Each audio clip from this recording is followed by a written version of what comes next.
Hey everyone. Well, good morning and welcome to the August 13th, 2022 meeting of the San Francisco Democratic Party. My name is Honey Mahogany and I am the chair of SFDCCC, and I'm calling this meeting to order. It's good to see everyone. I know we have a long meeting in store for us with lots of endorsements, so why don't we just hop in and start with roll call. Recording Secretary Lee is out, so we will have Executive Director Garcia filling in and taking the role. Director Garcia. Great. Member Avalos. Present. Vice Chair Baraka. Present. Member Barry. Present. Member Campos. Member Chen. Here. Member Dufty. Vice Chair Galata. Present. Secretary Ibanez. Present. Member Kim. Vice Chair Lacroix. Present. Secretary Lee. Member Chen, I think you're her proxy. Yes, I'm here. Thank you. Member Loftus. Present via proxy. Vice Chair Lovett. Present. Chair Mahogany. Here. Member Mandelman. Present by proxy. Member Marr. Present by proxy. Member Maliga. Here. Treasurer Morales. Member Raju. Zaki Shaheen here as proxy. Member Ronan. Member Thomas. Present. Member Tung. Member Williams. Present. Member Zhu. Present. Sorry, member Tung is present. Thank you. Member Feinstein. Member Pelosi is excused. Member Spear is excused. Member Kounalakis. Member Ma. Present via proxy.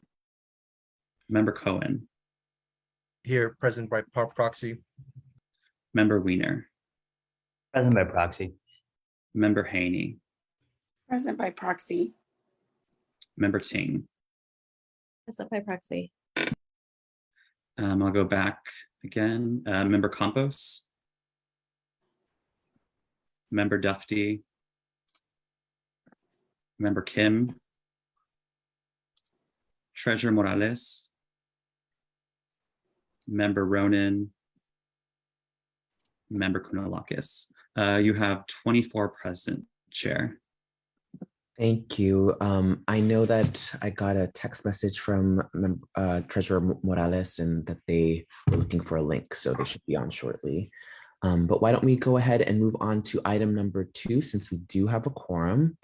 Approval of the meeting agenda. Members, you should have the 72-hour agenda in front of you. I will make a note that we do have item 9, which is an item brought forward by a member Moliga and hoping to be added to the agenda. So member Moliga, do you want to just say a few brief words about the item? Yeah, I can. Thank you, Chair Mahogany. Members of the Central Committee, I bring forward a resolution for your support. There's been a number of homicides within the last 2 weeks, actually, of Samoan kids in San Francisco. And I got a call actually this morning of another one that just happened 2 days ago. And, unfortunately, Samoan kids in San Francisco have been the victim of violence for a long time in this city. I've lost my niece last year, my nephew, and within the last 2 shootings, I've lost two nephews also. And so this is not foreign to San Francisco. This is not something that the city and county is not new, but it's something that has not been addressed yet. And I think as members and as a party, I'm asking you all for your support to really advocate for city and county, our board of supervisors to invest heavily in Pacific Islander violence prevention and wellness, right? When we talk about AAPI, the PI is totally different. Now we stand in solidarity with our Asian American brothers and sisters, right? I'm gonna say that publicly, so I don't want it to be a wedge. However, the PI piece right now for us is very important. And so we've advocated as a community, and the voices and the resources are not really matching up. So long story short, I'm bringing to you forward a resolution, ask for your support, which hope you have all read.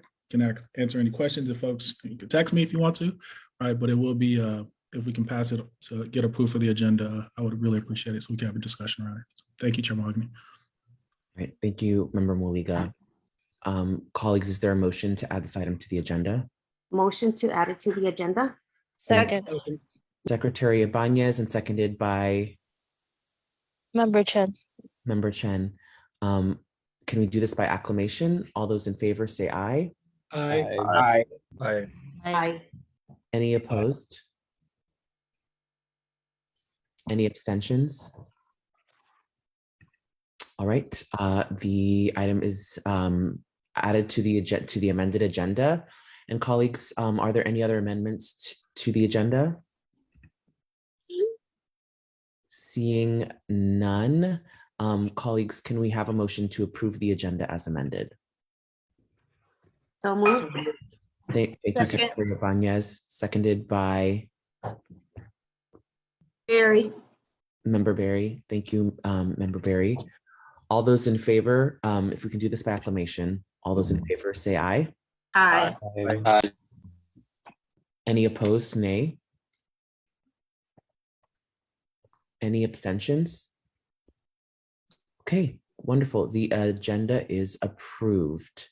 We will now move on to the approval of the meeting minutes. You should have those meeting minutes in before you. Colleagues, does anyone have, oh, actually, were the meeting minutes, we needed to actually, recording secretary Lee said that she needed some more time with the minutes, is that right? Correct. Okay. So apologies, we do not have the meeting minutes to approve today, but can we have a motion to table this item till the next meeting? So moved. Thank you, Member Thomas. Is there a second? Second. Second by Member Avalos, I believe this time. All those in favor say aye. Aye. Aye. Aye. Any opposed? Any abstentions? All right, thank you, colleagues. We will table the meeting minutes approval for the last meeting to next month's meeting. We are now at general public comment. This is an opportunity for the general public to speak to members of the Democratic Party and speak to any of the items of interest on the agenda. And I will turn this portion over to our Executive Director, Moises Garcia. Thank you, Chair Mahogany. If you would like to make public comment, please use the raise hand function, which can be found at the bottom of your Zoom screen. If you are listening to this meeting via your phone, please dial *9 to enter the queue. If you encounter any difficulties, please send an email to info@sfdemocrats.org. Each member of the public will have 1 minute to address the SFDCCC. Associate SFDCCC members have floor privileges and may exceed the one minute time limit. I'll promote folks in the order that I see your hands raised, and thank you ahead of time for your patience. Great, so I will start moving folks over.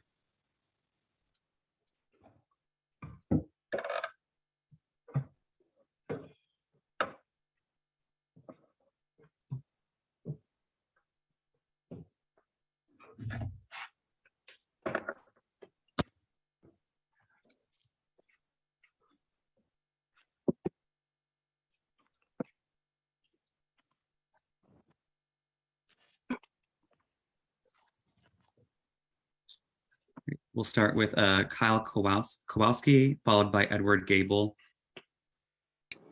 Good morning. 1 minute. Go ahead. Good morning, everyone. My name is Kyle Kowalski. I am with Millwrights Local 102, an affiliate of the San Francisco Building Trades. I am in support of the Affordable Homes Now initiative and opposed to the Affordable Housing Product Act. Thank you for your time. Thank you for your comments. Next is Edward Gable.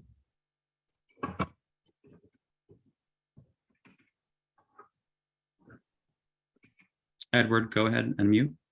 There we go. I'm not that good at this. Thank you. Go ahead.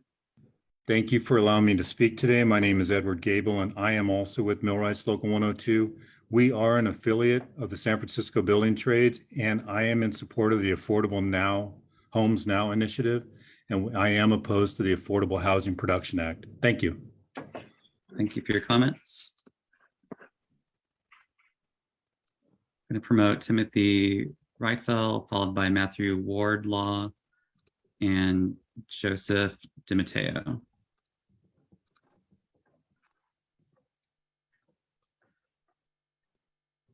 Good morning. This is Timothy Reif. I'm a field representative with Carpenters Local 22 in San Francisco. We are an affiliate of the San Francisco Labor Council as well as the San Francisco Building Trades Council. I'd like to speak to you this morning about in support of the Affordable Homes Now measure, which promotes prevailing wage, apprenticeship, healthcare, and enforcement. And I'd also like to ask you to vote no on the Affordable Homes Production Act. Thank you very much for your time this morning. Thank you for your comments. Next is Matthew Wardlaw. Good morning. My name is Matthew Wardlaw, and I'm with the Drywall Lathers Local 9068. We're our affiliate with the San Francisco Building Trades, and I'm in support of the Affordable Homes Now initiative and oppose the Affordable Housing Production Act. Thank you for your time. Thank you for your comments. Next is Joseph DiMatteo. Hey there. Thanks, everyone. Happy Saturday. I'm Joe Demento. I'm a D8 resident, AD17 resident, and a California Democratic Party member. I strongly support you all to support Affordable Homes Now. I think discretionary review is a giant problem, and we've seen it play out over and over again. The fact that our electeds are dealing with neighbors arguing about roof decks when the city needs 82,000 more units and there's about 10,000 people living on the street is really, really terrible. Affordable Homes Now would expedite the construction of affordable housing, and the competing initiative would not do that. It would provide cover for that. A lot of you are politically motivated for higher office, and I think the electorate in San Francisco is really quite motivated to build more housing. I think we've seen that over and over again in recent elections. So I would really encourage you to support Affordable Homes Now. Thank you so much. Thank you for your comments. Next up is Corey Smith. Hey, good morning, everybody. Corey Smith. I am a San Francisco Democrat. I'm here to support Affordable Homes Now because it's going to result in more affordable housing in San Francisco than the anti-housing measure proposed by the Board of Supervisors. Affordable Homes Now is a pro-housing measure to fast track the building of new affordable housing for San Franciscans at all income levels. It creates a process that prevents housing projects from being blocked by bad faith lawsuits that have become all too common. And it ensures projects will get approved in months instead of years. The Board of Supervisors anti-housing measure also fails to prevent 100% affordable housing projects from being blocked by NIMBY lawsuits, which means new affordable housing projects will continue to be politicized and delayed. Be pro-housing and vote yes for Affordable Homes Now and no to the Affordable Housing Production Act. Thank you. Thank you for your comments. Next is Brandy. Hi, everyone. Just want to thank you for your service to our community and our party on a Saturday morning. My name is Brandy Markman. I'm a public school parent and I live in the Richmond district, calling to urge you to support Alita Fisher for the Board of Education. Alina is hands down one of the best advocates for families of children with disabilities in the city and county of San Francisco. She was attended and given public comment at just about every Board of Ed meeting for years and years.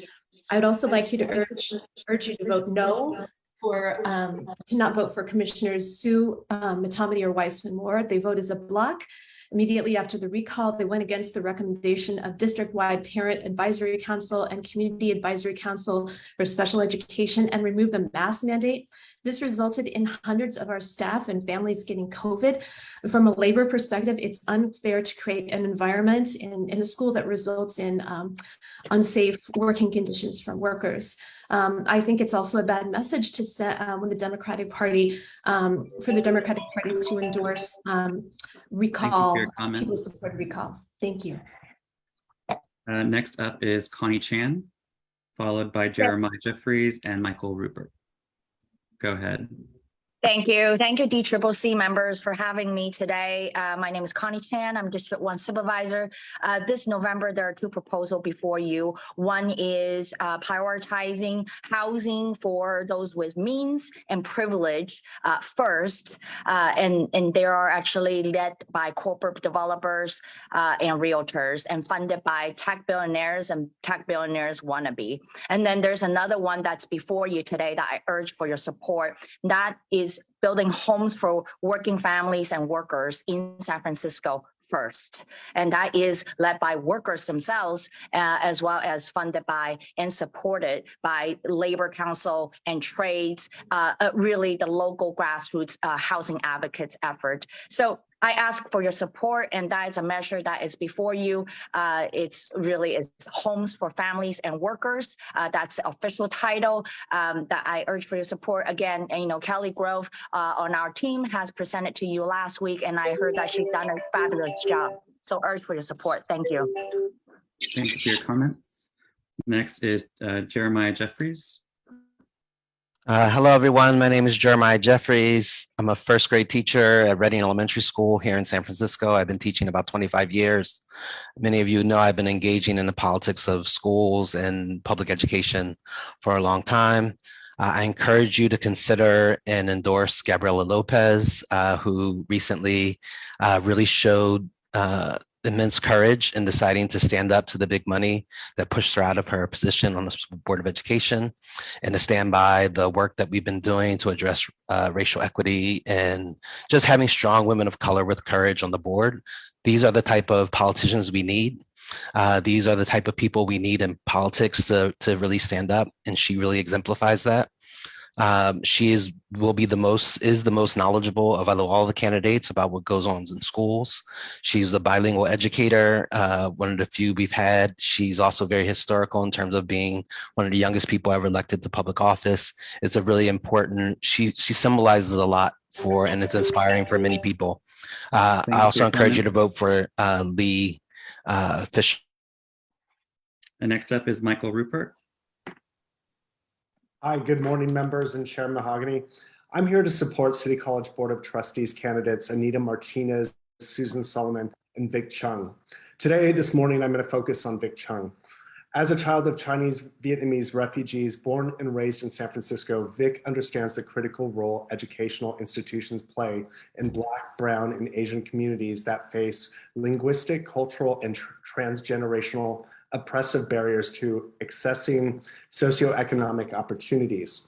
While serving on the board of San Francisco City College as a student trustee, Vic dissented against unsound budgets, which recycle the same ineffective strategies that further marginalize students and community college employees of color.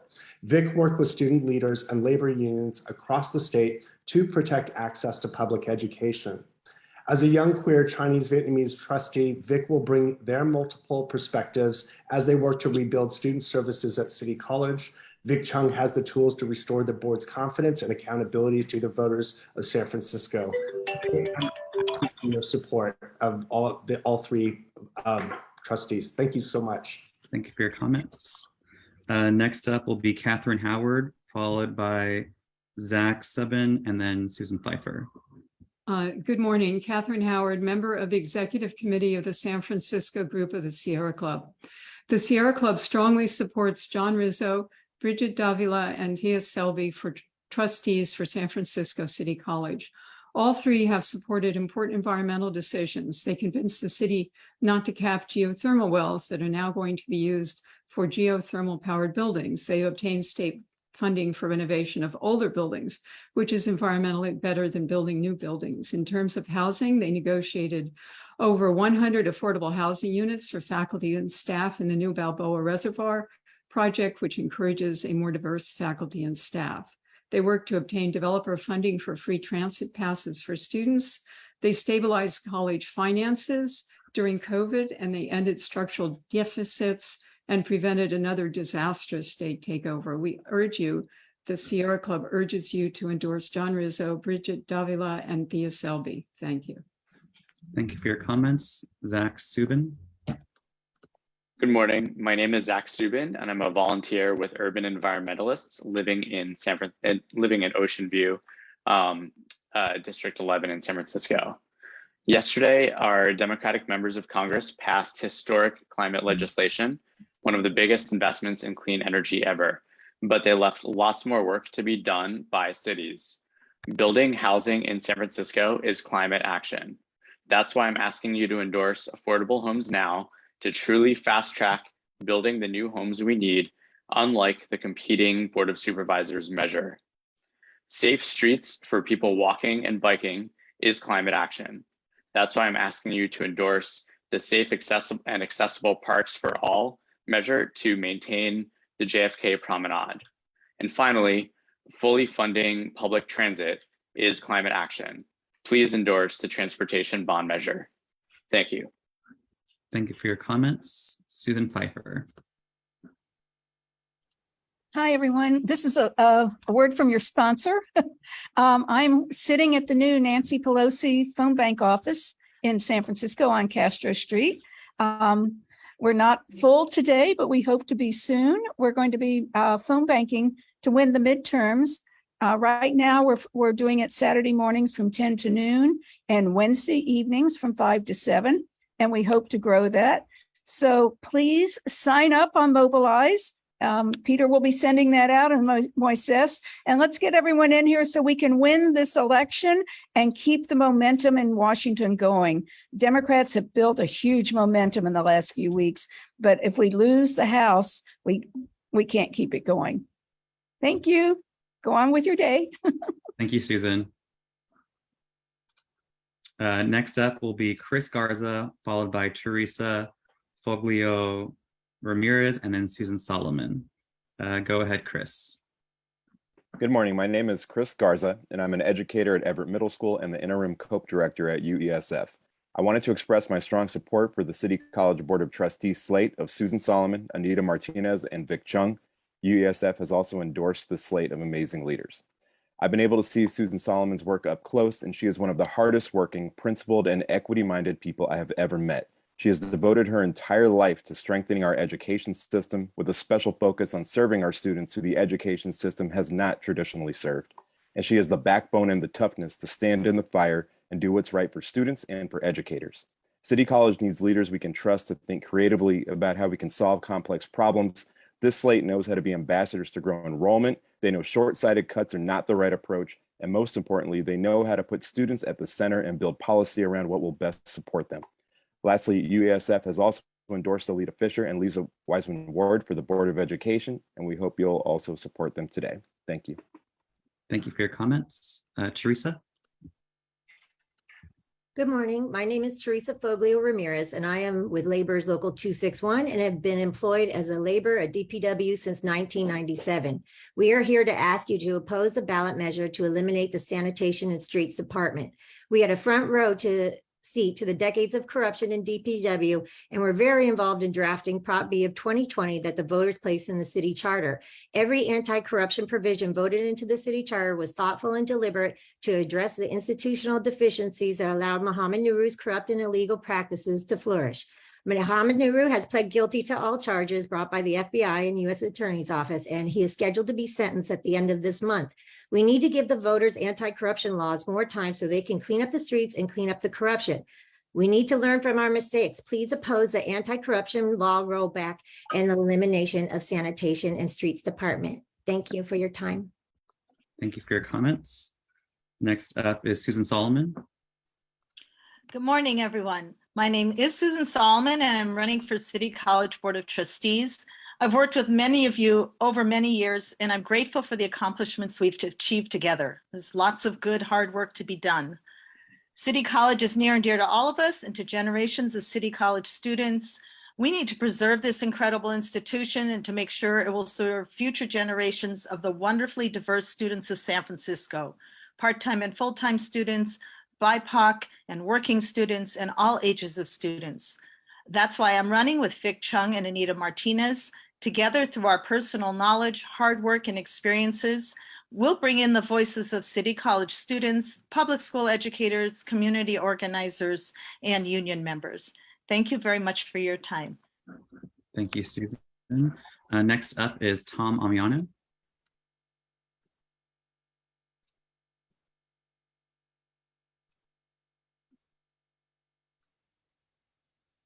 Tom, if you could unmute.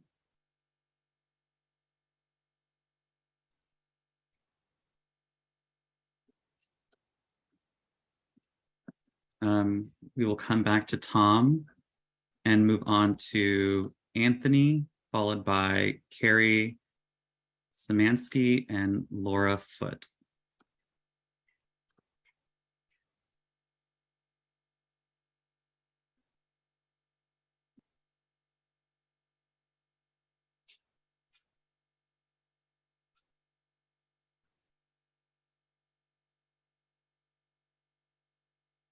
Anthony, go ahead.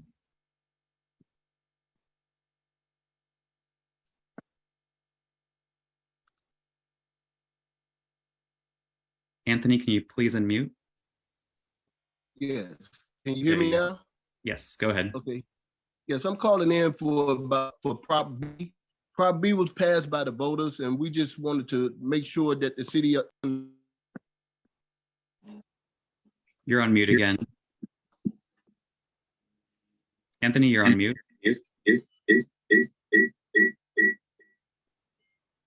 Anthony.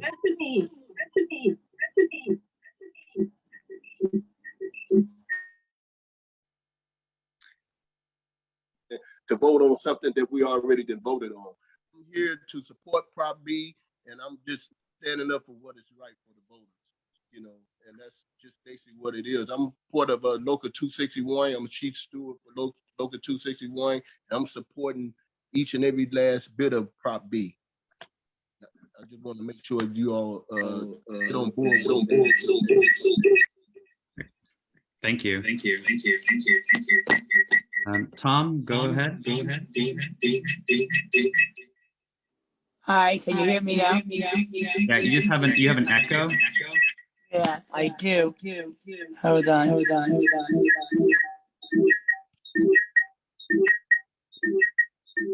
No. You're on your device. Yeah, well, you know what? The FBI has been coming to my house, so I'm a little disembodied. Good morning, class and esteemed members of the DCCC.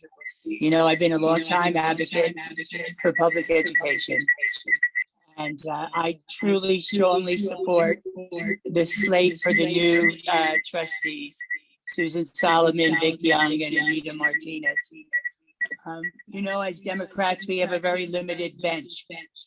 And we need to encourage new blood and new people. I've been strongly supportive of City College, but I've been disappointed in the progress that it has not made. I need people to be bold. I need people to challenge the system and not to be in abeyance with any certain class of administrator. I need the teachers to be listened to. And I need a much better process for choosing an all-important chancellor. I apologize for the technical, but again, I do support this slate for City College trustee. Thank you. Thank you for your comments. Next up is Carrie Szymanski, followed by Laura Foote. Before we begin, can we just clarify for folks, if you are calling in and you are also watching online, you have to mute your computer or shut your computer in order to call in, because otherwise we get that echo feedback loop. So just a word to the wise, if you're calling in and also watching on your computer, please do, mute your computer or shut your computer so you don't get that feedback loop. Thank you. Thank you. Go ahead, Carrie. Hi, thank you so much for taking my call. My name is Carrie Szymanski. I am the parent of a second grader in SFUSD, and I'm also an SFUSD educator. I'm really happy to call this morning to encourage you to endorse Gabriela Lopez for the Board of Education. Gabriela Lopez is, as has been said, standing up again when big money, huge money from out of state has tried to undermine democracy. And this is a chance to stand up against that. But that's not the only reason. Gabriela has the most experience with actual students in SFUSD classrooms, with working with teachers and pre-service teachers. While Gabriela was on the board, she protected teachers, she protected our health, and she protected us in ways that the current board will not. I have been paid incorrectly for 5 months in a row, and the current board is doing nothing about it. I hope that you do not endorse anyone sitting on the current board. It would be a slap in the face to labor. That is, I mean, they truly have not shown the competence to address this problem. Also, please vote for Alita Fisher. Thanks, bye. Thank you for your comments. Laura, go ahead. Hey, this is Laura Foote from YIMBY, and speaking in support of Affordable Homes Now, and in mild opposition to Affordable Housing Production Act. It would be great if we had 2 measures on the ballot that both were going to push forward for building more housing in San Francisco.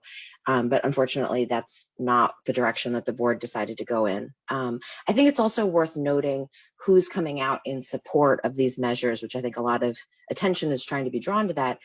But affordable housing developers are speaking out in support of Affordable Homes Now because they know that it will help them build more affordable housing faster. That's why the Mission Housing and Habitat for Humanity are speaking out so loudly in favor of it. It's why the carpenters are coming out so strongly for this measure, because they know that they're going to get to build that housing. It is a pro-labor bill. I hope that you all can support Affordable Homes Now. It represents the next step in where San Francisco. Thank you for your comments. Thanks. Next up is John Winston, followed by Rafael Trujillo and Mitch Mankin. Good morning. Thanks for having this meeting on a Saturday when I can attend. I'm here to speak for parks, not people. Parks for people, not cars. JFK Drive is coming up on the ballot, and I would like to make sure that you endorse car-free JFK so our kids can have a place to learn how to ride a bike, and old folks can ride their shaky bicycles on a surface without the danger of cars. Also, a little known fact about that, the measure against Golden Gate Park is they want to open up the Great Highway extension south of Sloat, which is going to upend years of work.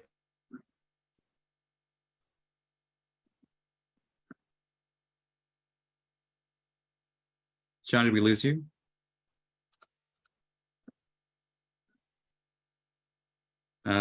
We will move on to Rafael Trujillo. Good morning. My name is Rafael Trujillo. I'm a Democratic Party member, longtime San Francisco resident. I'm here to support City College Board Trustees candidates Anita Martinez, Susan Solomon, and Vic Chung. I will focus on Anita. Anita is a coalition builder and a collaborative leader. As a teacher, she was an ESL teacher at City College, a union organizer at City College, and with the AFT 2121. As an administrator, she managed budgets and grew enrollment in several Bay Area community colleges. She's developed community college policy and has participated in selections of several chancellors. She has led teams at several community colleges to respond successfully to accreditation policies. Anita will join other trustees to lobby for reform of the student-centered funding formula, which is disproportionately has hurt urban areas like San Francisco, our students. Anita will bring her lifetime of relevant community college experience to rebuild City College. I hope that you endorse that slate and in particular, Ms. Martinez. Thank you. Thank you for your comments. Next up is Mitch Mankin. Hi, I do work at an affordable housing developer. I'm not representing them today, and I'm calling. I wish I could support affordable homes now, but I can't. We do need streamlining, but it includes provisions that raise the definition of affordable housing to an average of 120% AMI and a maximum of 140% AMI. That translates to $3,325 per month for a one bedroom on the 120%, the average for affordable housing, and a maximum of $3,880. It just doesn't make sense. That's not competitive with the market. They aren't going to be able to fill those units. So I urge you to support instead the Homes for Families and Workers bill, because we need streamlining, but the Affordable Homes Now unfortunately contains that provision that would be really harmful. Thank you. Take care. Thank you for your comments. Next up will be Peter Belden, followed by Justin Nguyen and Vincent James Courtney. Go ahead, Yes, Peter. My name is Peter Belden. I live in Potrero Hill in District 10. Two quick comments. First, I want to urge you to support the supervisor's measure to keep JFK car free and to oppose Dee Dee Willsey's measure to close these new car-free spaces. And then second, I am a transportation chair for the Sierra Club in San Francisco. And as Kathy Howard so eloquently said earlier, the Sierra Club has endorsed 3 members for City College. And so Sierra Club urges you to vote for those members, as are John Rizzo, Bridget Davila, and Taya Selby. Thank you so much. Thank you for your comments. Next is Jess Nguyen. Hello, can you hear me? Yes, go ahead. Okay, great. Hi, my name is Jess Nguyen. I'm a City College student and advocate. I'm here to speak on behalf of City College Board of Trustees candidates, Anita Martinez, Susan Solomon, and Vic Chung. They are an intergenerational team dedicated to public education. All 3 are committed to rebuilding the college with a balanced, responsible budget that supports students, teachers, and workers. They will bring their solution-driven leaderships to defend the college from class cuts, layoffs, budgetary mismanagement, a faulty registration system, and a state-imposed austerity. As the college experiences the diminishing of vital programs such as nursing, horticulture, and aircraft maintenance, we must elect new leaders who will refuse to stand by as the college shrinks.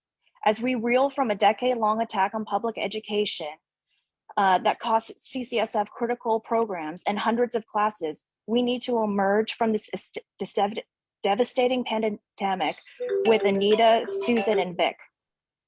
Thank you for your comments. Next up is Vince Courtney. Good morning, Democrats. Can you hear me? Yes, go ahead. Thank you. Vince Courtney with the Laborers International Union, Northern California District Council of Laborers. I want to associate myself with Anthony, Travis, and Teresa Foglio's comments. First, I want to shout out Sue Solomon.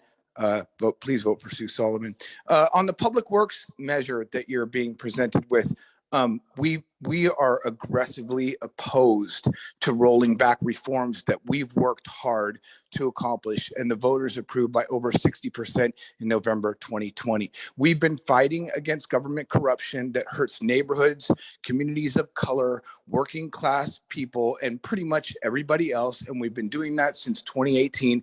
And it's a fight that we've been winning with help. The San Francisco Labor Council, the San Francisco Building Trades Council, Sue Solomon, Olga Miranda, Teresa Foglio, Rudy Gonzalez. Organized labor has been standing together to fight back against corruption that robs workers and robs the citizens that we serve from valuable resources that we need to do our job. We were told by the author. Thank you for your comment. Next up is Connie Ford, followed by Matt Arabran, and then Bridget Davila. Go ahead, Connie.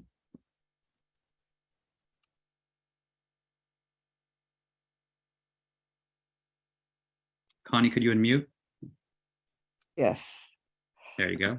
Okay, thank you. Yes, my name is Connie Ford. I'm a longtime trade unionist in our town. I know many of you. I'm excited to meet the others that I don't know. I have been working with and on City College for years, been through many of its crises together with everybody who's fought hard for City College, helped instrumentally to free City College to every single City College resident, now sit on the Oversight Commission for that.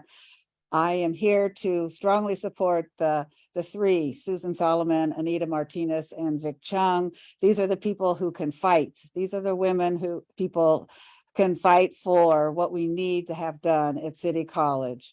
They are the ones who could help us maintain City College as what many people have called it, the greatest, longest serving, and still existing working class institution in our city. Please, please endorse Susan Solomon, Anita Martinez, Vic Chung, who are also endorsed by AFT 2120 faculty. Thank you. Thank you for your comments. Matt, go ahead and unmute. Hi there, my name is Matt. I'm a longtime San Francisco resident for over 25 years. I'm calling today to express my support for Supervisor Peskin's charter amendment that will make a major implementation changes to Proposition B. This proposed charter amendment will still ensure sufficient and thorough oversight of public works and street cleaning, but will save the city significant funding that could be directly put toward keeping the streets clean. Proposition B costs $6 million for additional accountants and IT staff. Proposition B did not include any funding for additional street cleaning services. Rather than spending our limited taxpayer dollars on duplicative managerial and administrative positions, I'd rather that money go towards direct services. More departments and consolidation of services does not guarantee better services or cleaner streets. Please join me in a supermajority of 8 members of the Board of Supervisors in supporting this measure that will correct Proposition B to provide thorough oversight, save funding, and not create more inefficiencies. Thanks a lot for your time. Thank you for your comments. Bridget, go ahead. Can you hear me? Yes. Okay, great. My name is Bridget Davila, and I'm running for re-election along with John Rizzo and Thea Selby to the City College Board. I know you have a long day ahead of you. I've been through the endorsement meetings too. And so I marshaled a lot of support and people to call in, especially from my base in D11 and the Latino community. But I am going to respectfully ask that you not call in to support. I know there's a lot of people that are waiting, and you need to get to your endorsement. So with much respect and appreciation, I'm asking people who are only supporting me not to call in during public comment. What I do want to say though is I don't think it would add very much because I am already a public figure, as are my colleagues, with a full record of dedication, accomplishments, and difficult decisions.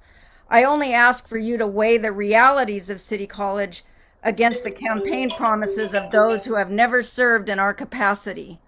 So, thank you for your comments. Thank you. Next up will be Allie McCarthy, followed by Sarah Bars and Patrick Lynham.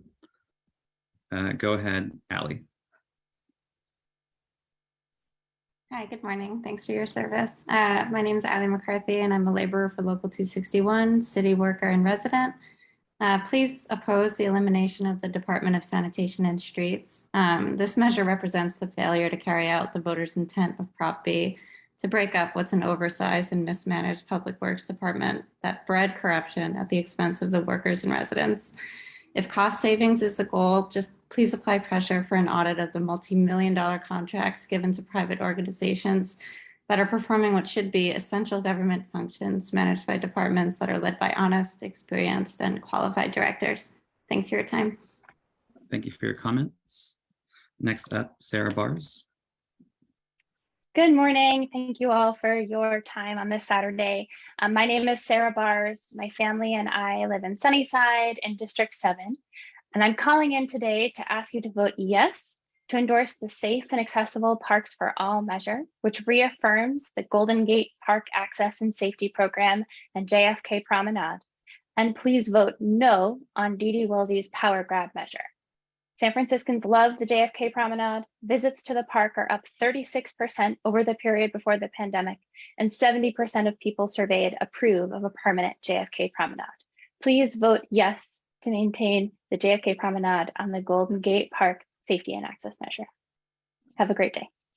Thank you for your comments. Patrick, go ahead. Hi, everybody. I'm Patrick Linehan. I live in Sunnyside with my family. I'm calling to ask you to vote yes to endorse safe and accessible parks for all, and to vote no on Dee Dee's drive-through. I love the JFK Promenade. After this call, I'm going to go out there with my son on our bikes. We're going to go on the Great Walkway as well. If it wasn't for those car-free spaces, we would probably be driving. So the more I bike, the more parking there is for you. I want to encourage you to keep our streets safe for kids and families. Thank you. Thank you for your comments. Next up will be Jim Osman, followed by Zach Lipton and Jess Burleson. Go ahead, Jim. Hi, my name is Jim Osman. I want to thank you for your service on the DCCC and for the opportunity to address you this morning. I have 2 teen daughters in San Francisco public schools here. And one of the things that, scares me is that they might not be able to afford to live here after they finish their schooling. So I'd like to speak in favor of affordable homes now. I think that'll give us the best opportunity to build more housing that people can afford to live in. Thank you. Thank you for your comments. Next is Zach. Good morning, members. Zach Lipton, born and raised in SF, asking you to vote yes to endorse the Safe and Accessible Parks for All measure and vote no on Dee Dee Willsey's power grab. The JFK Promenade has really been one of the only silver linings of this horrible pandemic. And with 70% support from the public for the promenade, we shouldn't let Dee Dee Willsey, literally a rich Trump mega donor, turn our beloved Golden Gate Park into a dangerous parking lot. I want to be clear that anyone who wants to drive can still drive to the park with over 5,000 parking spaces inside the park, 17 different places to drive in and out of the park. Safe and accessible parks for all ensures everyone has space to enjoy the park, no matter how they travel. I'd also like you to ask to endorse William Walker, who is an outstanding community leader and advocate for a community college board. Thank you. Thank you for your comments. Next up is Jesse. Jesse Burleson here. How you doing? I'm a native of San Francisco. I'm also the board chairman of A Diamond in the Rough, which is a nonprofit that houses single women and single women with children. I'm here on behalf of Thea Selby, running for Board of Trustees, CCSF. She's been there for 7 years, so I think her track record speaks for itself. I want to extend a vote of confidence to Thea, to the board, as someone that if she were not reelected, it would actually be a loss to the board because of what she brings. In the form of inspiring confidence to those not only standing behind her, but those that she meets and engages, whether it's negotiations, whether it's talking about new ideas. She's very competent, intelligent. Her background experience speaks to that. And I just want to let the board know that we would like to keep her. Thank you. Thank you for your comments. Next will be Gentel Labyrinto, followed by Liz Miller and John Espinha. Go ahead, Gentel. Hi, good morning, members and Chair Mahogany. Gentel Labyrinto with the Race and Equity in All Planning Coalition. Here to say, please vote yes on the Affordable Housing Production Act and no on the Affordable Homes Now measure. The Affordable Housing Production Act is championed by labor and affordable housers because it will build much needed affordable housing for our families and workforce. It also provides a big boost to workers by requiring developers to hire skilled and trained construction workers and pay them a prevailing wage. On the other hand, the competing measure would redefine the meaning of affordable housing, allowing developers to build units that cost more than market rate while claiming it's affordable. This measure will edge out those who truly need affordable housing and does not support our most vulnerable families, working class communities of color, or our workers. This measure doesn't prioritize equity by any means. Please join the REP Coalition in endorsing the Affordable Housing Production Act and opposing Affordable Homes Now. Thank you for your time. Thank you for your comments. Next up is Liz Miller. Hi there. Thank you so much for your time this morning. My name is Liz Miller and I live in San Francisco in District 2. I support affordable homes now because it will result in more affordable housing than the measure proposed by the San Francisco Board of Supervisors. Affordable Homes Now is a pro-housing measure to fast track the building of new affordable housing for San Franciscans at every income level.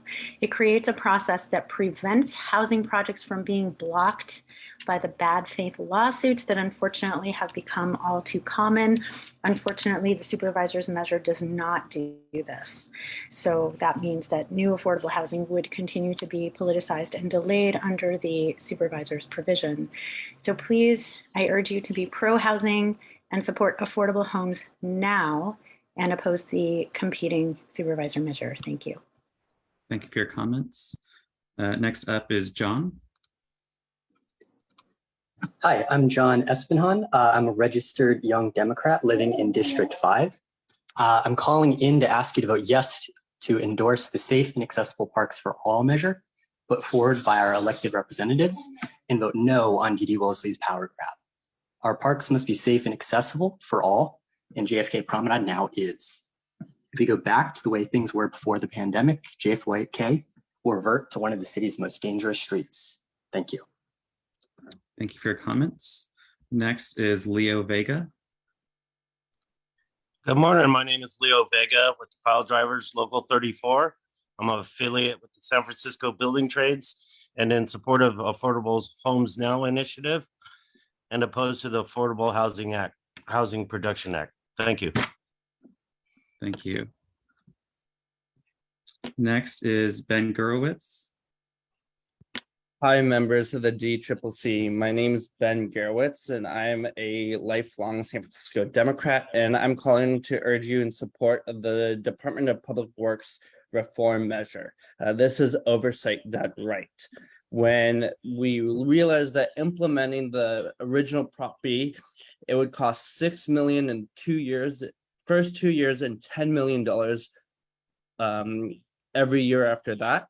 None of that funding would actually go to street cleaning services. It would just go to back of house middle managerial staff. That's why we need this measure, so that our city can be laser focused on the street cleaning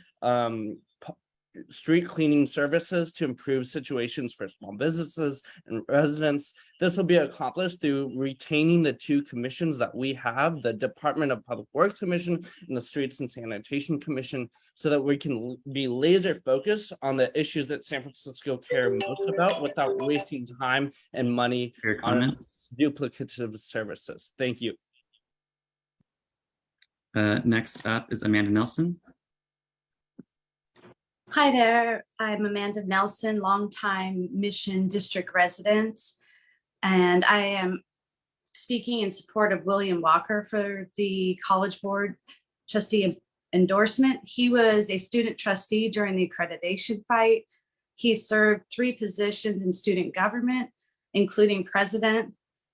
He's also a community organizer, civil service worker for over 20 years, and he now teaches at several schools in San Francisco and San Mateo County, and is a member of AFT 1481.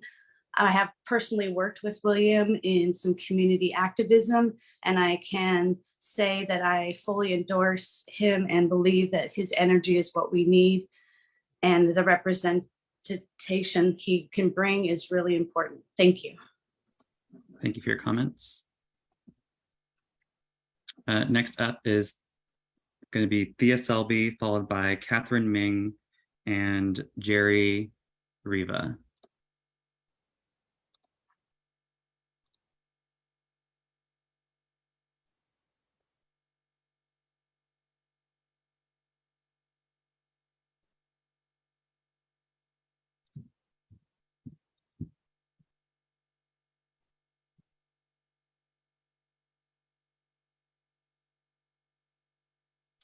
Go ahead, Thea.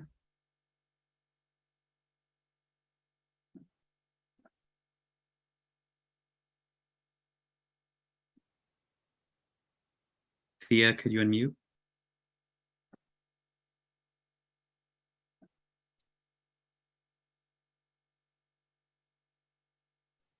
We'll move on to Catherine Ming. Hello.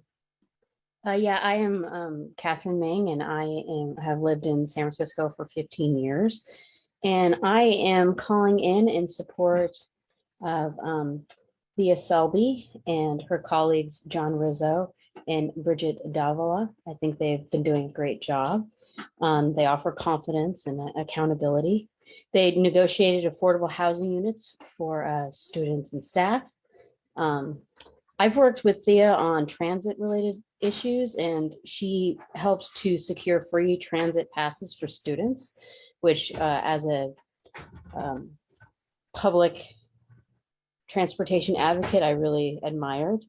She helped prevent a state takeover and balance the budget. And with accreditation coming up this next year, I know that Thea will navigate the process and maintain accreditation.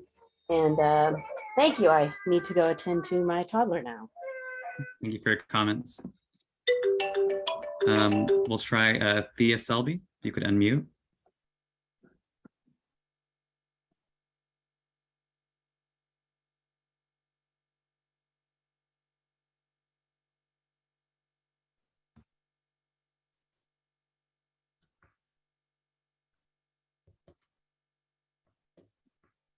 Thea, are you there?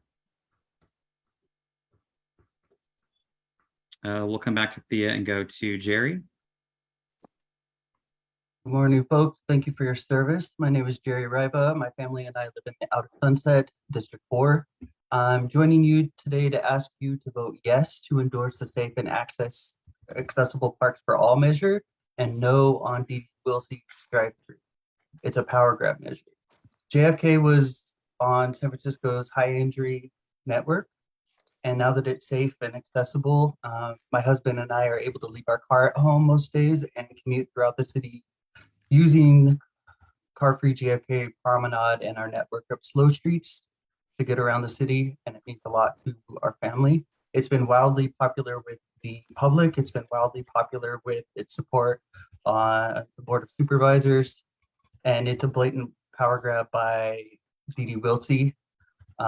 And she, you know, it's a permanent, safe, open space for people of all ages and abilities. And we don't want it to be choked with traffic again. Please vote. Thank you for your time. Thank you for your comments. Go ahead, Thea. Thank you so much. I have no idea what happened there. My name is Thea Selby, and I'm running on a slate for City College trustee with Bridget Davila and John Rizzo. And the reason we're doing so is we've had some great successes over the last couple of years, including hiring a wonderful chancellor who I hope is going to stick around so we don't have this revolving door of chancellors. We've been able to stabilize our budget and raise the wages of our teachers who sacrificed deeply with up to a 15% cut the year before. And we've been able to invest in things like technology. Anyone who knows our registration system knows that it sucks. Moving forward, I want to make sure that the work that we've been putting in with the transit team gets done and we get free transit passes, that we go ahead and build that housing for 100+ faculty, and so we can diversify our faculty, and that we get accredited once again in 2023, absolutely vital, so we don't have a state takeover. Please do consider voting for Thea Selby, Bridget Davila, and John. Thank you. Thank you. Next will be Deborah Schneider.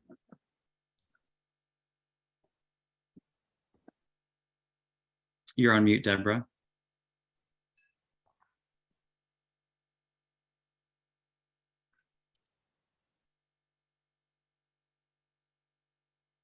Hi, everyone. Can you hear me okay? Yes, go ahead. Great. My name is Deborah Schneider. I live in District 7, and I'm a 22-year resident of San Francisco. I'm calling in strong support of the citizen-backed Affordable Homes Now measure. Affordable Homes Now will fast-track the building of new affordable housing for San Franciscans and prevent housing from being blocked by meritless NIMBY lawsuits that have become entirely too common in our city. In contrast, the Board of Supervisors Affordable Homes Production Act fails to present 100% affordable housing projects by being blocked by such bad faith lawsuits, which means that housing projects will only continue to be politicized and delayed, something that has certainly caught the attention of the state of California, as we all know. I strongly urge you to support Affordable Homes Now and oppose the Board of Supervisors anti-housing measure. The Board of Supervisors measure is simply not serious about making it faster and easier to build new affordable homes, and Affordable Homes Now is. Thank you. Thank you for your comments. Next up will be Dan Torres. Good afternoon, DCCC. My name is Dan Torres. I'm a San Francisco native. I am a business representative for Sprinkler Fitters, UA Local 483. I'm also a trustee on the San Francisco Building Trades. I'm calling to ask for your support for Affordable Housing Production Act. There's only one, make no mistake now, okay? There's only one building trades affiliate that's in favor of the Affordable Homes Now. The San Francisco Labor Council and the San Francisco Building Trades Council all is in support of yes on Affordable Housing Production Act. Please support that measure. Thank you for your time. Thank you for your comments. Next up is Daniel Furyk.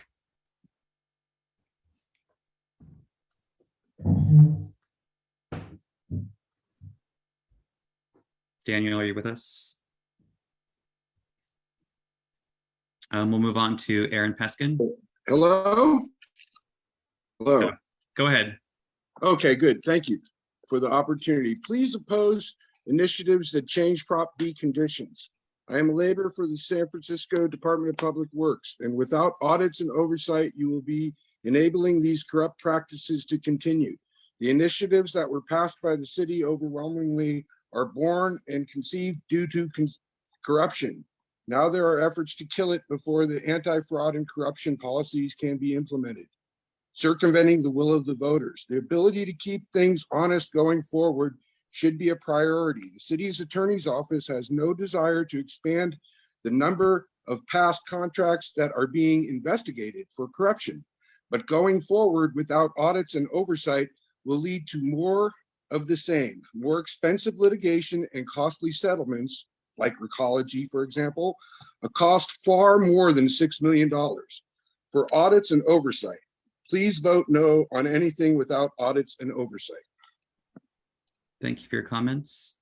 Aaron Peskin. Honorable members of the DCCC, my name is Aaron Peskin, and I am here with regard to the Oversight Done Right ballot measure and respectfully asking you to join a politically diverse cross-section of a supermajority of the Board of Supervisors, our current mayor, former mayors Agnos and Brown, and a diverse coalition of former and current elected officials, including our assessor recorder and others, in voting for Oversight Done Right. This maintains all of the oversight over the Department of Public Works and the streets and sanitation function without splitting the department, thereby saving millions of dollars per year that will go into the functions that we hold most dear, namely graffiti abatement, tree maintenance, and street cleanliness. I commend Oversight Done Right to each and every one of you. Thank you for your time. Thank you for your comments. Next, we'll go to Robert Fruchtman, Thanos, Terros, and Rachel Alonso.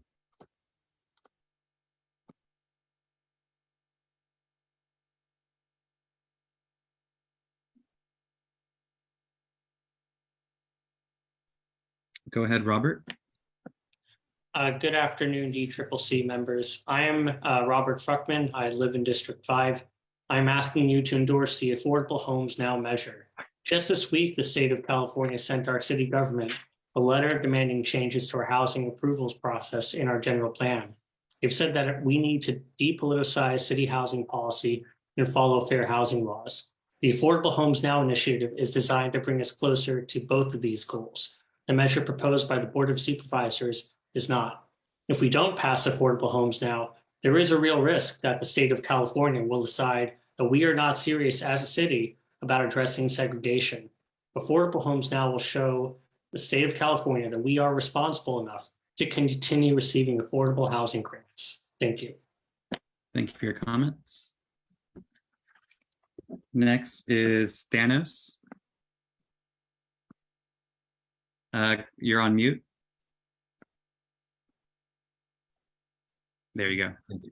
Good afternoon. My name is Thanos Trezos, and I'm calling you to ask you to vote yes to endorse the safe and accessible parks for all, also known as JFK car-free measure, and vote no to Didi's Whistler power grab measure.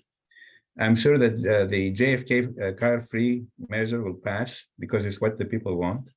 But I'm frustrated that individuals with a lot of money have the audacity to control our lives by attempting to overturn people's will as it has been expressed by the Board of Supervisors.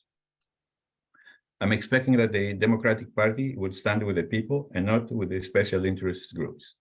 Thank you. Thank you for your comments. Rachel, go ahead. Hello, my name is Rachel. I'm calling in support of the Public Works, Sanitation, and Streets Reform Measure, also known as Oversight Done Right. 2020's Prop B did not include any funding for additional street cleaning services, and this measure would save up to $10 million annually, which is money that could instead be put towards more street cleaning.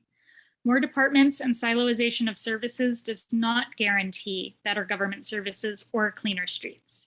Splitting up public works makes government less efficient.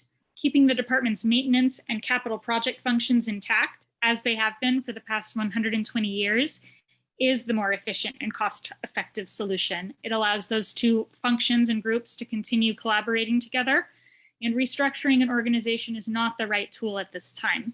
The structure of a department is not the cause of street cleanliness. Finally, creating another department is not a safeguard against corruption. By maintaining both the DPW and sanitation commissions which met for the first time last month and will be this measure keeps the benefits. Thank you for your comments. Next up, Alan D'Souza. Hello, everyone. My name is Alan D'Souza. I've lived and voted in San Francisco for 30 plus years. I'm a librarian at City College and vice president of AFT 2121, the faculty union at City College. I also sit on the San Francisco Labor Council's executive committee. Faculty have made incredible sacrifices to serve students and keep the college open following historically misguided decisions by administration and the current trustees. Despite what falsehoods you may have heard, there was no budgetary mandate for the recent layoffs at City College. In fact, we have a surplus which continues to grow. This is neoliberalism at its worst. You do have a clear mandate from labor, though, to stand with us and for public education, to denounce candidates who presided over unnecessary layoffs and the downsizing of educational opportunities, and to commit to a labor-supported candidates. Thank you for your time. Thank you for your comments. Next up is Marco Gonzalez. Hi to everyone in the panel. My name is Marco Gonzalez, and I'm with Drywall Ladders 68L, an affiliate of the San Francisco Building Trades. I am in support of Affordable Homes Now initiative and opposed to the Unaffordable Housing Production Act. Thank you so much for all your time. Thank you for your comments. Next up is Anita Martinez.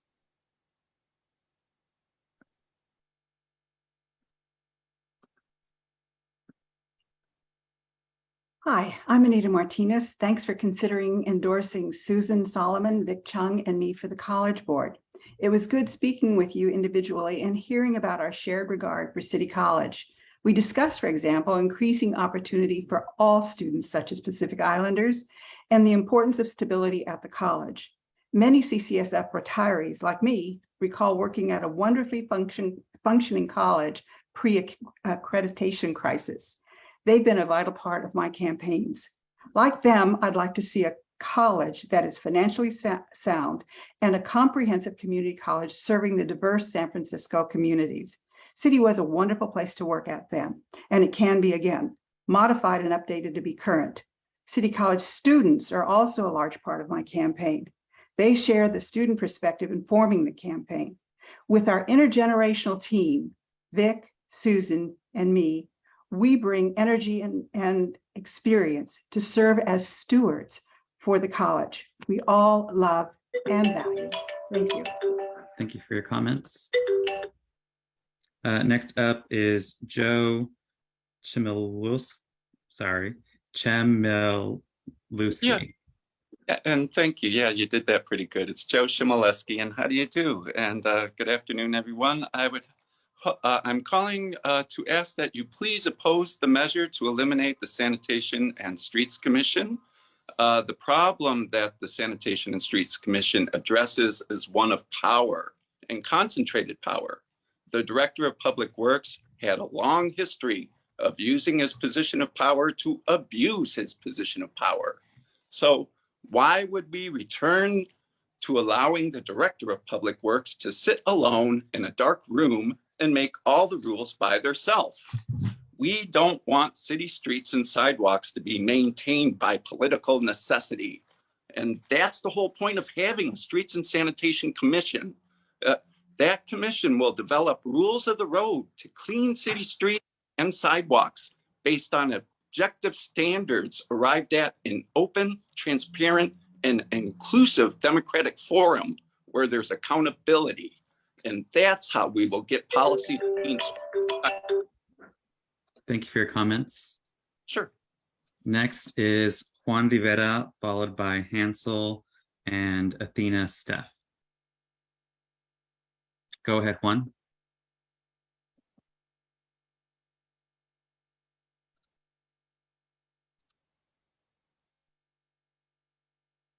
We'll move on to. Yeah, hi. Hello. This is Juan Rivera.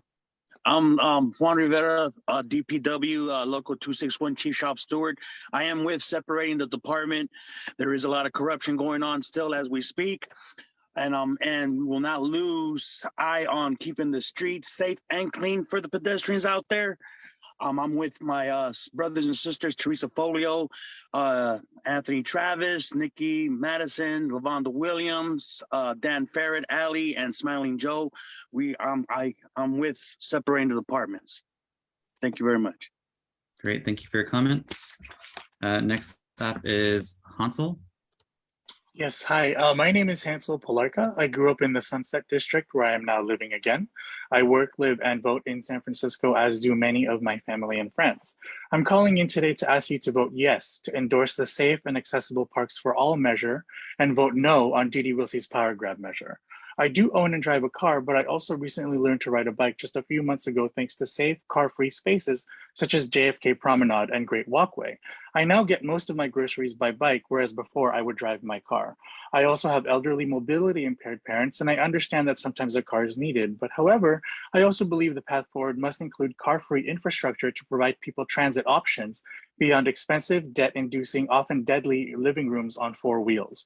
Each person who is able to choose to do a grocery run, school drop-off, or whatever by bike means one less car on the road, which also then means less traffic overall for everyone, including people who must rely on cars, better community health, and a more functional city that better serves people across the entire socioeconomic spectrum, because a bike is much cheaper to buy than a car and does not rely on fossil fuels. Thank you so much. Thank you for your comments. Next will be Peter Stephen, followed by Bertha Canty and Pedro Mendez. Awesome. Well, thank you all for your service to San Francisco. My name is Peter Stevens, and I'm with Build Affordable Faster, and I'm here today to urge you to support the gross receipts to fund guaranteed income and small business assistance. This measure actually strengthens communities by creating the first permanent source of funding for a guaranteed income program in the country. San Francisco is a leader in the guaranteed income space, hosting many successful pilot programs. It's time we take the next step and provide permanent funding for this work that decreases homelessness, empowers communities, and allows people to live dignified lives. This measure also helps our locally owned small businesses by providing millions in annual support.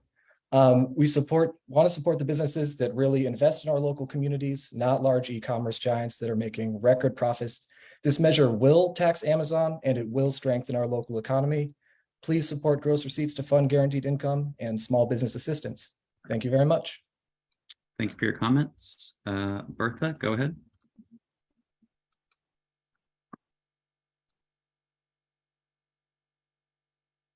Bertha, if you could unmute. Oh, I'm at the wrong spot trying to unmute.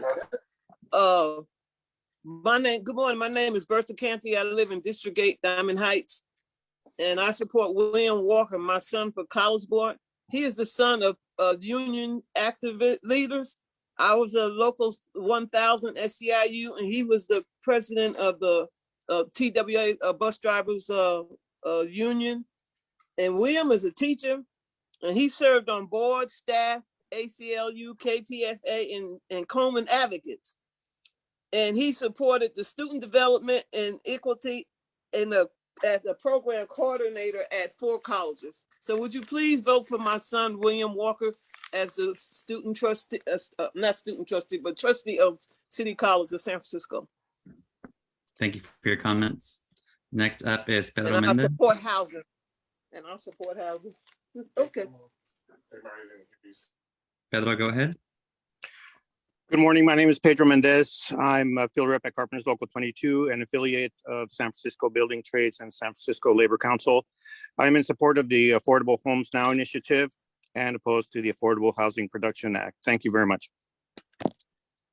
Thank you.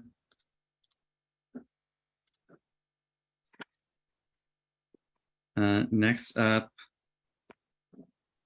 be Theodore Randolph, followed by Barack Gilla and John Ulrich. Go ahead, Theodore. Hello. Yes. My name is Theodore Randolph, and I'm a San Francisco native living in Excelsior, and I'm calling primarily in support of Affordable Homes Now, not the Affordable Homes Production Act, because if we all agree that we need to build affordable housing, then we should build it now. Side note, non-market housing up to 148% AMI is what we already support democratically in the law that nonprofit developers are building. Middle income housing is also housing we need now. We have loads of experience that allowing the most privileged members of society to stall affordable housing is a giveaway to the most exclusionary capitalists in our society. And that's a result that does not match our values, results over rhetoric. I also ask you to oppose the Great Highway and JFK Drive measure and support safe and accessible parks and other measures to declare we are for people, not for cars.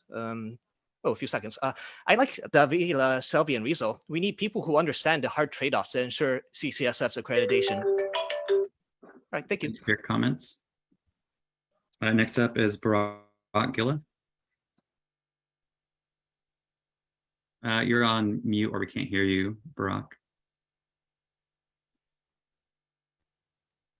Can you hear me now? I'm so sorry.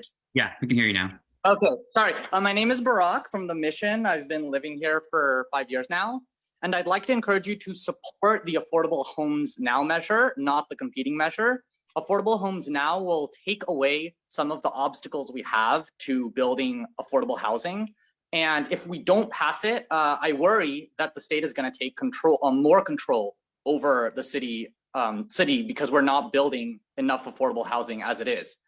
As the previous caller said, middle income housing is still affordable housing and already legally manufactured by nonprofits. And so I support this measure. What else? I also separately would like to encourage you to oppose the gross receipt tax. I really support a UBI. I do support a universal basic income, but the way to fund it should not be tripling taxes on small e-commerce merchants. We don't want to get into prolonged litigation with Amazon right now, and we don't want to hurt small businesses in San Francisco. Thank you. Thank you for your comments.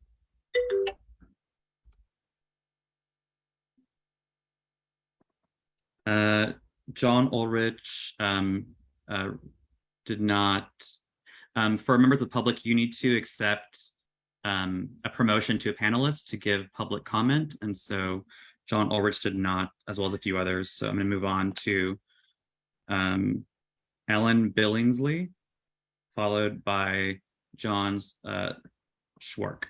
Go ahead, Alan. Hi, my name's Alan Billingsley. I'm a long-term Democratic voter in San Francisco.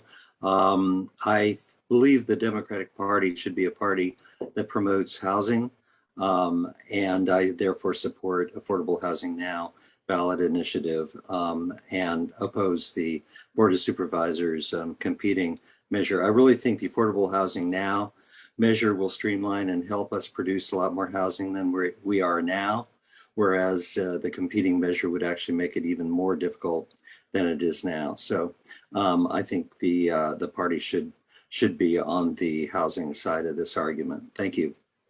Thank you for your comments. Go ahead, John.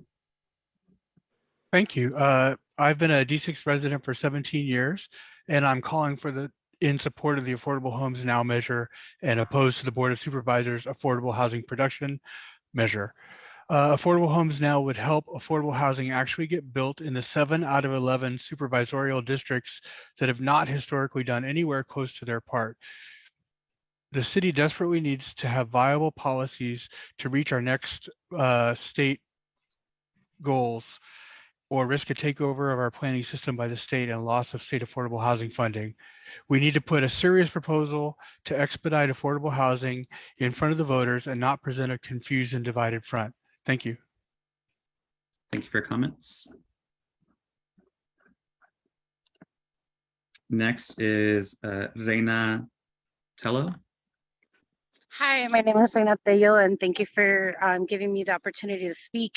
I would like to ask you to please support the Affordable Production Housing Act, and I would like you to not support the Affordable Housing Now, which would limit our participation in public comment. Just like right now, we're all participating in a process where you're listening to the community speak, and this would limit that.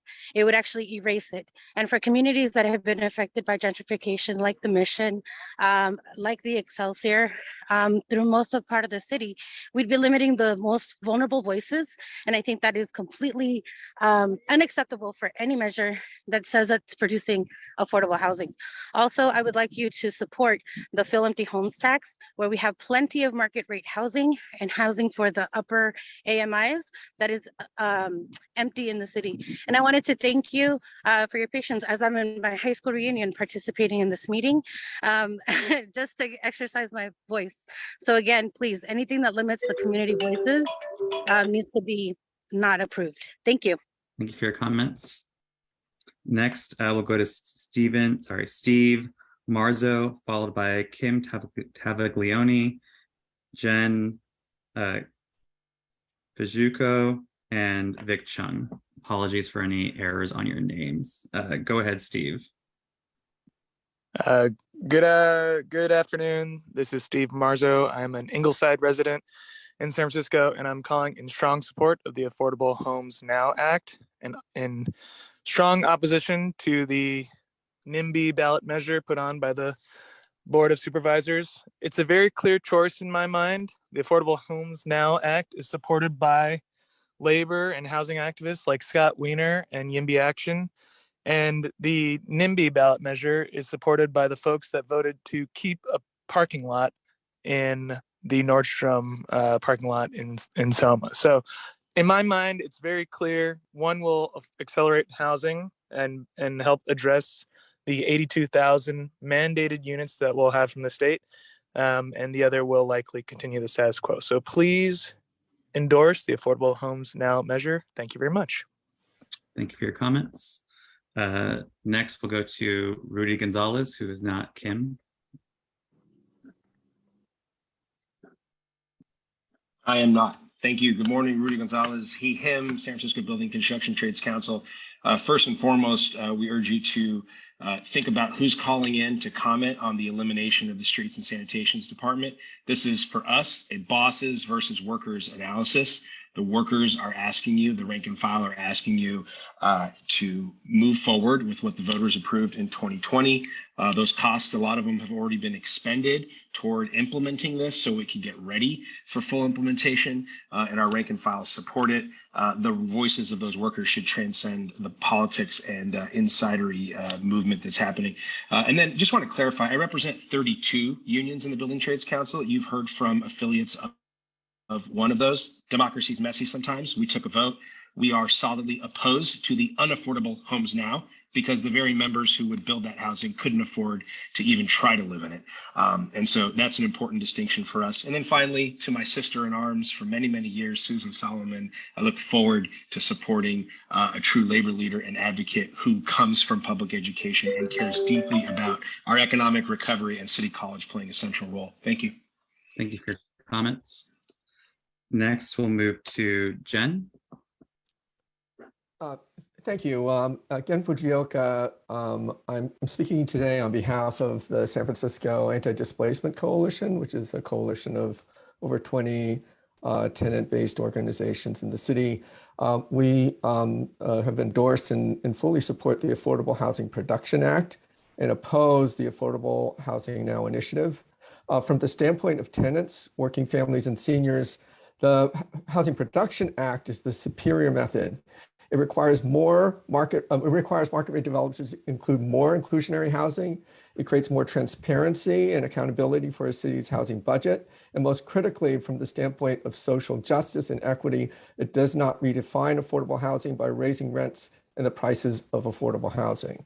We can streamline the development of housing without leaving behind working class families and seniors. So we urge you to support the Affordable Housing Production Act. I should also note, from the standpoint of my day job, in response to the previous speaker, CCDC, Chinatown Community Development Center, supports Connie Chan's measure. Thank you. We're going to go to Vic Chung, followed by John Daughtry, and Franco, Tracy, and Zach. Go ahead, Vic. This is Vic Chung running for College Board. I implore you to vote to endorse Anita Martinez, Susan Solomon, and me. We are candidates committed to working together to lobby the necessary stakeholders at our district, city, and across California to amend the state funding formula that has disproportionately hurt our Black and Brown communities. We are committed to doing the work necessary to leverage funding from the American Rescue Plan and invest in enduring infrastructure that will finally address barriers to registration and retention. Our plan will grow enrollment, increase college revenue, increase union and student employment, and restore equitable access to socioeconomic opportunities. As a queer community organizer, child of Chinese Vietnamese refugees born and raised in San Francisco on Section 8 housing, I am grounded in the experiences of hardworking communities of color who need City College. As a survivor of domestic violence and former student trustee, I am committed to applying the same transformative justice practices so that our College Board may heal from the abuse of prior administrations and rise in power to rebuild our college. Thank you for your comments. Next up is John. Good afternoon, John Daughtry, Vice President, San Francisco Building Construction Trade Council, calling to support homes for families and workers. Don't fall for the self-serving and misleading, often fear-mongering comments proffered by the Carpenters Union and the YIMBYs. The craft workers that want to build affordable homes for families worked not only with affordable home developers, but also with tenants unions and other community stakeholders to provide a ballot measure that will actually provide affordable housing without lowering labor standards, without redefining what affordable housing is. Don't reward backroom self-serving deals. Vote yes on homes for families and workers, no on affordable homes now. Also, with the time left, I just want to say, if you know Susan Solomon, you know why you should support her. If you don't know Susan Solomon, get to know her, and then you'll know why you should support Susan Solomon for Community College Board. Thank you. Thank you for your comments. Going to Franco, followed by Tracy, and then Zach. Hi, my name is Franco Zacieta, and I live in District 6. I support the Affordable Homes Now because it will result in more affordable housing for the anti-housing measure proposed by the San Francisco Board of Supervisors. I would like to see more housing being built on the west side of the city, which has not pulled its weight in housing production, and I believe that this will help do that. Additionally and separately, I would like to oppose the elimination of the Department of Sanitation and Streets and respect the will of the voters. I think that the voters voted for the creation of that department, and we should see through to its implementation. Thank you. Thank you for your comments. Next up is Tracy Brown. Hi, I'm here to ask you today to please endorse Gabriela Lopez. It would be the right thing to do as a DCCC supporting a Latina for school board. I know that she just recently submitted and did not make it for the questions, but we would hope that you would either leave one seat open for her consideration or endorse her today. Latino voice matters. This is especially important now with our families being attacked, and who better to represent families than Gabriela Lopez? She is the only teacher designee, daughter of immigrants, and won in open general elections. These recalls that led to hers are led by special interest groups. Please don't let these groups shut out Latina representations. Schools have not gotten better. We have 400 teacher vacancies. Teachers have not been paid, and racial tensions and divisions have been at an all-time worst after the recall. This behavior and hate we have modeled as adults have been replicated in schools where racial tensions have caused injuries to our students. The focus on education has been put on the side yet again while we hold hearings on items not relevant to education equity. We urge you to... Thank you for your comments. Next up is Zach. Hi, DCCC. My name is Zach Burke. I'm a 15-year San Francisco resident and a Bay Area native. I'm calling in to ask you to vote yes to endorse the Safe and Accessible Parks for All measure, which reaffirms the Golden Gate Park Access and Safety Program, and asking you to vote no on Dede Wilsley's Power Grab measure. San Franciscans love the promenade.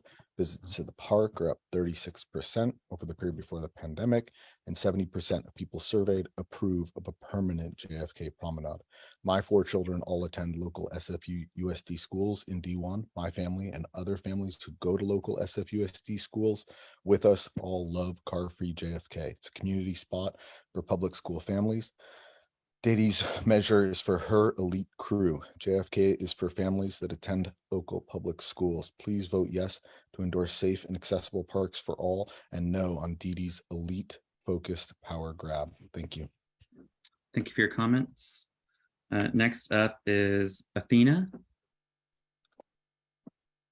Good afternoon. Can you hear me? Yes, go ahead. Good afternoon. Thank you for allowing me to comment. My name is Athena Steff.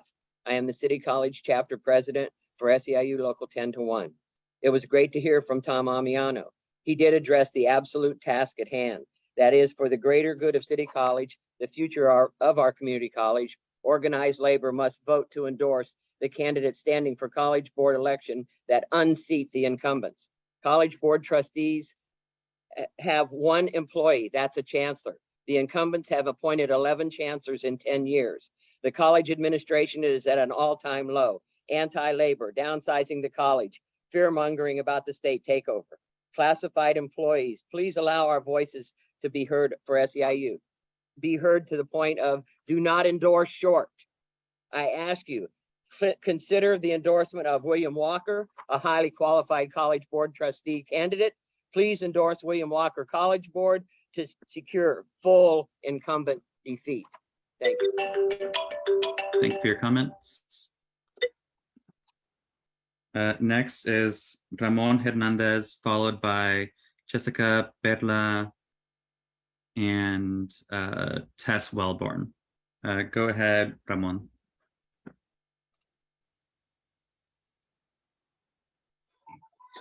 Hi, my name is Ramon Hernandez with Local 261.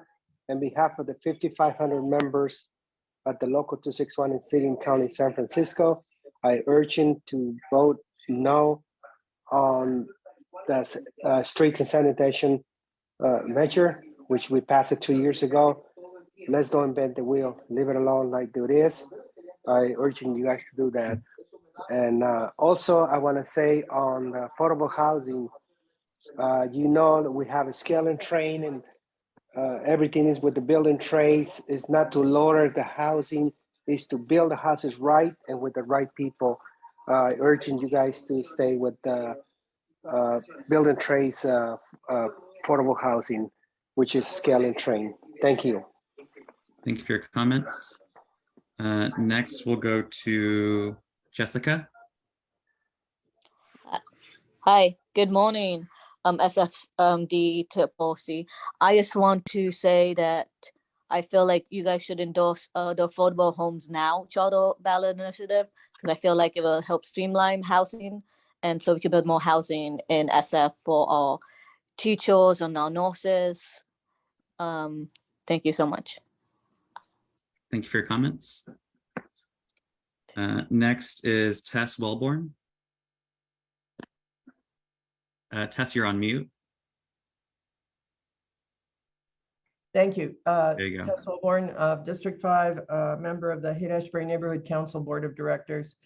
I'd like to ask your support for 3 measures: the Board of Supervisors Affordable Housing Production Act, the Empty Homes Tax, and the City Elections and Even-Numbered Years measure. Going back to housing, I point out that the Board of Supervisors was elected by us, and we should give some extra weight to the measure that they have developed, which I think will do a lot to address affordable housing. The key issue, of course, is money, and we're never going to build our way out of the affordable housing crisis by building market rate housing. Thank you very much. Thank you for your comments.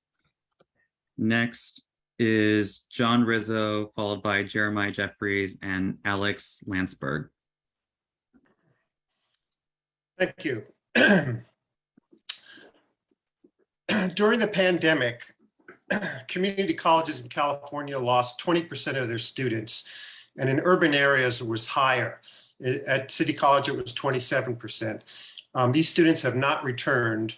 In addition, City College lost local sales tax revenue, which does not tax Amazon, by the way. And that tax revenue is still down. Because of this, we had to make the tough decision to keep the college solvent and functioning and avoiding a state takeover. The good news is that we have solved all the issues that the accrediting agencies and the state have identified. The college is now in a solid position to grow in the coming semesters. Thank you very much. Oh, I also am supporting Merle Green and Bridget Davila and Thea Selby. Please vote for both of them. Thank you for your comments. Next is Jeremiah Jeffries. Good morning, and apologize for the error in the name. My name is Gabriela Lopez, and I'm just very honored to be here speaking with the DCCC members, Chair Mahogany. I am a former Board of Education president and current teacher educator. I am here to ask for your consideration of endorsement for a seat on the Board of Education. I recognize that the timing of my run is unorthodox, but it was through numerous conversations with community leaders, students, teachers, and parents that I have decided to put my name on the ballot to respond to the community call for action. Not only to push back on recall efforts that we see in San Francisco and across the country, but also to uplift the voices of those that are feeling unheard in our school district and bring balance and equity to the forefront of SFUSD. My experience as a public school teacher, Board of Education commissioner, and educator of future teachers is a necessary perspective and one that is lacking. And it is important that we prioritize that at the decision-making level. Thank you for all of your service and for your time today on this Saturday. Thank you for your comments. Next is Alex Landsberg. Thank you very much. I hope you can hear me okay. My name is Alex Landsberg, 27 years, San Francisco resident, frequent, or actually a regular voter. A couple of things. One, please keep JFK car free. Two, please support the building trades and frankly the rest of organized labor in rejecting the sanitation, Streets and Sanitation Commission changes. And third and fourth, reject the VC and developer funded affordable housing now measure and support the community houser and community labor tenant affordable housing production act. A couple things. I want to associate myself with the comments of Rudy Gonzalez and all the other folks coming in to support the Affordable Housing Production Act. But I do want to focus on, I think it would have been some of the fundamental omissions that we hear from affordable housing supporters. First, it's stealing affordable housing ballot. It's by streamlining market rate housing. The fact is that affordable housing doesn't have a problem. Thank you for your comments. Thank you. Next is Larry Mazzola, followed by Charlie Wilson, Martin Espinosa, and Edith Castorena. Go ahead, Larry. Thank you. Good morning, Larry Mazzola, President of the San Francisco Building Trades Council. Here to urge you to go against the Affordable Homes Now. Prices out workers, and it doesn't guarantee anything will be produced or built, while the Affordable Homes Production Act does. And actually, the Affordable Homes Production Act is supported by multiple big developers. And like you've heard before, this is you hear one of our unions calling in, the Carpenters Union, and this is just another ploy for them to do other people's work like they do on modular housing and stuff like that. So they want to take over the whole entire work, and they've gone into meetings telling people that's what they want to do. This is just another ploy for them to do that. It's a selfish act. They care about themselves and no one else within the building trade. So you have a full contingent of labor, including the whole labor council, that urges you to go for the Affordable Homes Production Act. So I appreciate your time. Thank you for your comments. Next is Charlie Wilson. Hi there. My name is Charlie Watson. I live in District 7. I think you should support the Affordable Homes Now measure, which is backed by YIMBY and Urban Environmentalists, two groups that are doing great work, groups that I volunteer with on a regular basis. So yeah, I think it's the best measure and you should consider it. Thank you. Thank you for your comments. Martin, go ahead. Good afternoon. My name is Martin Espinoza. I'm with the Paul Drivers Local 34, an affiliate to the San Francisco Building Trades. I am in support of the Affordable Homes Now initiative and opposed to the Affordable Housing Production Act. Thank you. Have a great day. Thank you for your comments. Next is Edith. Good afternoon, DCCC members. My name is Edith Castorena, and I'm with Senior and Disability Action. We are a member of the REP Coalition. I'm asking you to please vote yes on the Affordable Housing Production Act and no on the city approval of affordable housing. As of the 2021 DOS report, the majority of seniors and people with disabilities cannot afford housing labeled affordable in the city, and the Affordable Homes Now measure threatens to further redefine affordability, allowing developers to build units above market rate, call it affordable, and then shut down any public opposition. This exacerbates the displacement of all marginalized communities that need deeply affordable housing.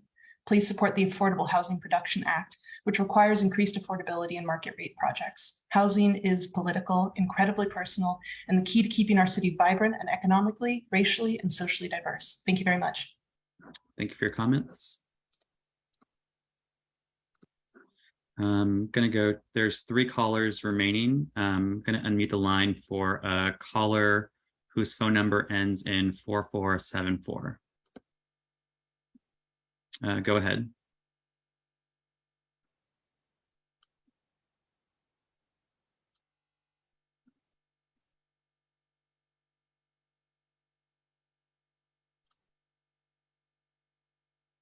We'll come back to them and I'll promote Lavonda Williams, followed by Kalaki Jane Rose.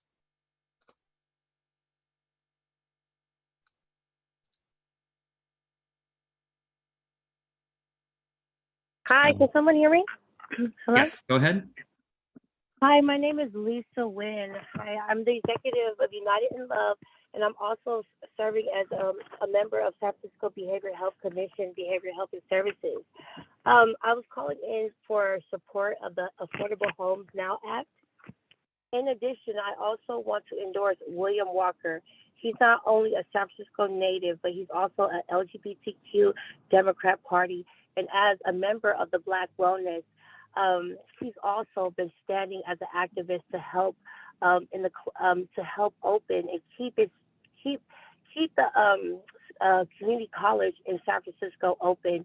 So I've been around William in many circles for over 10 years now, and I really highly ask that you guys endorse William Walker because we need this type of energy here. We need this new wave, and I'm here in support of that. I hope you guys can hear me. Thank you so much for what you guys do, your service. Thank you. Thank you for your comments. Next, we'll go to Lavonda. Good afternoon. Can you hear me? Yes, go ahead. Okay, good afternoon. My name is Lavonda Williams, as you see. I'm a San Francisco native, also a SF voter with Local 261. I am also currently employed as a 3417 with Department of Public Works. Please oppose the elimination of the Street and Sanitation Department. The costs are minimum and have been approved in the budget.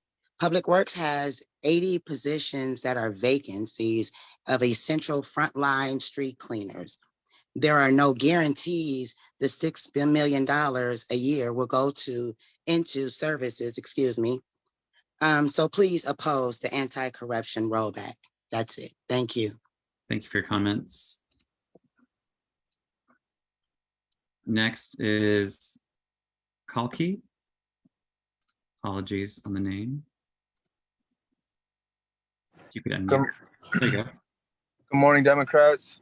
I'm glad I was able to, sit around this entire meeting. I've been trying to get in touch with the San Francisco Democratic Party for a while now, because I'm seeking endorsement for the mayoral election next year in 2023. And on that topic, I know voters. I was basically told that voters will be voting on whether we should push the election to even years, to like the years that we have presidential elections. I advise you guys to vote against it. I think having it on an odd year is one of the things that makes San Francisco unique. And personally, I don't think that, with all due respect, that we don't need another year of what's currently going on, which is a lot of nothing.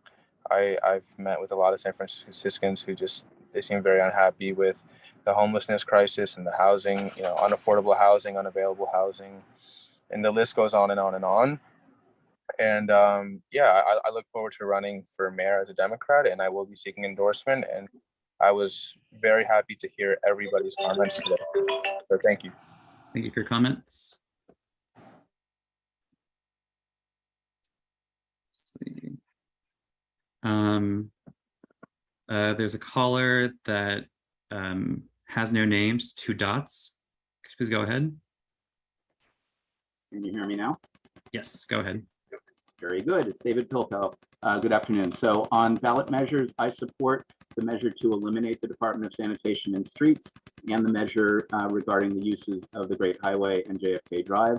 I oppose holding elections in even numbered years measure and the sales tax to fund transportation projects. As to candidates, I support Janice Lee for BART, Ann Shu for school board, and John Rizzo and Anita Martinez for college board. I could also support for the 3rd slot Bridget Davila, Thea Selby, Susan Solomon, or William Walker.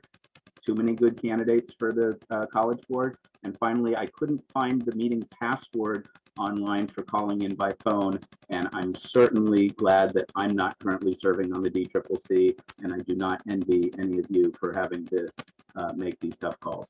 So thanks very much for listening. Thank you for your comments. Next, we'll go to Kim Tavaglione. Yes, thank you all. Kim Cavalloni, the Executive Director of the San Francisco Labor Council. So I just want to point out that the San Francisco Labor Council has endorsed Vic Chung, Anita Martinez, and Susan Solomon. With the way things have been going at City College, it's time for a change. We need new leadership there to really shepherd in what needs to be done at City College. Regarding the Affordable Housing Production Act, that is the only housing issue that the Labor Council has endorsed. We have gone no on the approval of affordable housing now. That is the official endorsement of the San Francisco Labor Council. If you care about having teachers, firefighters, and nurses living in San Francisco, you must support the Affordable Housing Production Act.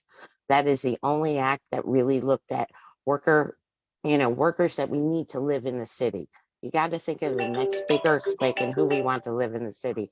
And finally, I also want to add that our Law and Ledge Committee is recommending no vote on the changes in the sanitation department. Thank you. Thank you for your comments.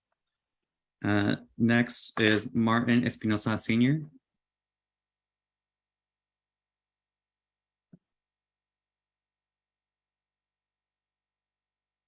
We'll move on to William Walker. please forgive me for not being properly dressed for this, but I am William Walker and I'm running for Community College Board. This is my third time running for this seat. I'm the former student trustee and I'm stuck at work, so please forgive me. I'm definitely a union supporter, and the main reason I'm speaking to this and that I even am addressing you a second time is because there is a rumor that I don't support unions, and I am a bona fide member of AFT 1481, which is a sister unit to AFT 2121. I filed to run for office on July 18th, and I filed long before many of the other candidates in this race. And I wasn't invited by a number of clubs. And I think it's very important that if you've got two contentious slates running and you have one independent candidate who served on the board to help save the accreditation of the college, I communicated with more than 80,000 students. I hope you consider me as your endorsement. Thank you. Thank you for your comment.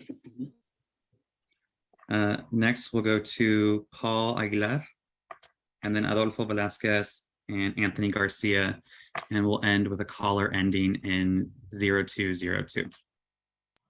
Go ahead, Paul. Good afternoon. Thank you for taking the time to allow me to speak to you today. My name is Paul Aguilar. I'm the chair of the HIV caucus of the Harvey Milk LGBTQ+ Democratic Club. If you've seen the news about monkeypox, then you've probably seen me on there. I wouldn't be able to help organize the community around this pandemic if it weren't for attending James Tracy's Organizing for Social Justice class at City College. I'm supporting Anita Martinez and Susan Solomon and Vic Chung, who was also a student of that class, for City College Board of Trustees. These candidates fully understand the importance that City College actually plays to the growing needs of those living with HIV in San Francisco. 70% of those living in San Francisco with HIV are over the age of 50, and we are finding that we need to enter the workforce once again, and that means updating our skill set. And for a lot of us, that means City College. Once again, please, Anita Martinez, Susan Solomon, and my classmate Vic Chung for City College Board. Thank you. Thank you for your comments. Adolfo Velasquez. Good afternoon, everybody. My name is Adolfo Velasquez, and I am running for the Board of Trustees, City College, but for the 2-year position. I'm not part of the slates that you've heard today, but I am running as a native of San Francisco, a 20-year history at City College as a student. I was an academic counselor in EOPS, which served our low-income, marginalized, disadvantaged students. And I retired. Before I retired, I was chair of EOPS and retired in 2021. So it's with those experience, that 20-year experience that I have at City College, that I would bring to the table, that insider knowledge, of seeing the successes and the, I want to say failures, but the challenges that City College has faced. So that is what I would bring to the table. Those 3 roles that I played in, and with that 20-year history, and hope that you consider me for endorsement. Thank you. Thank you. Next is Anthony Garcia. Hi, good afternoon, everyone. My name is Anthony, and I'm a San Francisco Democrat. I'm calling in to urge you all to vote on the Department of Public Works reform measure. This DPW reform measure will not eliminate a single city job, and it will simply allow the Department of Public Works to dedicate maximum time and resources to cleaning our streets and implementing reforms, not wasting time and money on more bureaucracy. And thank you all for taking the time to listen. Thank you for your comments. Moving on to caller ending in 0202. Your line's unmuted.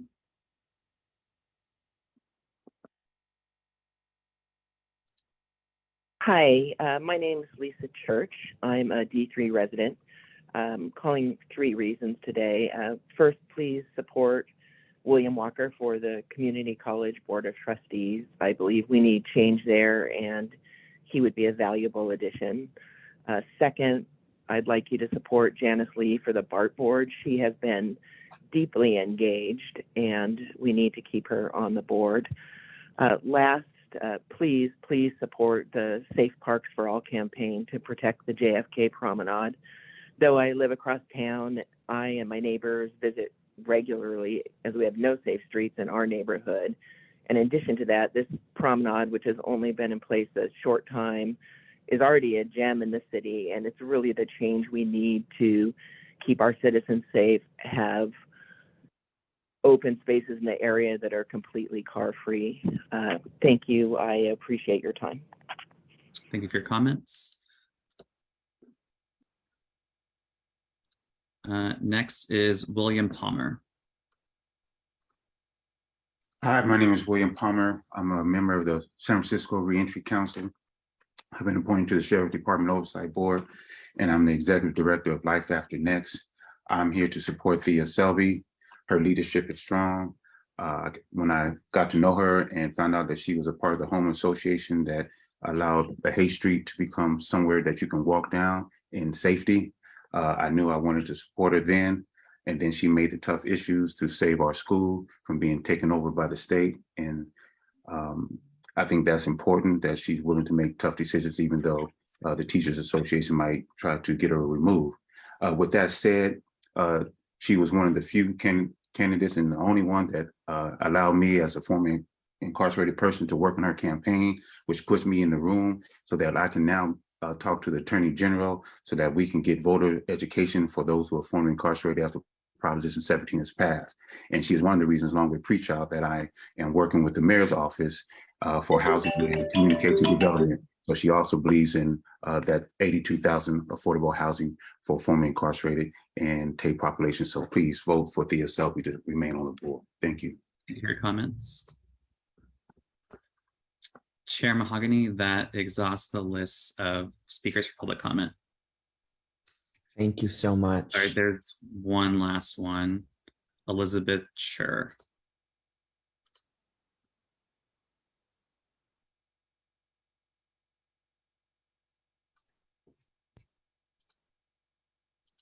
I'm so sorry. Can you hear me now?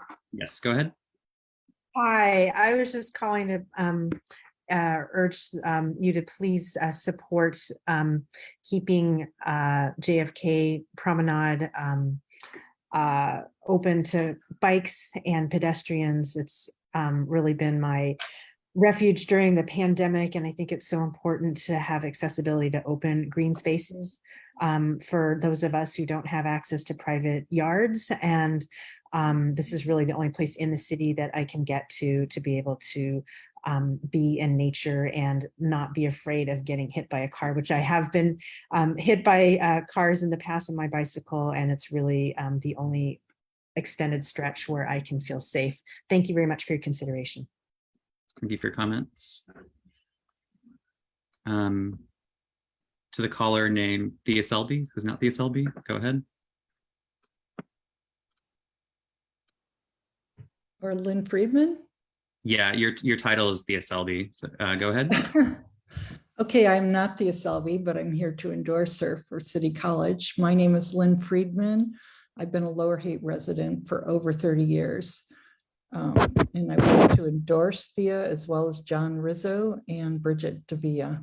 As a former ABC News editor, I've relied on Thea for several education-based interviews. I've watched her grow her family, send her sons to City College, run a successful small business, and somehow maintain the energy and drive to improve education for all residents. I believe in her vision so much, I volunteer for all of her campaigns. She will make sure City College remains stable, doesn't lose the accreditation, works with developers for hundreds of affordable housing units, diversify the faculty, low-cost student transit passes, and money to update infrastructure and break ground on the Performing and Education Center.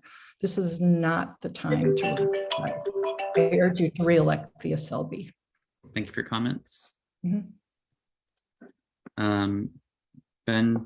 Benjamin Gurwitz. Hi, I'm having the same issue as not Thea. So my name's Andreas. I am a San Francisco Democrat, and I am voting, or I am here to encourage you guys to support oversight done right. As someone that worked in sanitation at a nonprofit in District 3, I've kind of had firsthand experience working with these things, and it's true that we need reform for DPW. There's not a lot of communication that goes on sometimes. It's very difficult. And we do have a sanitation problem in our streets. And while I really do agree that Prop B had good intentions, the implementation costs are too much, and it kind of supports a balkanization of our services that I don't know is the most effective way forward. And none of the money for the implementation will be used for the street cleaning services, which is where I think the investment is really needed. So I think we should do the oversight done right, because it keeps the two commissions that provide the oversight needed to also give support for cleaner streets. Thank you for your time. Thank you for your comments. Anastasia, will you please unmute?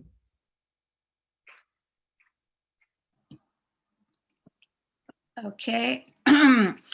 Good day, Chair Mahogany and DCCC members. I'm Anastasia Yovanopoulos, a San Francisco Tenants Union and Rep Coalition member, speaking in support of the Homes for Families and Workers ballot measure. Homes for Families and Workers will ensure those who build our houses actually afford to live in it. It's championed by labor and affordable houses because it will build much needed affordable housing for our families and workforce, and provide a big boost to workers by requiring developers to hire skilled and trained construction workers and pay them a prevailing wage. The YIMBY measure would redefine the meaning of affordable housing, allowing developers to build units that cost more than market rate. The claim of affordability is patently absurd. Those who truly need affordable housing will be priced out. The YIMBY measure destroys public oversight and transparency. Members of the public would be deprived of any opportunity to weigh in at a hearing about the proposed development, to demand real affordable housing in their community. We want to keep families in San Francisco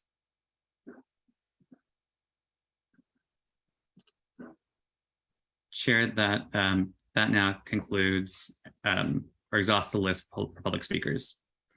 Okay, thank you, Executive Director Garcia, and thank you, members of the public, for calling in. We will now move on to item number 5 on our agenda, which is the member reports. Members, given that this will likely be a very long meeting, I'm hoping that folks can table their reports until the next meeting.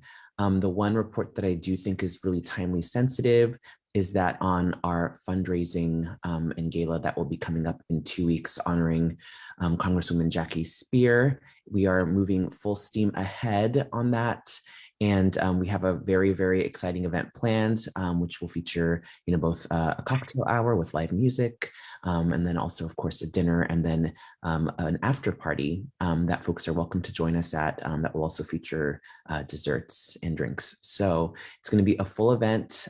We did confirm that the Lieutenant Governor is going to be, I believe, our keynote speaker, and I'm very excited to get to honor one of our members and a longtime champion of San Francisco and the Bay Area, Jackie Speer, with a Lifetime Achievement Award from the party. So for what you can do to help, if you haven't bought a ticket yet already, please do so. We are closing fast on the timeline when we have to turn our final numbers in.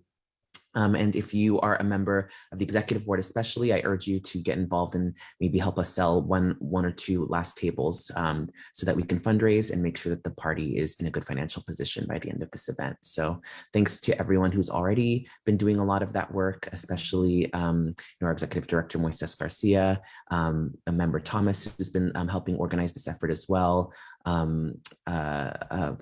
Kathleen, who has been a huge help as well, Brian Perkins from Congresswoman Spears' office, and also Carolina Morales, who has also been a huge help in motivating members to get involved in purchase tables. So thank you to everyone, and we look forward to seeing you at the event in 2 weeks. Oh, and Skylar as well, thank you for helping with all your coordination with the Lieutenant Governor's office. Thank you so much.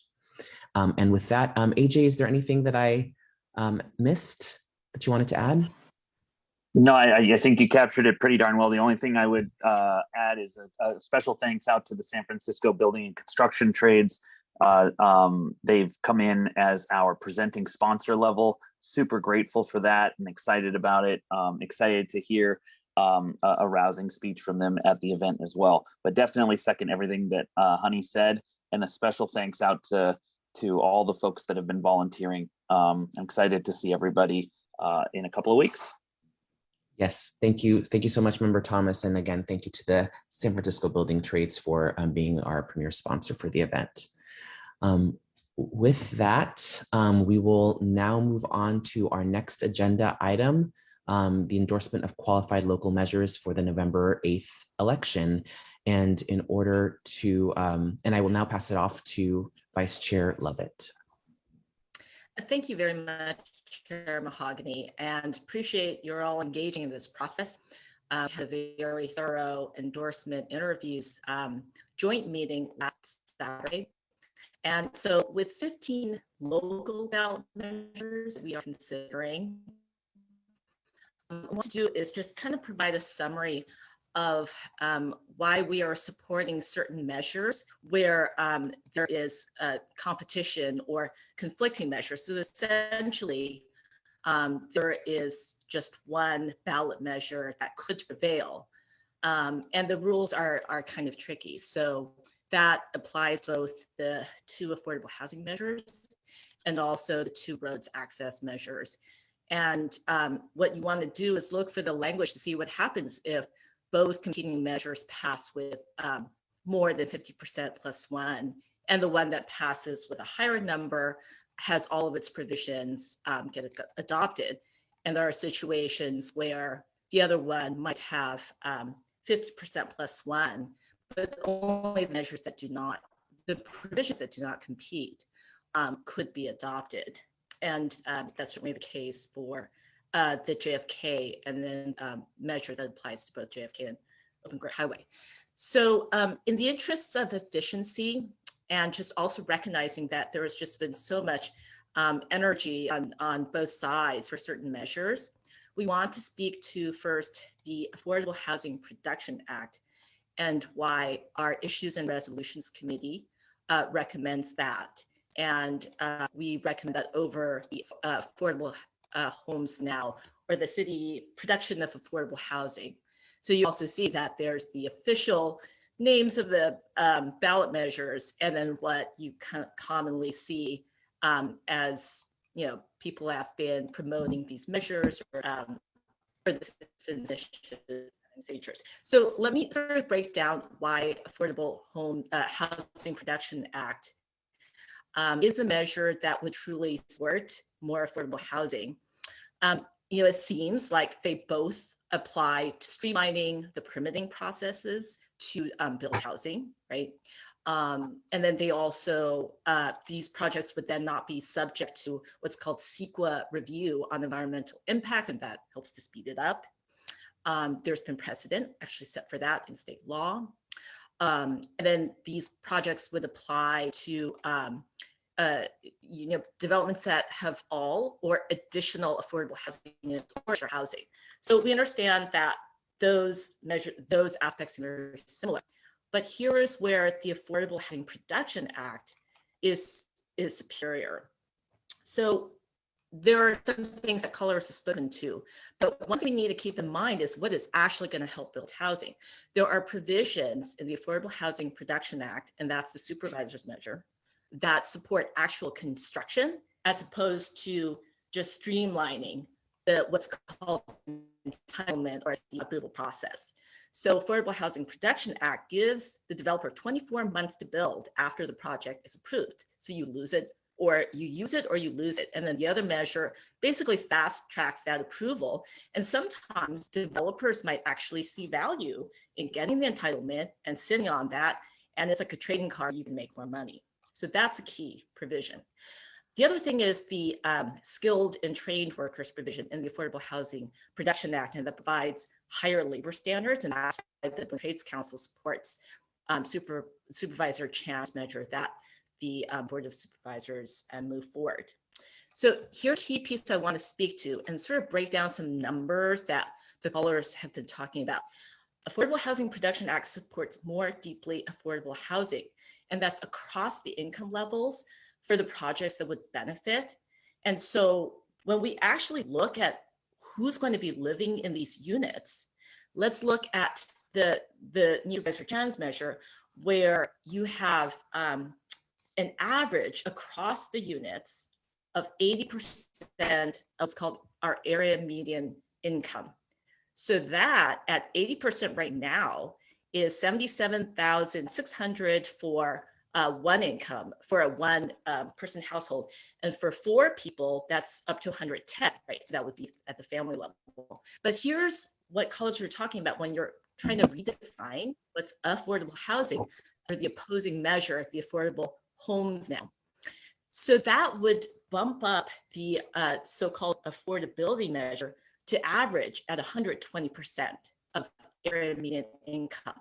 So across these units, the average would at the one person household be $116,000. That would be the average. So I'm not sure how that's considered sort of affordable in terms of working class standards. And then for a 4-person household, that's $166,000. So that is the rationale that we have for supporting Affordable Housing Production Act. I want to jump to another area where there are competing measures, and that would be for the uses of Great Highway and JFK. So that is the Citizens Initiative, and we do not recommend that one. We do recommend the Golden Gate Park's access and safety, which would preserve the legislative process and all that public input around keeping, Golden Gate Park and JFK as a car-free street, but promoting all sorts of different forms of transportation. So a few points. JFK has become the focal point, but it's not the only access road to Golden Gate Park. And we've heard a lot about DZ Wilsey being the benefactor. She has poured money into all kinds of races, including Republicans. She has outsized influence on issues that have been legislated thoroughly, where there are opportunities for public comment and outreach to communities. And we understand that outreach is really important, right? We're also concerned about the long-term access issues that need to be addressed. So for the Citizens Initiative, which would open the Great Highway at all times and also reopen JFK, this would undo the Ocean Beach Climate Adaptation Project. And that's reality. We have to deal with these climate impacts. And so, if we're not properly managing our, public access roads and parkways so that we're kind of dealing with our 21st century challenges, then we're not facing reality. So those are the competing measures. And I just want to briefly speak to some of the other measures and understanding that we're having, votes on these and it's a long, long day. We want to note that if the even numbered elections actually provides a more consistent method for signature gathering when it comes to citizen initiatives to be put on the ballot. So it's not pegged to the last mayoral, the number of votes in the last mayoral race, but actually to 2% of registered voters, and there would be greater consistency. And you've heard the argument last week overall, why do we want to move certain races like the mayor's race, the DA, et cetera, to even numbered years? There's just higher turnout. So there's a lot more voter participation. So we think that's really important. And then a shout out to a couple of the measures that we think are very important to support. The 2 measures that support public funding, public education funding. So that would be the Student Success Fund and that provides a grant, a process of providing grants for SFUSD schools, and also for the city college parcel tax. And this is tiered, so it's more progressive, and it's a lot fairer both on the residential and the commercial side. We also want to support the tax on keeping vacant homes, homes vacant, and or aka the empty home tax. We support that. Also, the guaranteed income tax that provides that's procured through a tax on online deliveries, and then the Homelessness Oversight Commission. We think that is really important as well to support. And then at this point, I invite my colleague, Vice Galata, to also speak to some other measures that we would look at providing a recommendation on. Thank you, Chair Lovett. Yes, I just wanted to briefly speak to the Issues and Resolutions Committee recommendation on the sanitations and street measure, which we are recommending a yes vote on today. This was placed on the ballot by the Board of Supervisors, as you all know, has the support of 8 members of the board who do not always agree, but they do agree on this. And that's because the measure, as we heard today, maintains critical oversight while ensuring greater efficiency in critical service delivery by not duplicating city administrative functions, and will result in cost savings that can be invested back into keeping our streets clean. And so this body has been consistent in our support of stronger local government oversight, as well as effective government services. So we, as a committee, are recommending a yes vote. And I'll turn it back to you, Chair Lovett. Thank you.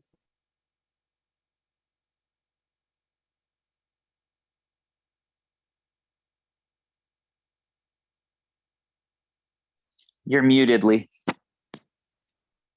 Thank you. Okay, so for this portion of the meeting, we do have a lot of ballot measures, and we will run through roll call, and our Executive Director, Moises Garcia, will tally our votes. And so for each measure, I will call out the name of the measure, and then we will take a vote to see if you will vote yes for the SF Democratic Party to provide an official endorsement, no, so the Democratic Party endorses a no on the measure, or just do you want no endorsement? So there's really nothing on our slate mailers, so we do not put in an opinion on this, or you choose to abstain. And as is true for the candidate endorsements, an abstention would actually lower the threshold for voting. Do we have a number on how many people are voting at this point and present? Yes, we have 30 members present, either here or through a proxy, and 3 absences, or 3 excused absences. Okay, so it's not like the old is going to be 16, right? If everyone is voting, unless there are abstentions. Other abstentions. Okay, so everybody is clear on that. Vice Chair Lovett, your connection is really unstable, and I'm wondering if there is a way for you to either plug in directly to your modem, or perhaps if you turn off your video, it'll lower. Yeah, you know, I might need to call in.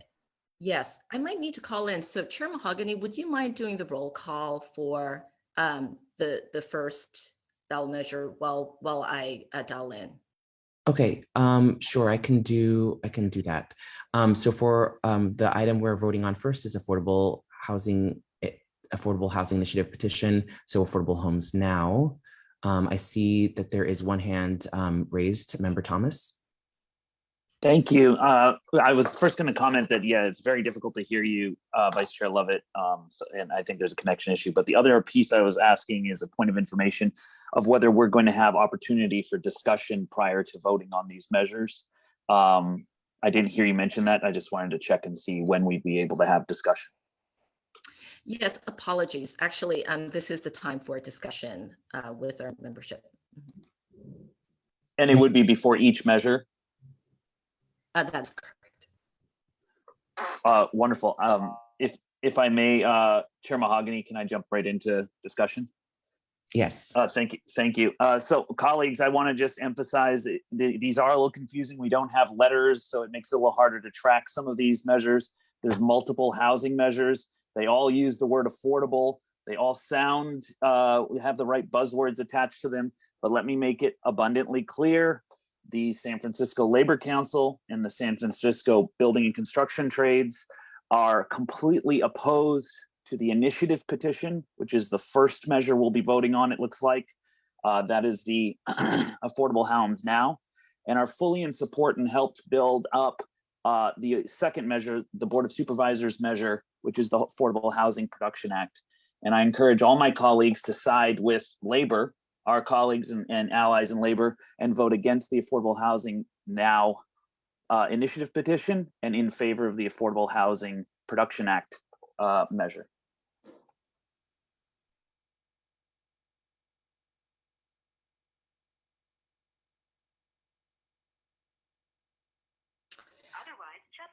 Are there any other comments? And yeah, Chair Mahogany. Would you like me to facilitate? Okay. For this, All right. yeah, I'm Yes. calling in. We'll go on to our next commenter, Member Ibanez. Thank you so much. I am urging board members to vote yes on the affordable housing production. The affordable housing production, we'd heard Rudy Gonzalez, Executive Director of the Building Trades. We heard Kim Tevalong, Executive Director of the Labor Council, and you see that there is unification of the labor community supporting this measure. Not only is the labor community behind this, but also my union, UESF, voted unanimously to support this measure, because at the end of the day, not only does it really create a process to build more affordable housing, it actually is going to build more affordable housing, and it creates a real definition of what is affordable, rather than saying that anyone who makes more than a six-figure income gets to have affordable housing. We have a lot of people here in San Francisco that make under $60,000, and a lot of them are getting pushed out. That includes a lot of our educators, and this measure also has it also allows for production of affordable housing for educators. The other measure actually use teachers as a Trojan horse to be able to get their signatures in the ballot without contacting our union. And there's some lies in there. And I urge you to really look at it and be very analytical, and really don't fall for the fear mongering and all these other tactics that we're not building affordable housing for anyone. And listen to who's really speaking for affordable housing. It's people like you and I who can't afford to live here in San Francisco. We need to ensure that our police, firemen, teachers, and all the service workers that this is going to benefit to stay here in San Francisco. What kind of city we're building if we don't support this measure? I urge you to vote yes on the Affordable Act, Affordable Production Act, and no on the Affordable Housing No. Thank you, Secretary Ibanez. I know that we're going to have a chance to talk to the Affordable Housing Act, or the Board of Supervisors one. So perhaps we can just really limit it and direct to just the Affordable Homes Now initiative. Thank you. Going on to Member Avalos. Good to see everyone. Just want to say one thing that's often neglected to be talked about regarding the city approval of affordable housing, or the so-called Affordable Housing Now Act, is that it's changing the city charter to change what is a core function of the Board of Supervisors. The Board of Supervisors is responsible for approving budgets, for approving the use of city funds and city contracts of projects over $10 million. Regardless of whether it's about affordable housing or not. They also are responsible for approving the use of city property, regardless of whether it's affordable housing or used for other purposes. This is a core function of the Board of Supervisors, and one that actually prevents the mayor's office from having complete control over how funds are used and how city land is used. It prevents sole source contracts or giving contracts or leases on land to your most favored nations in your constituency, which is often the richest and the largest political, most powerful political part of the establishment. So the Affordable Homes Now would remove that power just for affordable housing. And it's never been a problem for the Board of Supervisors to approve funds for affordable housing or the lease of city property for affordable housing. What we would see is this would open the door for the singular decision-making power of the mayor's office, with excluding the public, excluding the Board of Supervisors, which actually brings the public into the process of how decisions are made for leasing and financing. If you are opposed to seeing that concentration of power that can lead to corruption, I encourage you to consider this in your vote today no on the city approval of affordable housing. Thank you. Thank you, Member Avalos. Member Barry. Thank you, Chair Mahogany, and also thank you, Chair Lovett. I would like to just express that it's to the point of disgusting now with this affordable being put on something, the word affordable, when we know it's not going to be affordable for low income people, and that us low income people will be in competition with people that make up to 193,000 to get these few units that can be built. I'm opposing this ballot measure. I just can't. It's like the new redevelopment, like that was sold to us. Urban renewal was sold to us, and now affordable housing is affordable to who? And I'm disappointed that this word was put in this ballot measure, and that is it. And thank you. Thank you, Member Barry. Mr. Rahimi. Thank you, Chair. On behalf of Senator Scott Wiener, I'd like to just simply say that the Affordable Homes Now measure creates a ministerial process for 100% affordable housing projects. That means there are no bogus hearings for 100% affordable housing. The Board of Supervisors measure does not do that, and that's why the DCCC should support Affordable Homes Now. Thank you. Okay, thank you, Mr. Rahimi. Seeing no other hands, colleagues, can we take this to a vote? And just wanted to check in with Vice Chair Lovett if you were able to call in. Okay. You're on mute. Still working on it. Okay, well, let's go ahead with the roll call vote. Executive Director Garcia. Great. So on affordable housing initiative petition, your options are yes, no, no endorsement, and abstain. So we'll start with Avalos. No. Avalos, no. Baraka. No. Baraka, no. Barry. No. Barry, no. Campos. No. Campos, no. Chen. No. Chen, no. Dufty. No. Dufty, no. Galata. No. Galata, no. Ibanez. Absolutely not. Ibanez, no. Kim. No. Kim, no. Lacroix.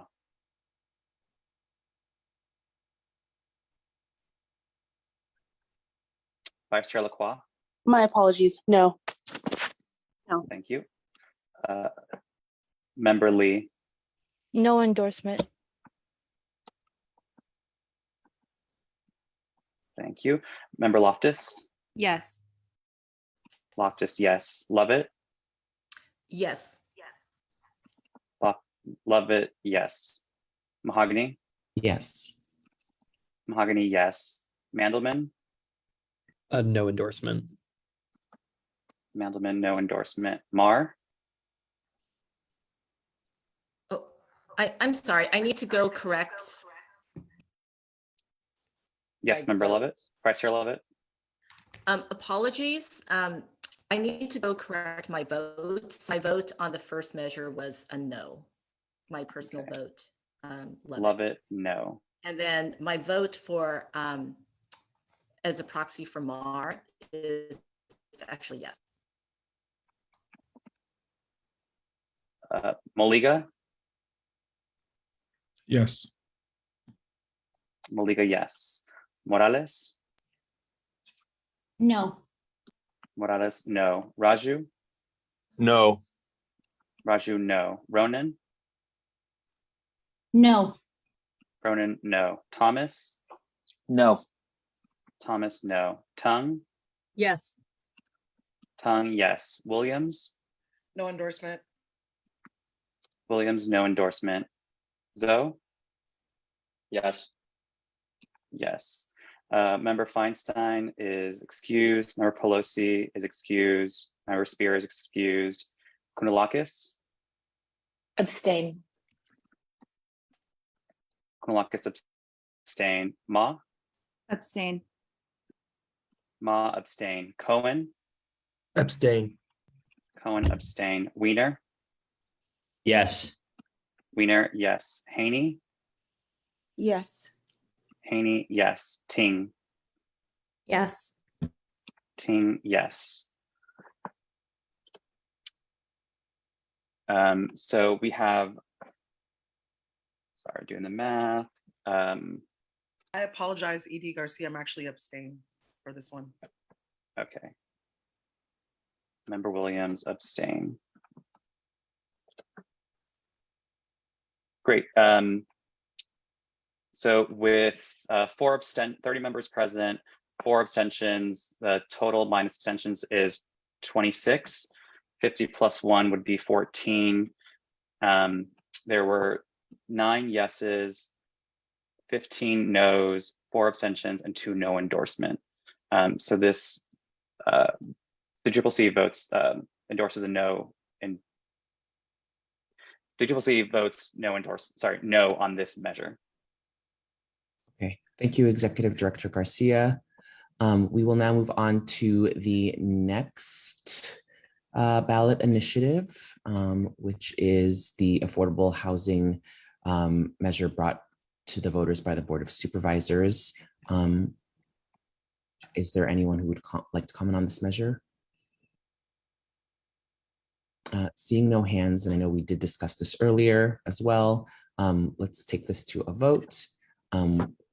Executive Director Garcia, are you able to call the roll? Yes. So on affordable housing, Board of Supervisors, your options are yes, no, no endorsement, and abstain. We'll start with Member Obolus.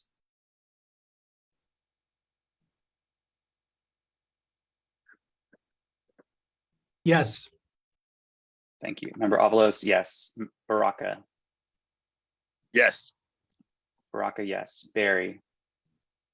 Yes. Barry, yes. Campos. Yes. Campos, yes. Chen. Yes. Chen, yes. Dufty. Yes. Dufty, yes. Galata. Yes. Galata, yes. Ibanez. Absolutely, yes. Ibanez, yes. Kim. Yes. Kim, yes. Lacroix. Yes. Lacroix, yes. Lee. No endorsement. Lee, no endorsement. Loftus. No. Loftus, no. Lovett. Yes. Lovett, yes. Mahogany. Abstain. Abstain. Mahogany, abstain. Mandelman. No endorsement. Mandelman, no endorsement. Mar. Yes. Mar, yes. Maliga. Abstain. Maliga, abstain. Morales. Yes. Morales, yes. Raju. Yes. Raju, yes. Ronan. Ronan, yes. Ronan, yes. Thomas. Yes. Thomas, yes. Tung. No. Tung, no. Williams. Yes. Williams, yes. Zoe. Abstain. Zoe, abstain. Feinstein, Pelosi, and Spear are not here. Quinolakis. Abstain. Quinolakis, abstain. Ma. Abstain. Ma, abstain. Cohen. Abstain. Cohen, abstain. Weiner. No. Weiner, no. Haney. Yes. Haney, yes. Ting. Yes. Ting, yes. There was 30 votes counted, 6 abstentions, so it's 24. That means the threshold to win was 13, and there were 19 yes votes. So the DCCC voted to endorse a yes position on this ballot measure. Thank you, Director Garcia. We will now move on to item ballot initiative number 3, the grants to San Francisco Unified School District. Is there anyone who'd like to comment on this item? Yeah. Chair, may I please read a statement on behalf of Supervisor Ronan? Yes. Thank you, Treasurer Morales. I am speaking on behalf of Supervisor Hilary Ronan, who co-authored the Student Success Fund ballot measure with Supervisor Melgar. We all know that students have been struggling for decades. The detrimental impacts of inequality in our schools falls on low-income students, students of color, and their families. And this has only worsened during the pandemic. We need to take bold action to support our kids. The Student Success Fund will address these challenges by providing long-term stable funding for school sites to build innovative and measurable interventions that will help our public school children thrive.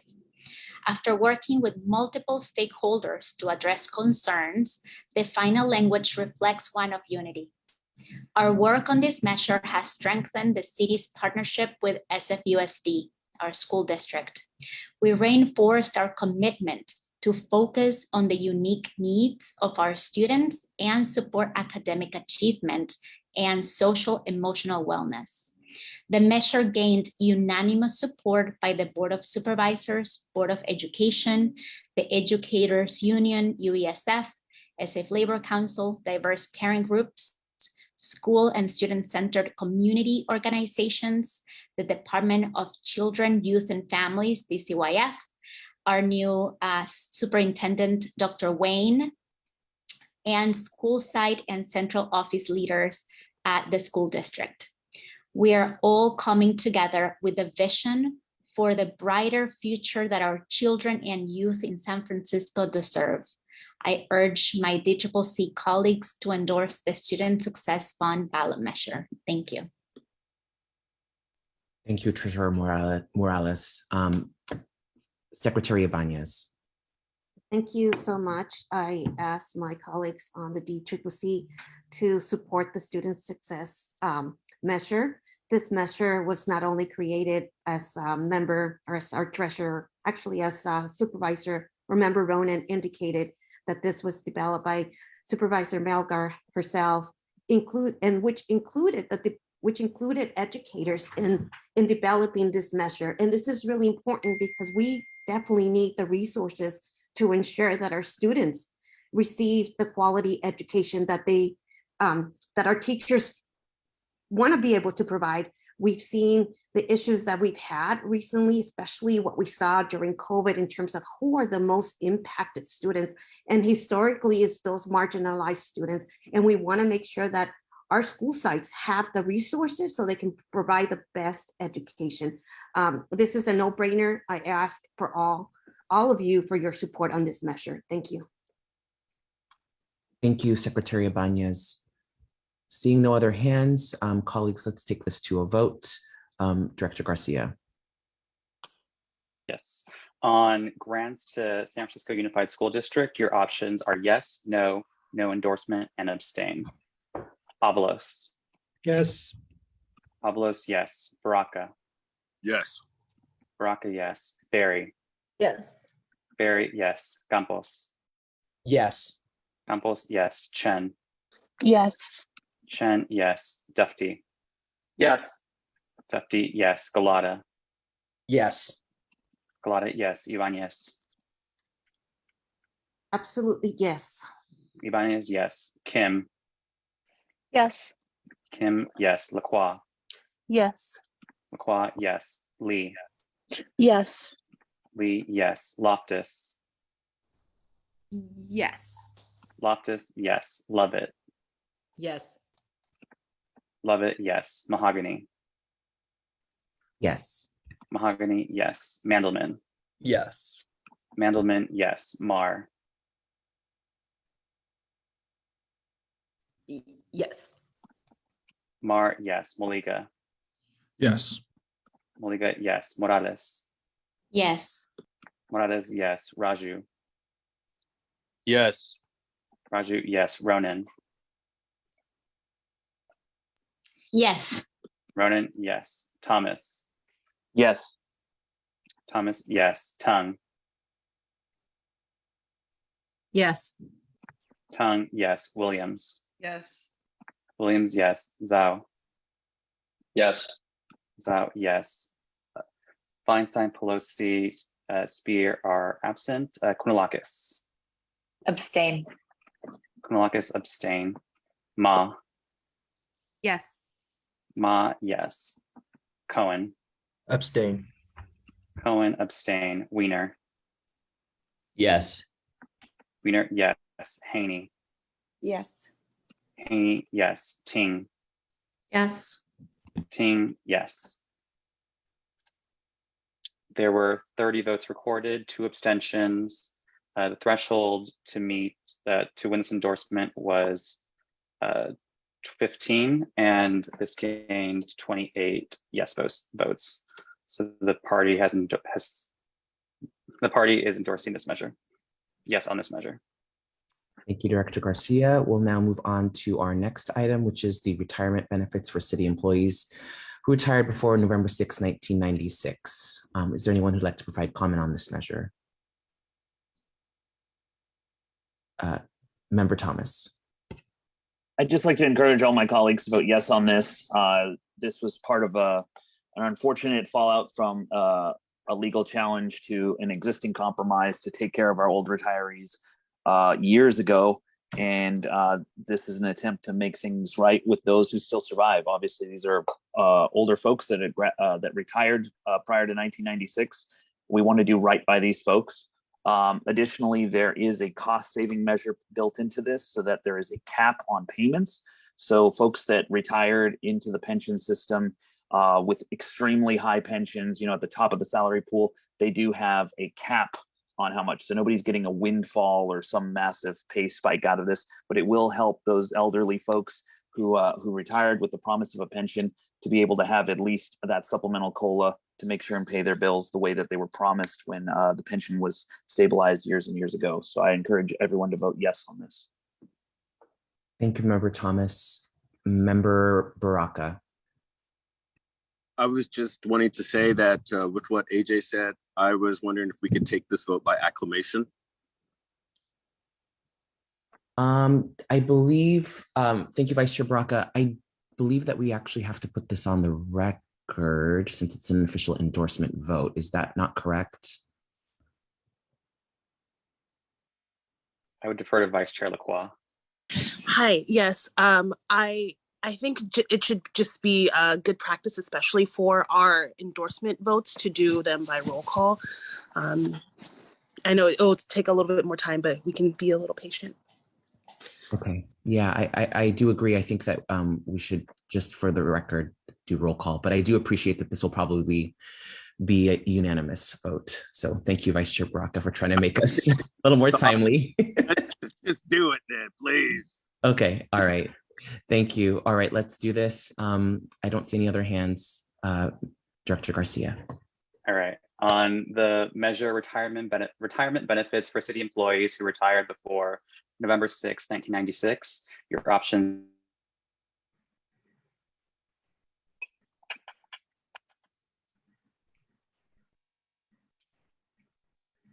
Did we lose ED Garcia? Oh yeah. ED Garcia, your connection has gotten a little unstable. I don't know if maybe you want to try turning off. No endorsement and abstain. Avalos. Yes. Okay, just did. To help? Okay. Avalos, yes. Baraka. Yes. Baraka, yes. Barry. Yes. Barry, yes. Campos. Yes. Campos, yes. Chen. Yes. Chen, yes. Dufty. Yes. Dufty, yes. Galata. Yes. Galata, yes. Ibanez. Yes. Ibanez, yes. Kim. Abstain. Kim, abstain. Lacroix. Yes. Lacroix, yes. Lee. Yes. Lee, yes. Loftus. Pass. Loftus, pass. Lovett. Abstain. Lovett, abstain. Mahogany. Yes. Mahogany, yes. Mandelman. Yes. Mandelman, yes. Marr. Yes. Marr, yes. Maliga. Yes. Maliga, yes. Morales. Yes. Morales, yes. Raju. Yes. Raju, yes. Ronan. Yes. Ronan, yes. Thomas. Absolutely, yes. Thomas, yes. Tongue. Yes. Tongue, yes. Williams. Yes. Williams, yes. Zhao. Yes. Zhao, yes. Feinstein, Pelosi, and Spear absent. Kounalakis. Abstain. Kounalakis, abstain. Ma. Yes. Ma, yes. Cohen. Abstain. Cohen, abstain. Wiener. No. Wiener, no. Haney. Yes. Haney, yes. Ting. Yes. Ting, yes. Going back to Loftus. Sorry. Yes. Loftus, yes. With 30 members voting, 4 abstentions, the threshold to gain this endorsement was 14, and there were 25 yes votes. The party has endorsed a yes position on this measure. Thank you, Director Garcia. We will now move on to our next item, which is the renewal of Library Preservation Fund. Members, are there any who would like to provide comment on this item? Seeing no hands, why don't we go ahead and go into the roll call vote? Sure. On this measure, renewal of Library Preservation Fund, your options are yes, no, no endorsement, and abstain. We'll start with Avalos. Yes. Avalos, yes. Baraka.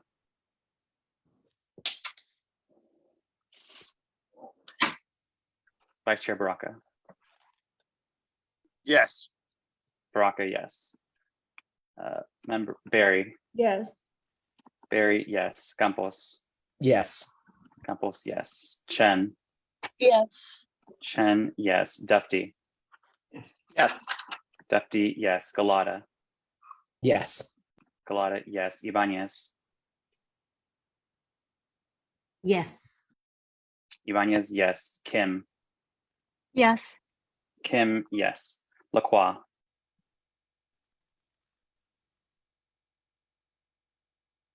Vice Chair Yes. Lacroix. Thank you. Lacroix, yes. Lee. Yes. Lee, yes. Loftus. Yes. Loftus, yes. Lovett. Yes. Lovett, yes. Mahogany. Yes. Mahogany, yes. Mandelman. Yes. Mandelman, yes. Marr. Yes. Marr, yes. Maliga. Yes. Maliga, yes. Morales. Yes. Morales, yes. Raju. Yes. Raju, yes. Ronan. Yes. Ronan, yes. Thomas. Yes. Thomas, yes. Tongue. Yes. Tongue, yes. Williams. Yes. Williams, yes. Zhao. Yes. Zhao, yes. Skipping, Feinstein, Pelosi, and Spear. Kounalakis. Abstain. Kounalakis abstain. Ma. Yes. Ma, yes. Cohen. Abstain. Cohen abstain. Weiner. Yes. Weiner, yes. Haney. Yes. Haney, yes. Ting. Yes. Ting, yes. 30 members voting, 2 abstentions. The threshold to gain this endorsement was 15, and there were 28 yes votes. The party has chosen to endorse a yes position on this measure. Thank you so much, Director Garcia. We will now move on to holding city elections in even numbered years. Colleagues, does anyone want to comment on this measure? Seeing no hands, we will move on to the vote. Director Garcia. On this measure, holding city elections in even numbered years, your options are yes, no, no endorsement, and abstain. We'll begin with Member Avalos. Yes. Avalos, yes. Baraka. Yes. Baraka, yes. Barry. Yes. Barry, yes. Campos. Yes. Campos, yes. Chen. Yes. Chen, yes. Dufty. Yes. Dufty, yes. Galata. Yes. Galata, yes. Ibanez. Yes. Ibanez, yes. Kim. No. Kim, no. Lacroix. Yes. Lacroix, yes. Lee. Yes.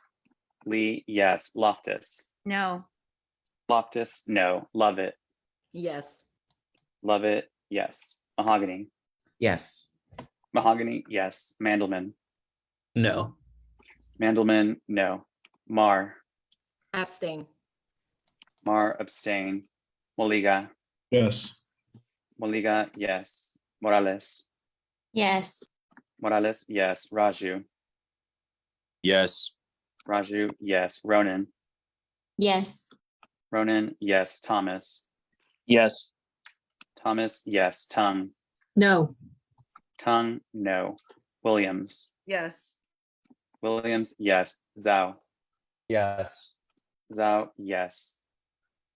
Skipping to Kounalakis. Abstain. Kounalakis, abstain. Ma. Yes. Ma, yes. Cohen. Abstain. Cohen, abstain. Weiner.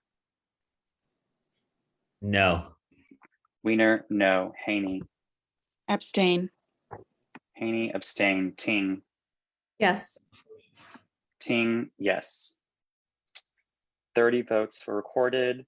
There were 4 abstentions. The threshold to get this endorsement was 14, and there were 21 yes votes. The party has chosen a yes position on this ballot measure. Thank you. The next ballot initiative is Homelessness Oversight Commission. Colleagues, would anyone like to comment on this item?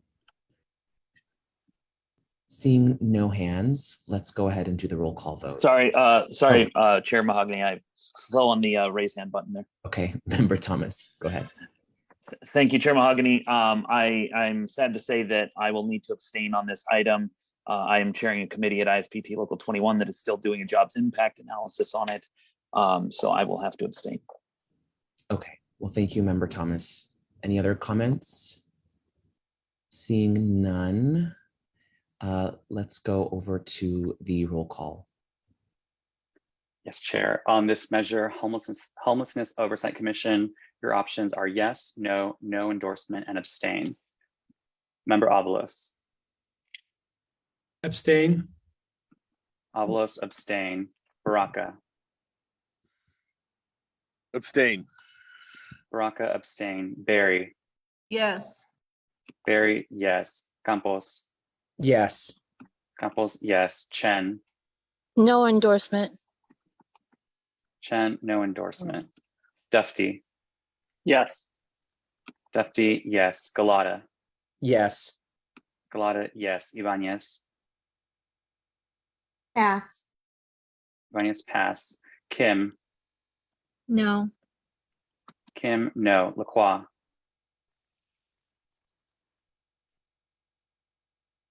Pass. Lacroix, pass. Lee, No endorsement. Lee, no endorsement. Loftus, Apologies. No. Loftus, no. Lovett, Yes. Lovett, yes. Mahogany, Yes. Mahogany, yes. Mandelman, Yes. Mandelman, yes. Marr, Yes. Marr, yes. Moliga, Yes. Moliga, yes. Morales, Yes. Morales, yes. Raju, Yes. Raju, yes. Ronan, Yes. Ronan, yes. Thomas, Abstain. Thomas, abstain. Tongue, No. Tongue, no. Williams, Yes. Williams, yes. Zhao, Yes. Zhao, yes. Skipping down to Kounalakis, Abstain. Kounalakis, abstain. Ma, Yes. Ma, yes. Cohen, Abstain. Cohen, abstain. Weiner,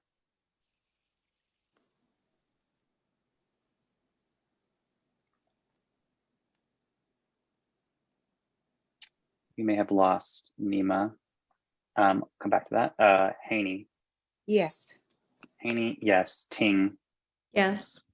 Ting, yes. Going back to Ibanez, Yes. Ibanez, yes. Lacroix, Yes.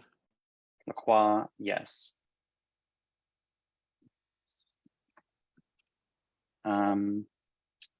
Weiner,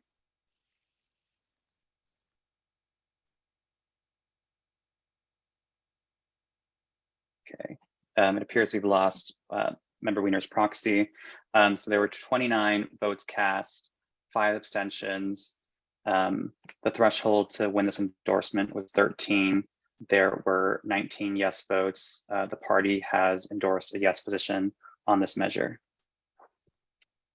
Thank you, Director Garcia. We'll now move on to our next ballot initiative, which is the elimination of the Department of Sanitation and Streets. Colleagues, is there anyone who'd like to comment on this measure? Yes, I'd like to comment. Okay, we have Member Thomas, and then, oh, what, you know what? I heard your voice first, even though I didn't see a hand, Keith. So we'll go to you, Vice Chair Braca, and then we'll go to Member Thomas. You know, this measure gave me a little bit of pause. I really wanted to talk to one of the creators of it. I had an opportunity to speak to Supervisor Peskin, and I've also had a chance to speak to several other members, including Administrator Chu on this issue.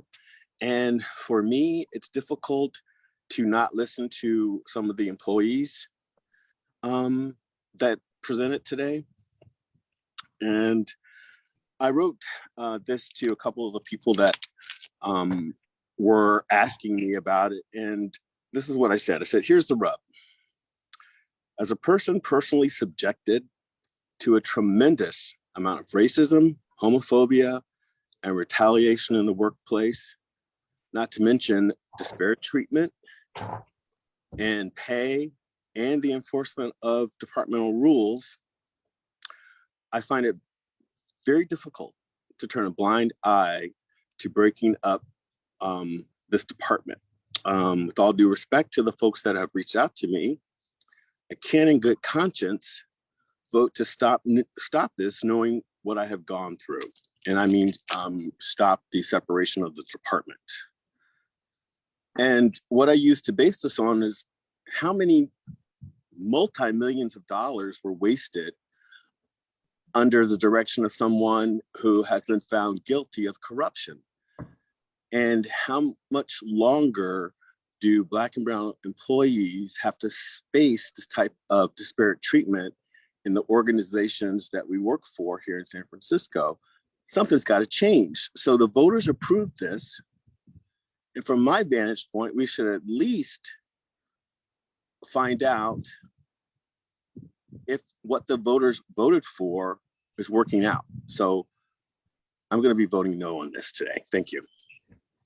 Thank you, Vice Chair Baraka. Member Thomas. Thank you, Chair Mahogany. Similar to my statement earlier, I'm chairing a committee that's overseeing an impact analysis as we have workers impacted by this, and so I must abstain from today's vote. However, I want to take a moment to just uplift the voices of tons of folks that came into our comments section today, especially the voices of labor. Labor's Local 261, which fought like hell a couple years ago to get the original ballot measure on the ballot to correct the decades of corruption that we've seen and create this this organization, and we have not seen it take effect yet. And while the Labor Council has not yet taken a position, I want to emphasize that the Law and Ledge Committee did recommend opposing this measure, but I will need to abstain in this vote. Thank you, Member Thomas. Member Barry.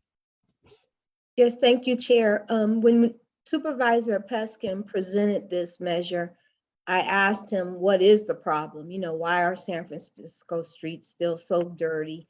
And he gave the reason of wind.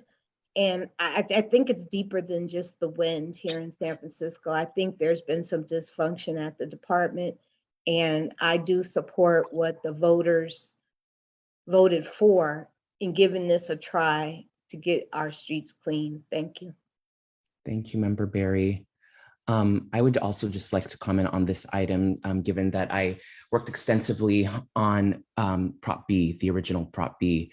And I will just say that we met with so many of the workers in the Department of Public Works who were really frustrated, both with their leadership and the cronyism and all of the corruption that was happening in the department, but also felt as though it was too big. And part of the reason why this corruption was happening was because the department was so big, and specifically that there were no, that there wasn't a good audit to keep track of all the money that was funneled through DPW.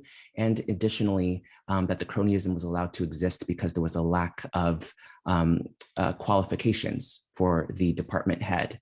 And so we didn't meet just with Labor's Local 261. We met with 1021, we met with Local 21, we met with many of the unions, if not all, who actually work in the Department of Public Works. And we incorporated all of their feedback into writing that original Prop B measure. Again, key points being the making sure that there is an audit and robust financial reviews under the new department, making sure that there are specific qualifications so that qualified people were leading the department and not just people who, you know, had good relationships with folks in power. And unfortunately, as much as, you know, this new ballot initiative is being touted as, you know, just getting rid of the department, but keeping all the anti-corruption pieces in place, unfortunately, that's false. It does eliminate the audit and financial review. It does eliminate the qualifications piece for the directors. And so unfortunately, it takes away many of the safeguards that we put in place after robust conversations with the city workers of many different unions to create a better department that will be able to focus on street cleaning. And yes, we've already spent millions of dollars getting it set up over the last 2 years. It is just about ready to be implemented. And now at the 11th hour to say, well, just kidding, we're not going to do this anymore, feels a little bit like a slap in the face to the voters and to the workers who worked so hard to get this passed by a majority of San Franciscans. So I will be voting no on this measure, and I encourage all of my colleagues to do the same. Member Zoe, I see that your hand is up. Thank you, Chair Mahogany. I just want to echo everything that you just said in terms of what Prop B did and will do to combat the cronyism and corruption that's in the department. I also, to me, I think fundamentally, it's odd that we're voting on a measure deeming a new department that has yet to be fully operationalized to be not working and go back to the status quo of leaving street cleaning to DPW when we've had years, decades of evidence that our streets are not clean, and where that's concentrated. Again, I think it's important to acknowledge our neighborhoods like the Tenderloin, south of Market, where some of the most low income zip codes in the city, where folks are forced to live with exceptions of feces, of trash all over outside in front of their doors. And I think having seen the failure to address that, a new department that is solely focused on cleaning our streets, on addressing those issues is vital. And so I will be voting no on this measure as well, and urge my colleagues to do so.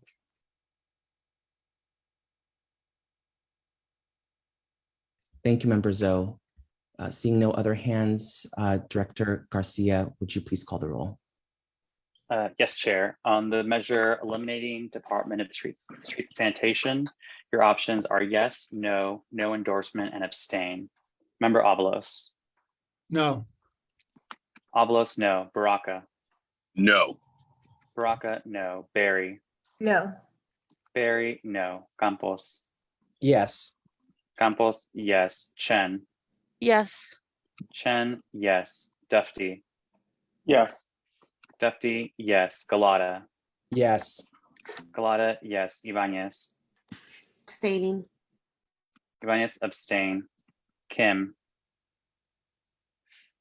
Yes. Kim, yes. Lacroix. Yes. Lacroix, yes. Lee. Yes.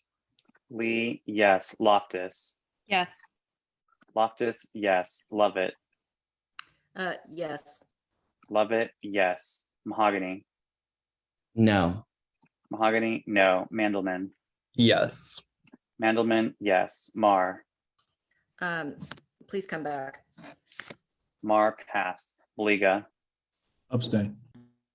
Maliga, abstain. Morales. No. Morales, no. Raju. Abstain. Raju, abstain. Ronan. Yes. Ronan, yes. Thomas. Abstain. Thomas, abstain. Tongue. Yes. Tongue, yes. Williams. No. Williams, no. Zoe. No. Zoe, no. Kounalakis. Abstain. Kounalakis, abstain. Ma. No. Ma, no. Cohen. Abstain. Cohen, abstain. Wiener.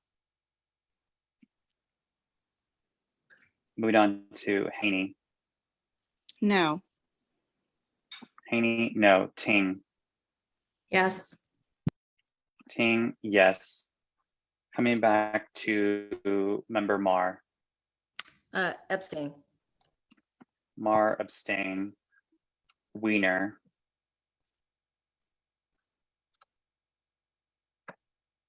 With 29 votes counted, 7 abstentions, the threshold to gain an endorsement is 12, and there were 13 yes votes. The party has chosen a position of, has voted a position of yes on this proposition. Thank you, Director Garcia. We will now move on to the next ballot measure, which is use of the Great Highway and JFK Drive. Colleagues, is there anyone who'd like to provide comment on this item? I would just like to say that, oh, Member Barry, go ahead. Please go ahead. I just wanted to confirm if it was to keep it Oh, open. I'm sorry. Yes. Yes, so it is uses of the Great Highway and JFK Drive. This would, this is the, a yes vote means you would want to require the city to allow private motor vehicles on JFK Drive. And yes, so this is the one that folks were calling the, to reopen to cars, I believe. Is that correct? Right, that's a citizens initiative to both reopen the Great Highway at all times and to open JFK. Okay, got it. Is there anyone who'd like to speak in support of this? Member Chen? Yes, thank you. I think something that was mentioned by different supervisors before, which I totally agree with, is that the Great Highway is one of the few ways where you're able to connect people from the southern portion of San Francisco and like the South Bay to like the Richmond Sunset area. So I have a lot of friends who've told me that they've rely on the Great Highway because they're pushed out. They have to live in Daly City now because they can't afford to live in San Francisco, but it's extremely difficult for them to visit family during the weekend because the only option they have to go there is 19th or Sunset, but Sunset is like cut off, so it doesn't really make it easier for them to get into like the Richmond or Sunset area. So that's one. It's just it feels like it's really discriminatory to just have a road closed that is supposed to be connecting people to different places, especially when people are displaced from San Francisco. I will be voting no endorsement on it just because there is a portion of the legislation that talks about a section that needs to be open or that there's a section in the legislation that says the section of the Great Highway needs to be open, but I know that the city needs to do repair on it because it's like falling into the ocean. So because of that, I am voting no endorsement. Thank you. Thank you, Member Chen. So colleagues, I think we can go ahead and take this at roll call if there are no other comments. All right, Director Garcia, please call the roll. Yes, on the measure uses of the Great Highway and JFK, your options are yes, no, no endorsement, and abstain. Member Avalos. No. Avalos, no. Baraka. No. Baraka, no. Barry. Yes. Barry, yes. Campos. No. Campos, no. Chen. No endorsement. Chen, no endorsement. Dufty. No. Dufty, no. Galata. No. Galata, no. Ibanez. Yes. Ibanez, yes. Kim. No. Kim, no. Lacroix. No. Lacroix, no. Lee. No. Lee, no. Loftus. No. Loftus, no. Lovett. No. Lovett, no. Mahogany. No. Mahogany, no. Mandelman. Absolutely no. Mandelman, no. Mar. No. Mar, no. Maliga. No. Maliga, no. Morales. Abstain. Morales, abstain. Raju. No. Raju, no. Ronan. No. Ronan, no. Thomas.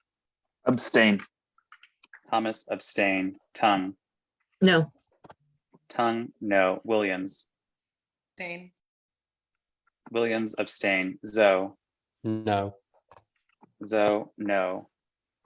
Feinstein, sorry, my bad. Kounalakis. Abstain. Kounalakis, abstain. Ma. Yes. Ma, yes. Cohen. No. Cohen, no. Wiener. No. Wiener, no. Haney. No. Haney, no. Ting. Abstain. Ting, abstain. 30 votes recorded, 5 abstentions. For this measure to pass, to be endorsed, the threshold was 13, and there were 21 no votes. So the party has chosen a position of no of no on this measure. Thank you, Director Garcia. We Chair will- Mahogany, Yes. my apologies. I actually have a vote correction for the previous measure, but should we proceed and come back to that, or? I think we should go back to that now. Okay, let's do that. So that was for eliminating Department of Sanitation and Streets. Yes. And vote correction is for Member Mar, and he is actually voting no on that measure for eliminating Department of Sanitation and Streets. My apologies on that. I did not have the correct information. Okay. I believe that does not change the outcome, but Director Garcia, can you please go back and correct that? Yes, it's corrected, and it does not change the outcome. Can you read the new, so we have it on the record, the new tallies? Yes. Yes, so there were 29 votes counted, 6 abstentions. The threshold to confirm an endorsement was 12. And there were 13 yes votes, 10 no vote, sorry, 13 yes, 10 no, and 6 abstentions, and 0 no endorsements. Can we look, I'm sorry, I thought that it was, is it 13 or 12?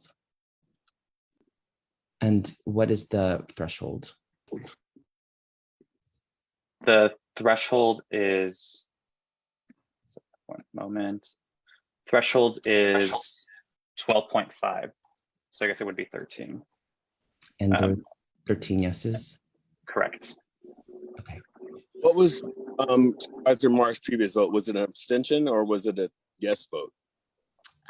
Yes, so the correction is going from the abstention to the actual vote, which is a no. Understood. Sorry, point of order from Member Loftus. To change a vote after it's closed, don't we have to hold a vote to reopen it? After the vote's been certified? Vice Chair Lacroix?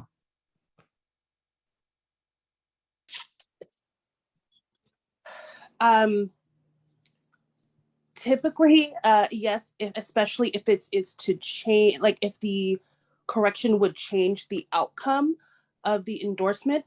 And so that's kind of why I was a little hesitant at first to see like if Member Marr's correction through his proxy were to have changed the outcome, then we would definitely need a motion to reopen and reconsider that endorsement to reflect his vote. But since it's not changing the overall outcome, I would just put it to the call of the chair whether or not you would require a motion to reconsider, like to open it and reconsider and do a roll call over again. I think another just clear option, because the results are not changing, is for the vote to remain the same and just asking all of us to be ready and prepared when our votes and our names do come up. I know that it's a day and there's text messages happening back and forth, but to avoid any confusion, my advice at this moment would be to let not reopen, to let it stay the same, and just be more aware next time. But if the supervisor or Member Marr would like to have his vote reflect, then I would recommend a motion to reopen. Actually, I thought Robert's rules was fairly clear on this regard, that to change a vote, we did actually have to hold a vote to reopen it once it's certified. Yes, and that is what that's what I'm recommending. Oh, I'm sorry, I misunderstood. That's my bad. I apologize, Member Lacroix. Okay, well, then colleagues, do we want to reopen this? Is there a motion to reopen this vote to correct the record? May I ask a quick question, Chair? Yes, Vice Chair Braca.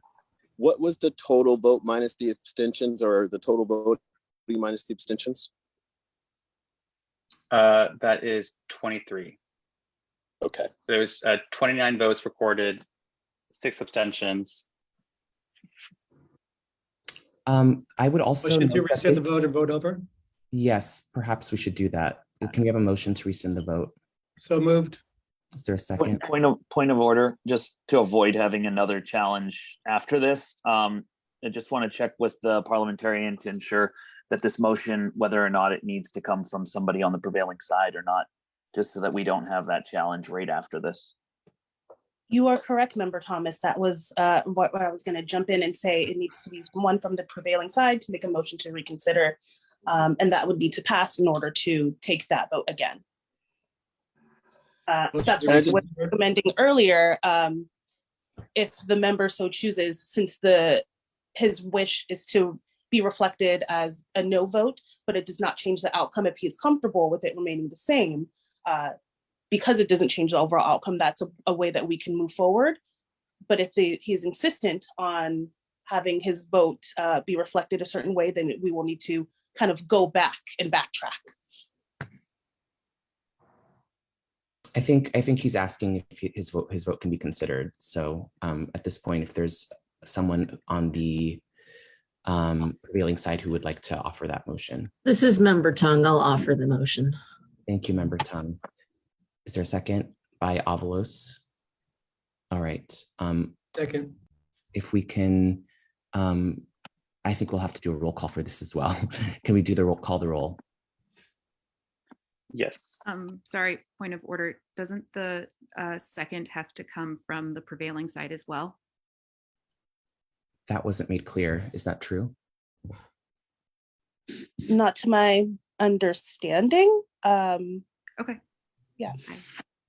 Maybe just to be safe, we could ask somebody who's from the prevailing side to second the motion. I'll second that. All right. Thank you, Member Lovett. Let's call the roll. Great. This is so can you restate the motion as well? Please. I believe the motion was to rescind the vote and to go through the voting process one more time, just so that we're clear. Yes. This would be a motion to reconsider the endorsement for the sanitation of streets. So yeah, to rescind what we just did. And then if that were to pass, then we would do a roll call again on that particular endorsement. All right, Director Garcia, can we please call the roll? Point of information, sorry, Chair Mahogany, would we be able to do this motion by acclamation? And then since it's not actually on the measure itself, just to reopen it? Sure. Thank you. Let's do that. Check. I think we should have a roll call. Member Okay. Duffy. All right, roll call. Let's do the roll call for the final time. Great. On the motion to reconsider, Member Avalos. Yes. Avalos, yes. Baraka. No. Baraka, no. Barry. No. Barry, no. Campos. Abstain. Campos, abstain. Chen. No. Chen, no. Dufty. Pass. Dufty, pass. Galata. No. Galata, no. Ibanez. Abstain. Ibanez, abstain. Kim. Abstain. Kim, abstain. Lacroix. Abstain. Lacroix, abstain. Lee. Abstain.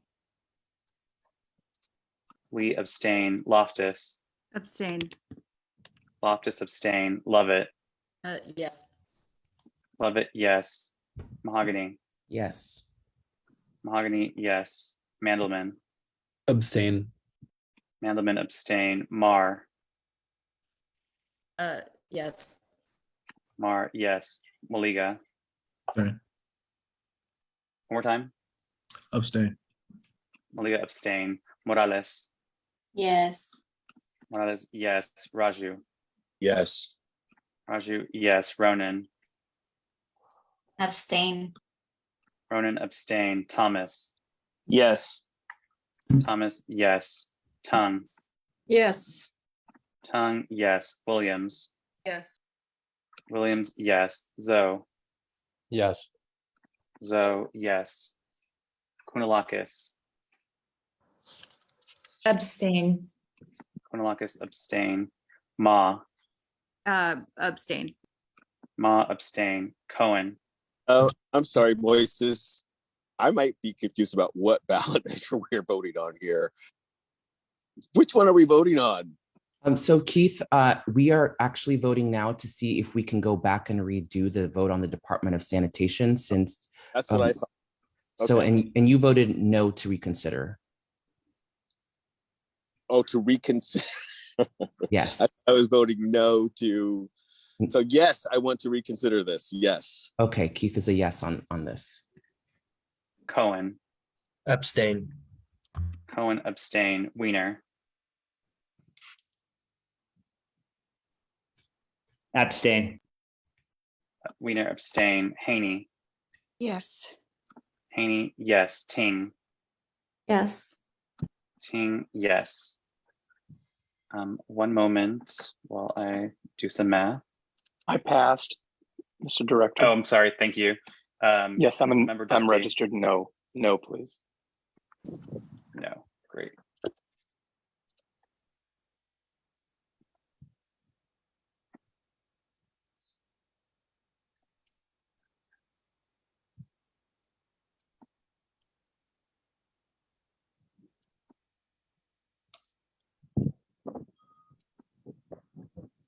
Okay. We had 30 votes recorded. There were 13 abstentions.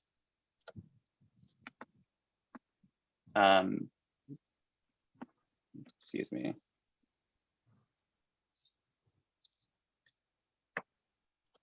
We would have needed to meet a threshold of, sorry, am I doing this correctly?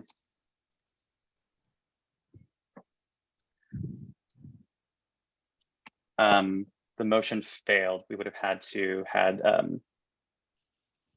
17, sorry, I'm not doing this correctly.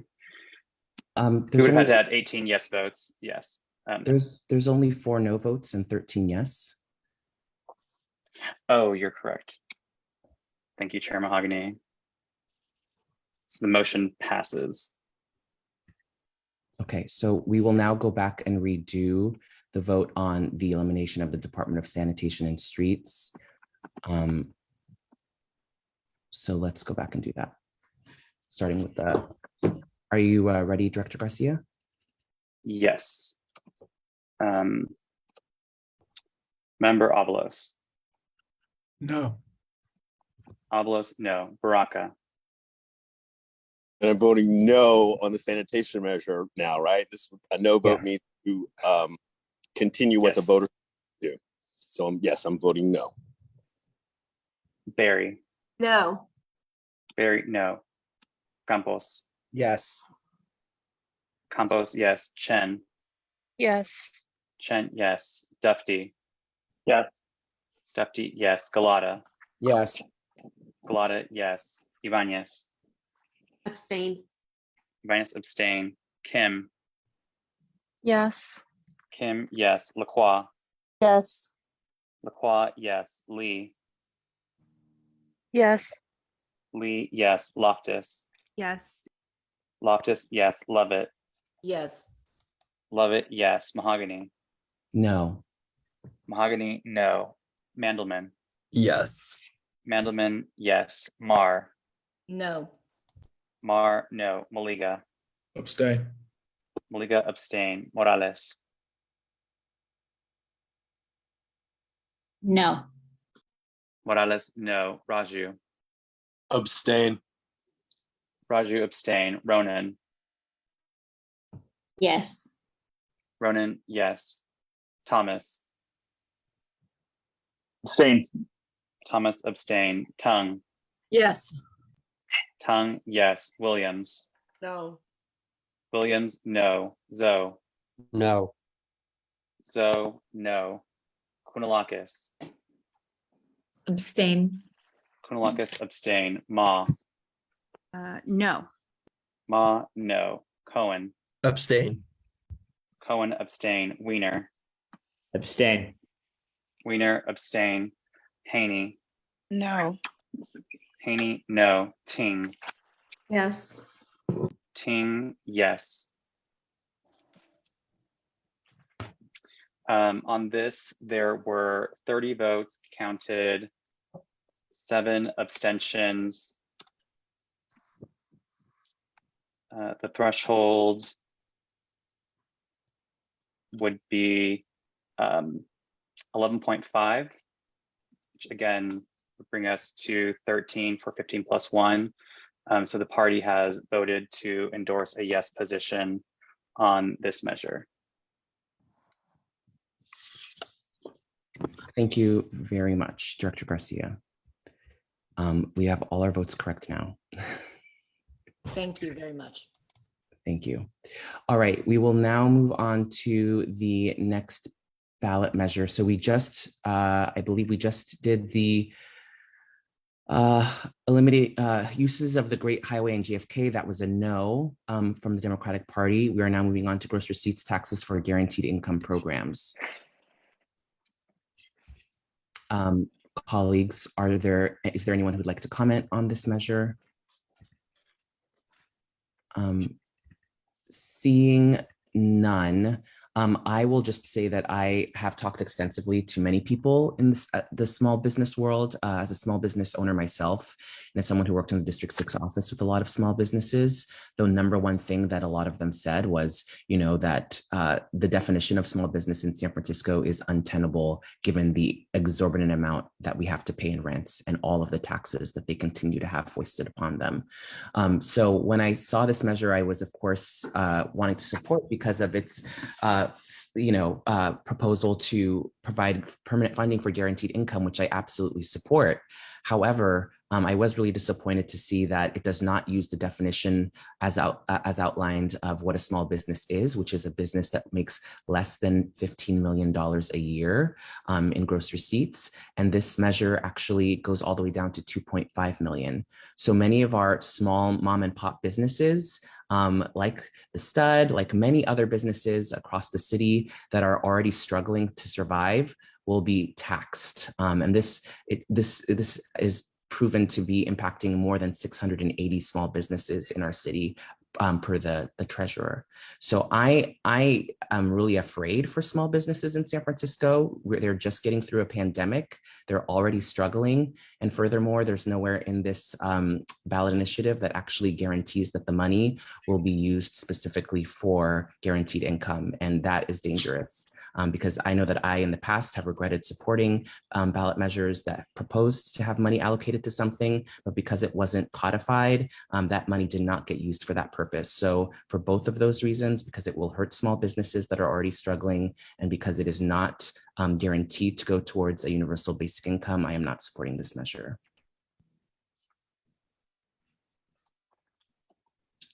Are there any other folks who would like to speak? Seeing none, Executive Director Garcia, Member Thomas. Thank you, Chair Mahogany. I'd just like to comment that the San Francisco Labor Council is in support of this ballot measure.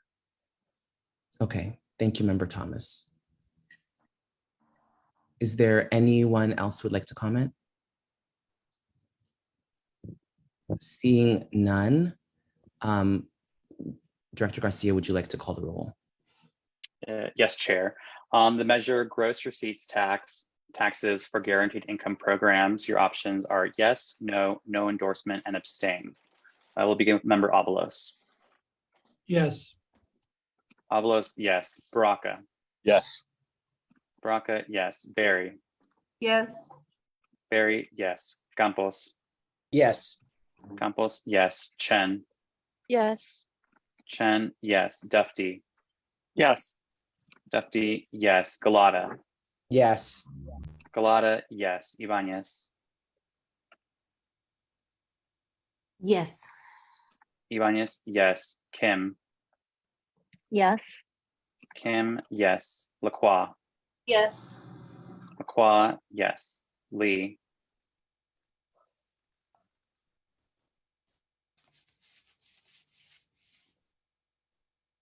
Secretary Lee.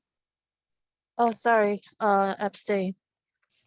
Lee, abstain. Loftus. No. Loftus, no. Lovett. Yes. Lovett, yes. Mahogany. No. Mahogany, no. Mandelman. Abstain. Mandelman, abstain. Marr. Abstain. Marr, abstain. Maliga. No. Maliga, no. Morales. Yes. Morales, yes. Raju. Yes.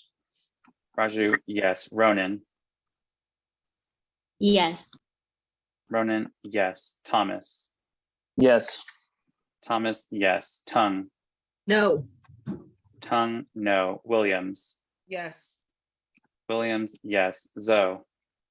Abstain.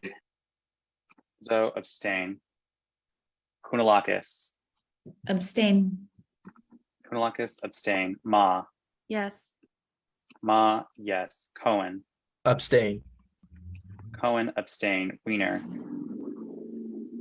I'm sorry, is this the gross receipts tax one? Correct. Okay, so we're a no on that one. No. Weiner, no. Haney. Abstain. Haney, abstain. Ting. Abstain. Ting, abstain. With 30 votes recorded, 8 abstentions, the threshold to gain for this measure is 12. There were 17 yes votes. The party has chosen a yes position on this measure. Thank you, Director Garcia. We will now move on to the sales tax to fund transportation projects. Is there anyone who'd like to speak on this item? Can you Seeing that- repeat that, Chair, what this one is? Sure, it's the sales tax to fund transportation projects.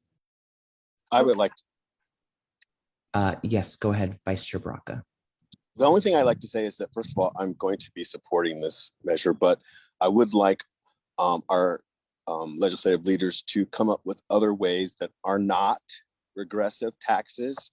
I think that people who can afford to contribute to our infrastructure are not contributing to the point that they should. And we should not continue to use sales taxes, which are regressive, to fund these types of projects. We have to give some of the heavy lifting to the folks who have the money to pay for it. And those are the same folks who are coming to make these business leaders rich. So they need to pay their fair share as well. But having used public transportation for a great part of my young life, I know the importance of it. My mom, as a single parent, used public transportation, so I support it 100%. But we've got to find better ways of supporting our public transportation. That is all. Chair Mahogany. Thank you, Vice Chair Braca. I'm sorry, I heard a voice, but I did see Member It's Berry on Member Dufty. Oh, Thank you. If I could just make a comment in support of this measure. Oh, sure. Yes, why don't you go ahead and then we'll go to Member Berry after you. Oh, no, if Member Berry was ahead of me with her hand, I couldn't figure out how to raise my hand. I'm happy to go after Member Berry. I apologize. All right, Member Berry, why don't you go ahead and then we'll go to Member Dufty after. Yeah, I just wanted to advise members that I'm gonna abstain from this only because I was paid to do outreach by the San Francisco Black-led Organization Coalition on this. So I just, in the interest of being in the danger of conflict of interest, I wanna abstain. All right, thank you, Member Berry. Appreciate the principled abstention. We will go to Member Dufty. Thank you so much, Chair Mahogany. As a BART director, I want to express how important this measure is. Originally, this measure was enacted in 2002, and that is coming to the end of its life. And this is this very significant measure for Muni, which is the #1 recipient, the downtown extension of Caltrain, and BART helping us with new fare gates and with our new train control system. And the San Francisco Transportation Authority oversees these expenditures. And as I know many of you know, the members of the Board of Supervisors sit as the commissioners of the Transportation Authority. So I do want to express, as a past chair of the TA, that there is tremendous oversight, an incredible staff led by Tilly Chang. And I think for many of us in the transportation world, the failure of the Muni bond measure to pass and receive a 2/3 vote was a pretty devastating message. And it's extremely important that this measure does get the 2/3 vote that is required of it. And I just want to assure you that I myself met with almost every member of the expenditure plan advisory committee. So commissioners / supervisors were able to name people from their districts to participate. And these citizens did an incredible job of really digging into the numbers, digging into the issues, and making sure that they made good decisions. And I do want to say, beyond transportation, a lot of measures that are related to street calming and developing better streets that don't allow speeding and fatalities to take place. So I apologize. I know there are a lot of items on today's measure, but I felt that myself and Director Lee have uniquely experienced how important this sales tax measure is. And I do reflect what Member Baraka said. I do think President Biden has done more to fund transportation infrastructure, and that's really where the funds should come from. We should have most countries around the world that have robust transportation systems. It's their federal governments that fund not just building new systems, but operating existing systems. Joe Biden has done a lot to change that and help transit survive the pandemic. And so hopefully we can have more Democrats elected at the federal level and get better policies that don't require us to have measures such as sales taxes, which I agree are regressive. Thank you. Thank you, Member Duffy. Member Morales. Thank you, Chair. Just to clarify, because this was actually my first question to this campaign when they came to me, is that this is not a new tax and it's a reauthorization of a tax that we already have. And I just wanted to make it very clear for both us and the public watching. Thank you, Treasurer Morales. Mr. Hebb? Thank you, Chair Mahogany. I want to echo the sentiments of all the previous speakers and just say very briefly that in voting yes on this measure, the city and county of San Francisco becomes able to access this huge bucket of federal money that is essential to reducing our greenhouse gas emissions and hitting our Paris Climate Accord targets. And I just want to urge everyone on this panel, if you are serious about climate change, this is one of the best ways we can realize our goals. And I encourage you to vote yes. That is all. Thank you, Mr. Hebb. Seeing no other hands, Director Garcia, can we please call the roll? Yes, Chair. On the measure sales tax to fund transportation projects, your options are yes, no, no endorsement, and abstain. Member Avalos. Yes. Avalos, yes. Baraka. Yes. Baraka, yes. Barry. Abstain. Barry, abstain. Campos. Yes. Campos, yes. Chen. Yes. Chen, yes. Dufty. Yes. Dufty, yes. Galata. Yes. Galata, yes. Ibanez. Yes. Ibanez, yes. Kim. Yes. Kim, yes. Lacroix. Yes. Lacroix, yes. Lee. Yes. Lee, yes. Loftus. Yes. Loftus, yes. Lovett. Yes. Lovett, yes. Mahogany. Yes. Mahogany, yes. Mandelman. Absolutely yes. Mandelman, yes. Marr. Yes. Marr, yes. Maliga. Yes. Yes. Maliga, yes. Morales. Yes. Morales, yes. Raju. Yes. Raju, yes. Ronan. Yes. Ronan, yes. Thomas. Yes. Thomas, yes. Tung. Yes. Tung, yes. Williams. Yes. Williams, yes. Zoe. Yes. Zoe, yes. Kounalakis. Abstain. Kounalakis, abstain. Ma. Yes. Ma, yes. Cohen. Abstain. Cohen, abstain. Wiener. Yes. Wiener, yes. Haney. Yes. Haney, yes. Ting. Yes. Ting, yes. With 30 votes recorded and 3 abstentions, the threshold was 15 votes, and there were 27 yes votes. The party has chosen a yes endorsement on this measure. Thank you, Director Garcia. We will now move on to our next ballot initiative under consideration, which is the Golden Gate Park Access and Safety Program. And this is one, a yes vote is to reserve portions of JFK Drive and certain connector streets in Golden Gate Park as an open recreation space closing those streets 7 days a week to private motor vehicles with limited exceptions.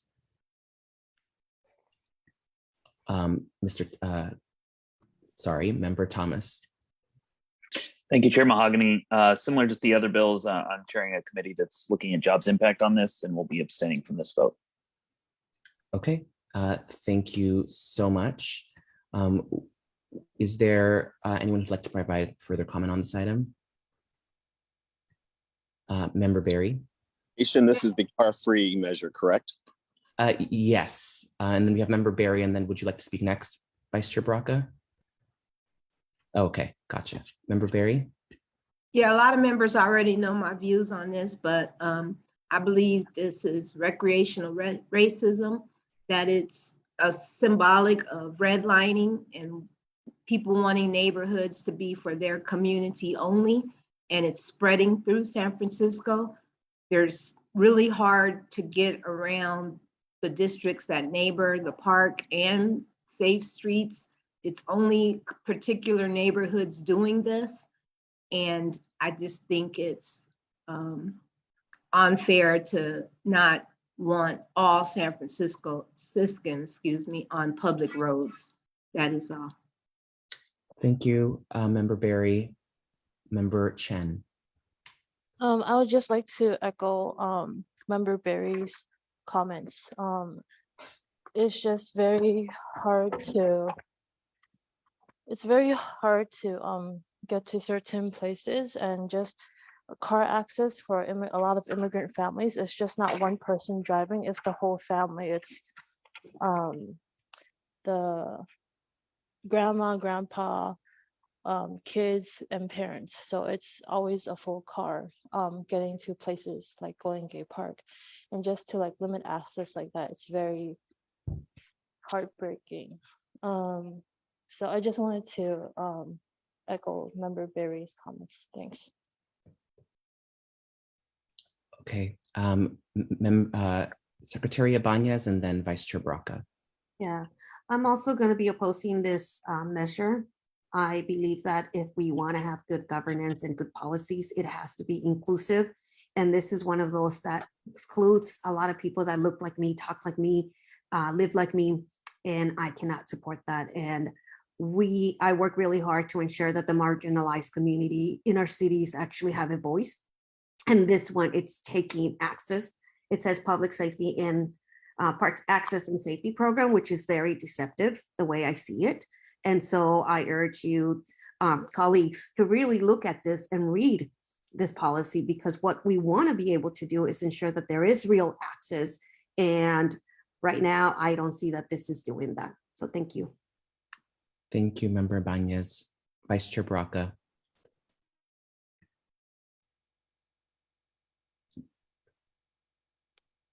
Sorry, I have problems unmuting myself. I just wanted to join the conversation, and this is not to diminish what members Ibanez and Barry had to say, usually on the same side as them.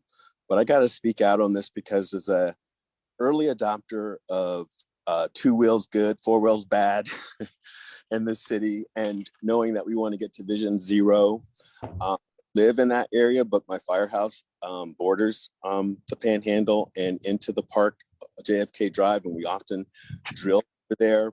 But as a cyclist, longtime cyclist, and with what the public commenter said about there are at least 17 other ways getting into the park, I think closing this small little section when numerous other places in the park are very open to cars to park, it just doesn't make sense to have that, to take away something that the public loves and adores so much and will make it more safe.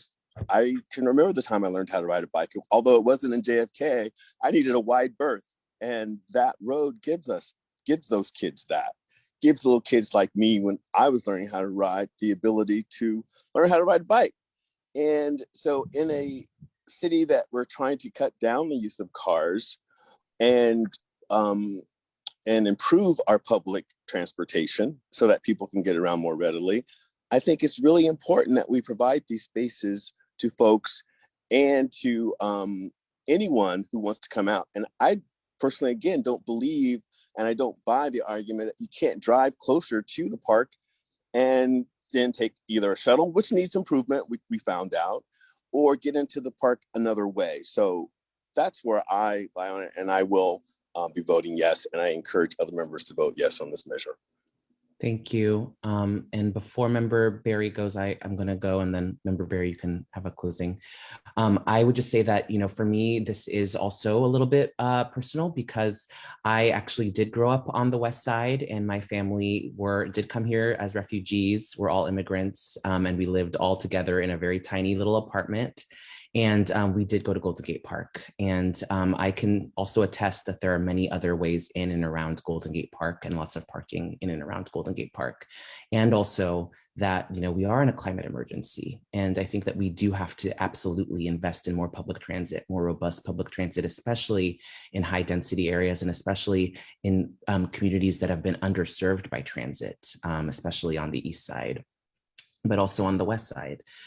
So I'm supportive of this measure. I think that, you know, families like mine really benefited from having access to spaces like Golden Gate Park. And, you know, again, as someone who worked extensively in the District 6 office on street closures, specifically in the Tenderloin, I know that a lot of those immigrant families, a lot of those folks who can't afford to have cars, who are living in SROs in tiny places on the East Side, they also have been huge advocates for shutting down streets and slow streets within the Tenderloin. And we were able to achieve that through Safe Passage Park and many other things that we were working on. So I hear the equity piece, and I think it's a real issue that needs to be worked out and supported. But I also want to hold that there are many families, communities of color, poor immigrant refugees who also benefit from these types of spaces. So I am going to be I'm going to be voting in support of this.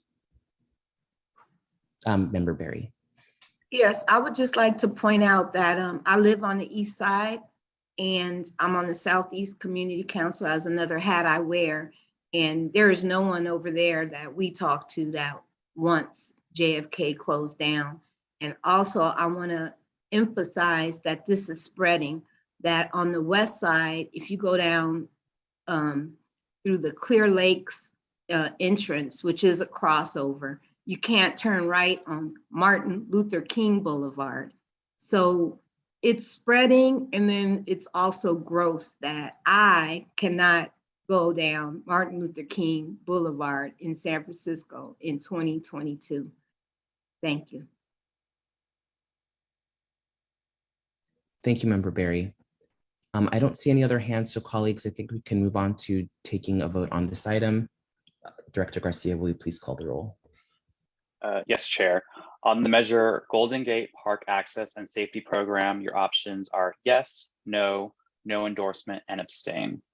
Member Avalos. Yes. Avalos, yes. Baraka. Yes. Baraka, yes. Barry. No. Barry, no. Campos. Yes. Campos, yes. Chen. No. Chen, no. Dufty. Yes. Dufty, yes. Galata. Yes. Galata, yes. Haney. Oh, sorry, this looks wrong. Ibanez. No. Sorry, folks. I don't think I updated this one. Okay, Ibanez, no. Kim. Member Kim. Yes. Kim, yes. Lacroix. Yes. Lacroix, yes. Lee. Yes. Lee, yes. Loftus. Yes. Loftus, yes. Lovett. Yes. Lovett, yes. Mahogany. Yes. Mahogany, yes. Mandelman. Yes. Mandelman, yes. Mar. Yes. Mar, yes. Moliga. Yes. Moliga, yes. Morales. Yes. Morales, yes. Raju. Yes. Raju, yes. Ronan. Yes. Ronan, yes. Thomas. Abstain. Thomas, abstain. Tongue. Yes. Tongue, yes. Williams. Abstain. Williams, abstain. Zoe. Yes. Zoe, yes. Kounalakis. Abstain. Kounalakis, abstain. Ma. No. Ma, no. Cohen. Yes. Cohen, yes. Weiner. This is the Golden Gate Park Access and Safety Program? Correct. Yes, we're yes. Weiner, yes. Haney. Yes. Haney, yes. Ting. Abstain. Is that a yes? No, abstain. Oh, abstain. Thank you. With 30 votes recorded, 4 abstentions, to make a determination required 14 votes. There were 22 votes. Point of information. Sorry. I just wanted to make sure I understood. The proxy for member Weena said Golden Gate Park Access and Safety Program. My understanding was we were talking about the concourse parking garage measure. No. No. I misunderstood. I apologize. So this would be the one to open it up for car free. Yes. In that case, before we certify the vote, I would like to correct the record and mark my vote as a yes. Sorry about that, everyone. Thank you, Member Thomas. With 30 votes recorded, 3 abstentions, the threshold to make an endorsement was 15 votes. There were 23 yes votes. The party has chosen to endorse a yes position on this measure. Thank you, Director Garcia. We will now move on to the one that Member Thomas was just talking about, which is the Golden Gate Park Music Concourse Parking Garage measure. And a yes vote would, for those just needing clarification, if you vote yes, you want to allow the city to use public funds to acquire, operate, or subsidize public parking in the underground parking garage below the music concourse in Golden Gate Park and direct the authority to dissolve. And a no vote would be opposed to those changes. Member Thomas, would you like to speak on this item? Yes, apologies to my colleagues. This is the item that the committee I'm chairing on is actually doing in-depth analysis on, and I will have to abstain from this vote. Okay, thank you, Member Thomas. And is there anyone else who would like to provide comment on this item? Seeing no hands, Director Garcia, can we call the roll? Yes, Chair. On the measure Golden Gate Park Music Concourse Parking Garage, your options are yes, no, no endorsement, and abstain. Member Avalos. Yes. Avalos, yes. Baraka. Yes. Baraka, yes. Barry. Yes. Barry, yes. Campos. Yes. Campos, yes. Chen. Pass. Chen, pass. Dufty. Yes. Dufty, yes. Galata. Yes. Galata, yes. Ibanez. Yes. Ibanez, yes. Kim.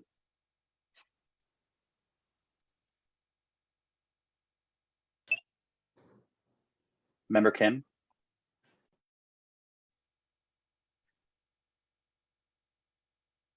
We'll come back. Sorry, Lacroix? yes, Oh, I was having trouble unmuting. okay. Thank you, Member Kim. Lacroix, Member Lacroix. Yes. Lacroix, yes. Lee. Yes. Lee, yes. Loftus. Yes. Loftus, yes. Lovett. Yes. Lovett, yes. Mahogany. Yes. Mahogany, yes. Mandelman. Yes. Mandelman, yes. Mar. Yes. Mar, yes. Moliga. Yes. Moliga, yes. Morales. Yes. Morales, yes. Raju. Yes. Raju, yes. Ronan. Yes. Ronan, yes. Thomas. Abstain. Thomas, abstain. Tung. Yes. Tung, yes. Williams. Yes. Williams, yes. Zoe. Yes. Zoe, yes. Kounalakis. Abstain. Kounalakis, abstain. Ma. Yes. Ma, yes. Cohen. Yes. Cohen, yes. Weiner. Yes. Weiner, yes. Haney. Yes. Haney, yes. Ting. Abstain. Ting, abstain. Going back to Member Chen. Abstain. Member Chen, abstain. With 30 votes recorded, 4 abstentions, the threshold to make an endorsement is 14 votes. There were 26 yes votes. The party has chosen to endorse the yes position on this measure. Thank you, Director Garcia. We will now move on to the measure that is a tax on keeping residential units vacant. Members, are there any who would like to provide comment? I see Member Thomas has a hand up. Member Thomas? That's an old hand, sorry. Oh, okay, great. Anyone else like to comment on this? It seems there is not, so why don't we go ahead and do a roll call vote? Director Garcia. Yes, Chair. On the measure tax on keeping residential units vacant, your options are yes, no, no endorsement, and abstain. Member Avalos. Yes. Avalos, yes. Baraka. Yes. Baraka, yes. Barry. Yes. Barry, yes. Campos. Yes. Campos, yes. Chen. Yes. Chen, yes. Dufty. Yes. Dufty, yes. Galata. Yes. Galata, yes. Ibanez. Yes. Ibanez, yes. Kim.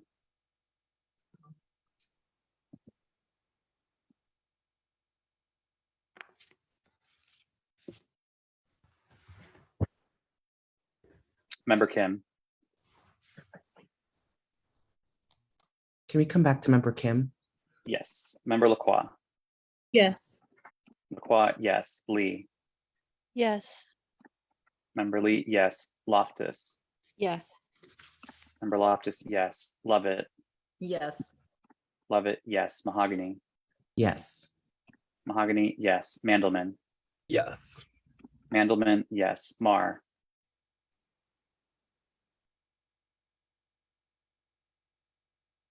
Member Marr.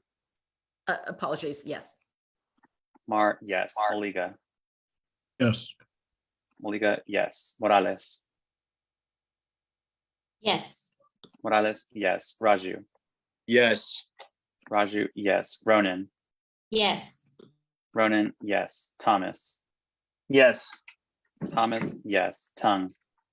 Abstain. Tung, abstain. Williams. Yes. Williams, yes. Zoe. Yes.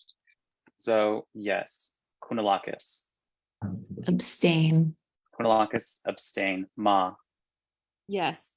Or sorry, abstain. I apologize. Abstain. Ma, abstain. Cohen. Abstain. Cohen, abstain. Wiener. No. Wiener, no. Haney. Yes. Haney, yes. Ting. Abstain. Ting, abstain. Going back to Member Kim. Sorry, I had to relaunch my Zoom. Is this the empty home vacancy tax? Yes, this is tax on keeping residential units vacant. Yes. Member Kim, yes. With 30 votes recorded, 5 abstentions, the threshold to make a determination was 14 votes. The yes position received 24 votes. The party has chosen to endorse a yes position on this measure. Thank you, Director Garcia. We will now move on to our final ballot initiative, which is the additional parcel tax for City College. Was there anyone who would like to speak on this item? Member Williams.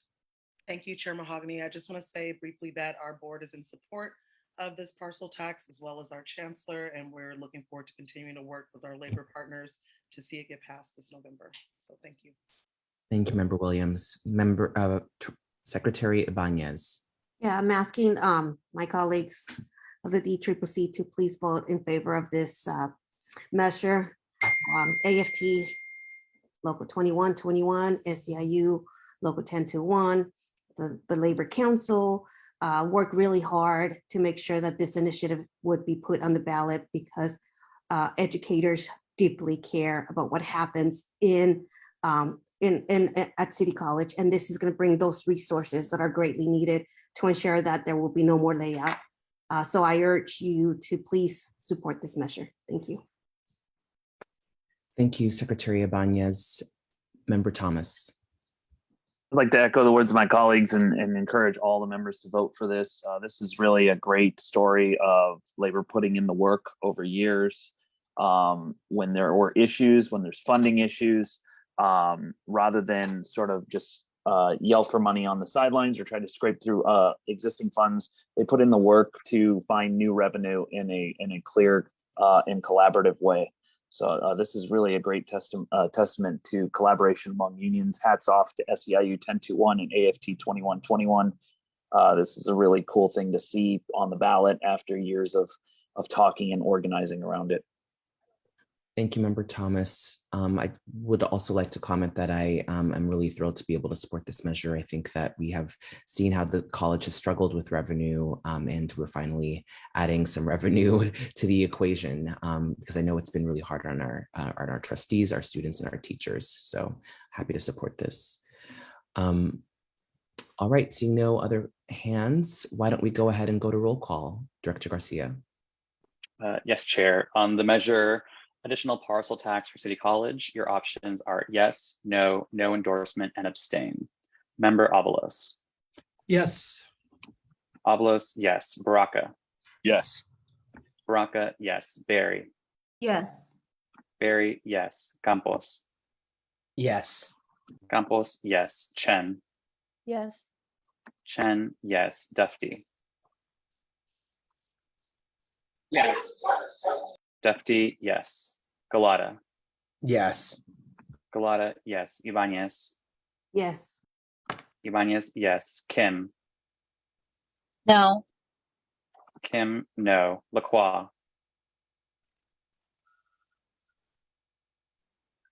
Pass, please. Vice Chair Lacroix, pass. Lee. Yes. Lee, yes. Loftus. Abstain. Loftus, abstain. Lovett. Yes. Lovett, yes. Mahogany. Yes. Mahogany, yes. Mandelman. Yes. Mandelman, yes. Marr. Yes. Marr, yes. Maliga. Yes. Maliga, yes. Morales. Yes. Morales, yes. Raju. Yes. Raju, yes. Ronan. Yes. Yes. Ronan, yes. Thomas. Yes. Thomas, yes. Tung. Yes. Tung, yes. Williams. Yes. Williams, yes. Zoe. Yes. Zoe, yes. Kounalakis. Abstain. Kounalakis, abstain. Ma. Yes. Ma, yes. Cohen. Abstain. Cohen, abstain. Wiener. Abstain. Wiener, abstain. Haney. Yes. Haney, yes. Ting. Yes. Ting, yes. Going back to Vice Chair Lacroix. Yes. Lacroix, yes. With 30 votes recorded, 4 abstentions, the threshold to make a determination was 14 votes. There was 25 yes votes. The party has chosen a yes position on this measure. Thank you, Director Garcia. This concludes our endorsements of local ballot measures and initiatives. Thank you again for especially to Director Garcia for doing all the vote tallies, but also to Vice Chair Lovett and Galata for helping to provide those recommendations and conduct the interviews.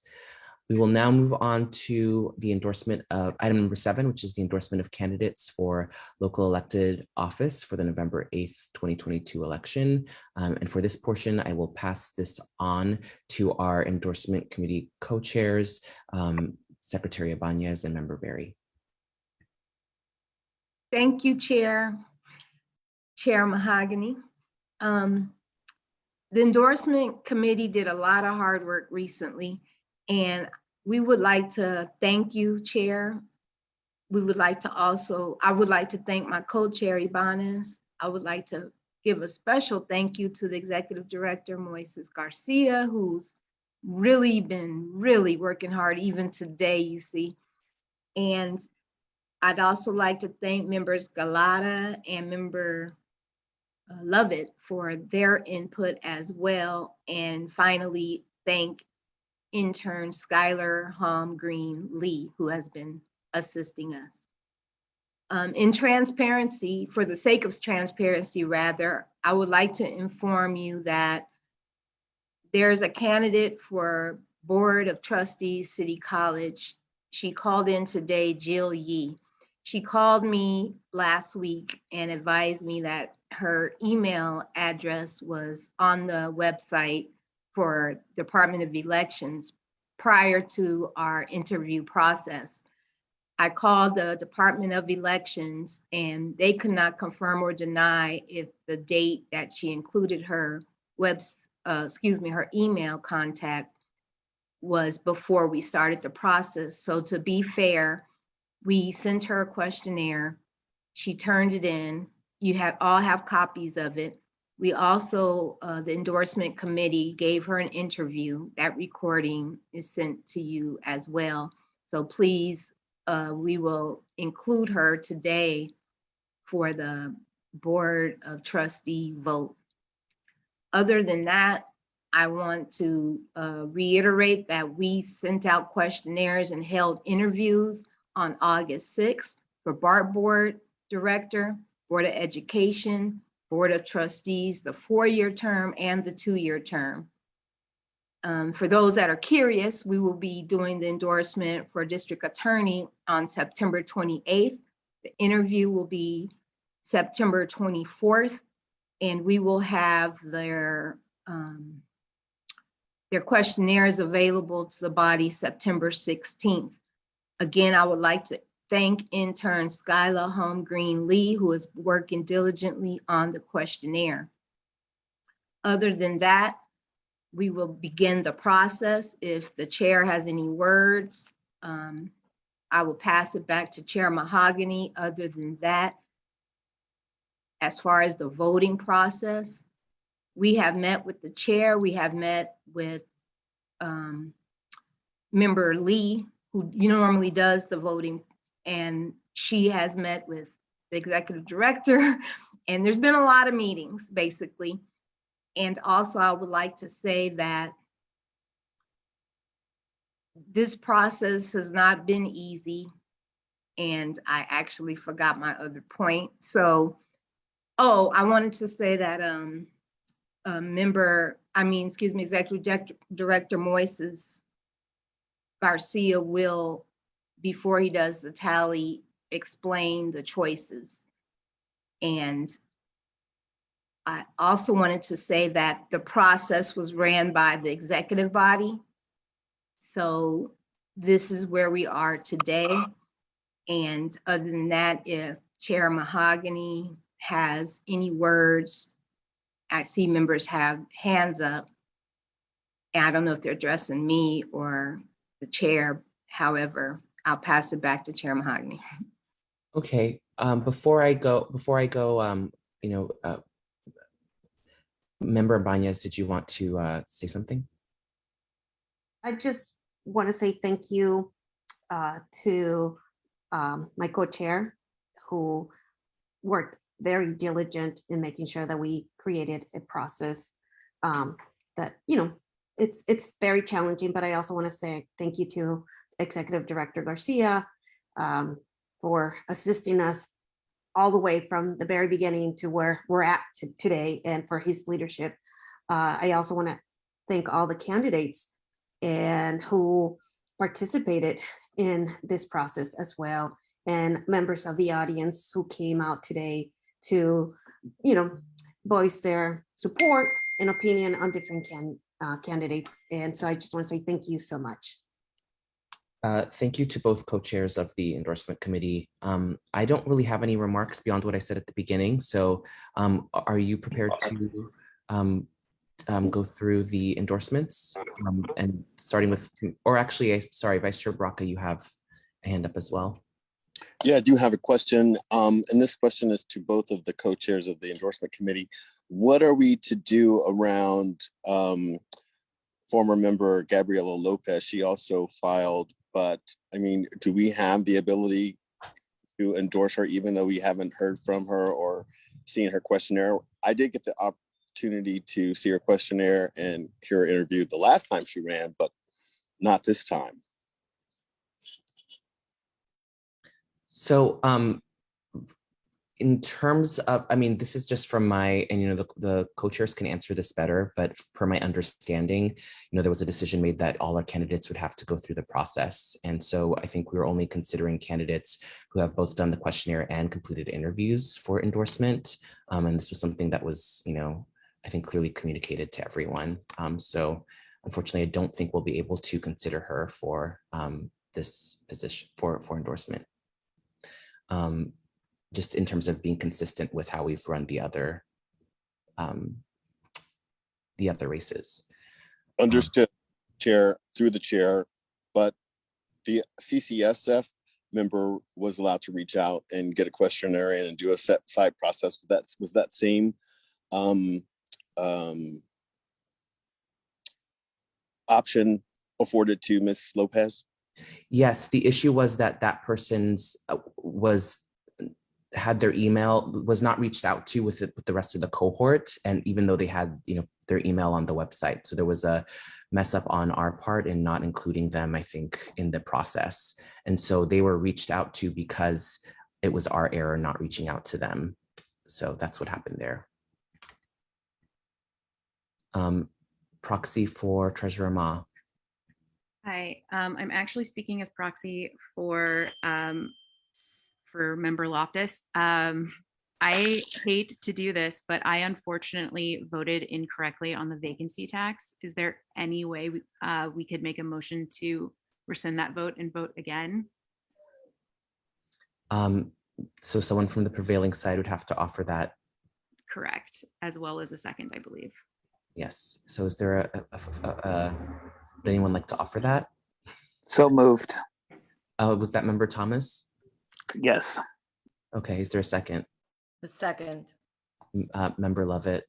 All right. All those. Thank you both. And I think we do have to do a roll call vote on this as well. So Member Garcia, or I'm sorry, Executive Director Garcia. Sure. On the motion to reconsider our position on the tax on keeping residential units vacant, Member Avalos. Yes. Avalos, yes. Baraka. Yes. Baraka, yes. Barry. No. Barry, no. Campos. Yes. Campos, yes. Chen. Abstain. Chen, abstain. Defty. Defty? I'll come back. Member Galata. Sorry, yes, I apologize. Deputy, yes. Thank you. Galata. Yes. Galata, yes. Ibanez. No, I'm sorry. No, I didn't mean that. Abstain. I apologize. Ibanez abstain. Kim. No. Kim, no. Lacroix.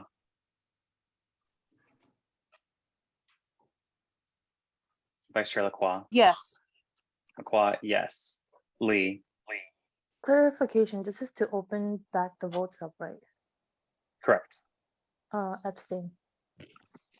Lee abstain. Loftus. Yes. Loftus, yes. Lovett. Yes. Lovett, yes. Mahogany.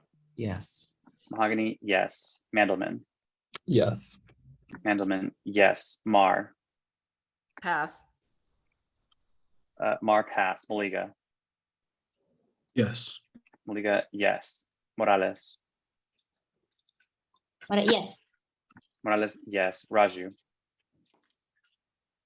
Yes. Morales, yes. Raju, yes. Ronan. Abstain. Ronan, abstain. Thomas. Yes. Thomas, yes. Tung. Yes. Tung, yes. Williams. Yes. Williams, yes. Zoe. Yeah. Zoe, yes. Kounalakis. Abstain. Kounalakis, abstain. Ma. Abstain. Ma, abstain. Cohen. Abstain. Cohen, abstain. Weiner. This is a procedural vote to open the vote, correct? Correct. Yes. Weiner, yes. Haney. Yes. Haney, yes. Ting. Abstain. Ting, abstain. This motion carries. Thank you. We will now go back and revisit the tax. This is for the tax on keeping residential units vacant, I believe. Is that correct? Correct. All right, let's go ahead and redo that vote. Really quickly, I just want to thank the body for helping me with this. I sincerely apologize. No worries. It wasn't the first time tonight. Let's go on and do the tax on keeping residential units vacant. All right. Options are yes, no, no endorsement, and abstain. Member Avalos. Yes. Avalos, yes. Baraka. Yes. Baraka, yes. Barry. Yes. Barry, yes. Campos. Yes. Campos, yes. Chen. Yes.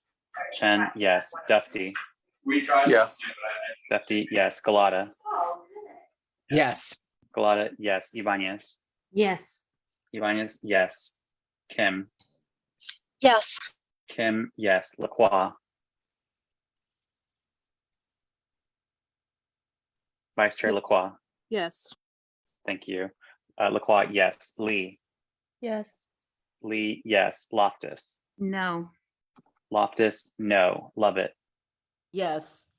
Lovett, yes. Mahogany. Yes. Mahogany, yes. Mandelman. Yes. Mandelman, yes. Marr. Yes. Marr, yes. Moliga. Yes. Moliga, yes. Morales. Yes, please. Morales, yes. Raju. Yes. Raju, yes. Ronan.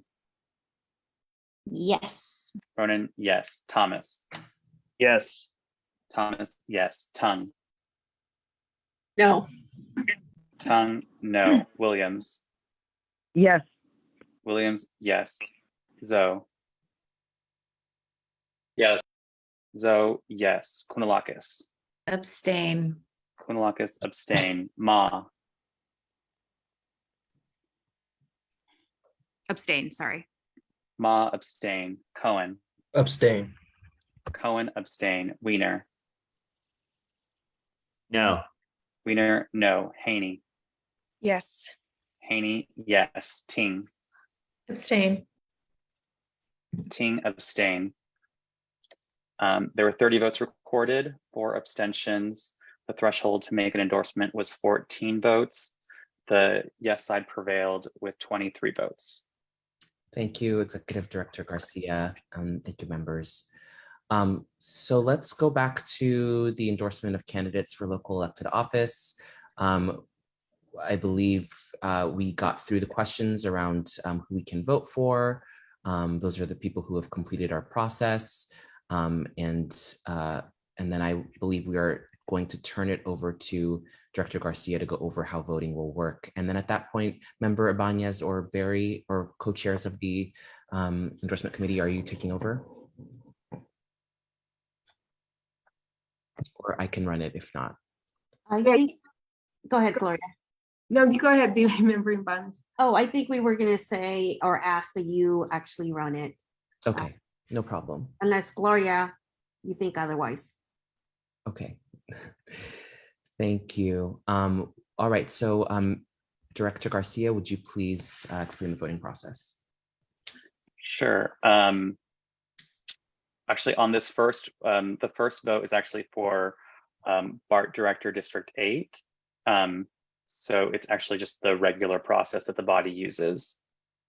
There is only one candidate that this body interviewed and is eligible for endorsement, which is Janice Lee. Okay, great. So let's go ahead and do the roll call on that endorsement, please. Chair Mahogany, I just want to. Is it possible to make a motion? Oh, I'm sorry. Is it possible to make a motion to do this by acclamation? I know that we've done this for candidates in the past. Unfortunately, we've taken a stance that we're not going to be able to do that earlier on in this meeting. But I do appreciate that this will probably be unanimous. Member Dufty. Thank you. I just wanted to add to the director's comments that not only is Ms. Lee the only candidate that completed the process, but she is the only candidate that is on the ballot. Thank you. Thank you, Member Dufty. Colleagues, any other notes or comments? Seeing no hands, why don't we go ahead and do the roll call? Yes. Sorry, a moment. On BART board, the BART board directors, District 8 seat, your options are Janice Lee, abstain, and no endorsement. Member Avalos. Janice Lee. Avalos Lee. Baraka. Janice Lee. Baraka Lee. Barry. Lee. Barry Lee. Campos. Lee. Campos Lee. Chen. Lee. Chen Lee. Dufty. Lee. Dufty Lee. Galata. Lee. Galata Lee. Ibanez. Janice Lee. Ibanez Lee. Kim. Lee. Kim Lee. Lacroix. Director and Recording Secretary Janice Lee. Lacroix Lee. Lee. Lee. Lee. Lee. Loftus. Lee.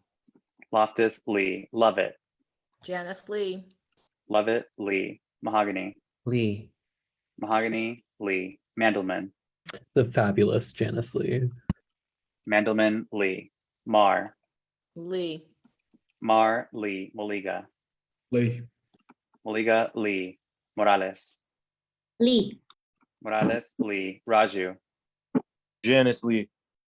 Raju Lee. Ronan. Lee. Ronan Lee. Thomas.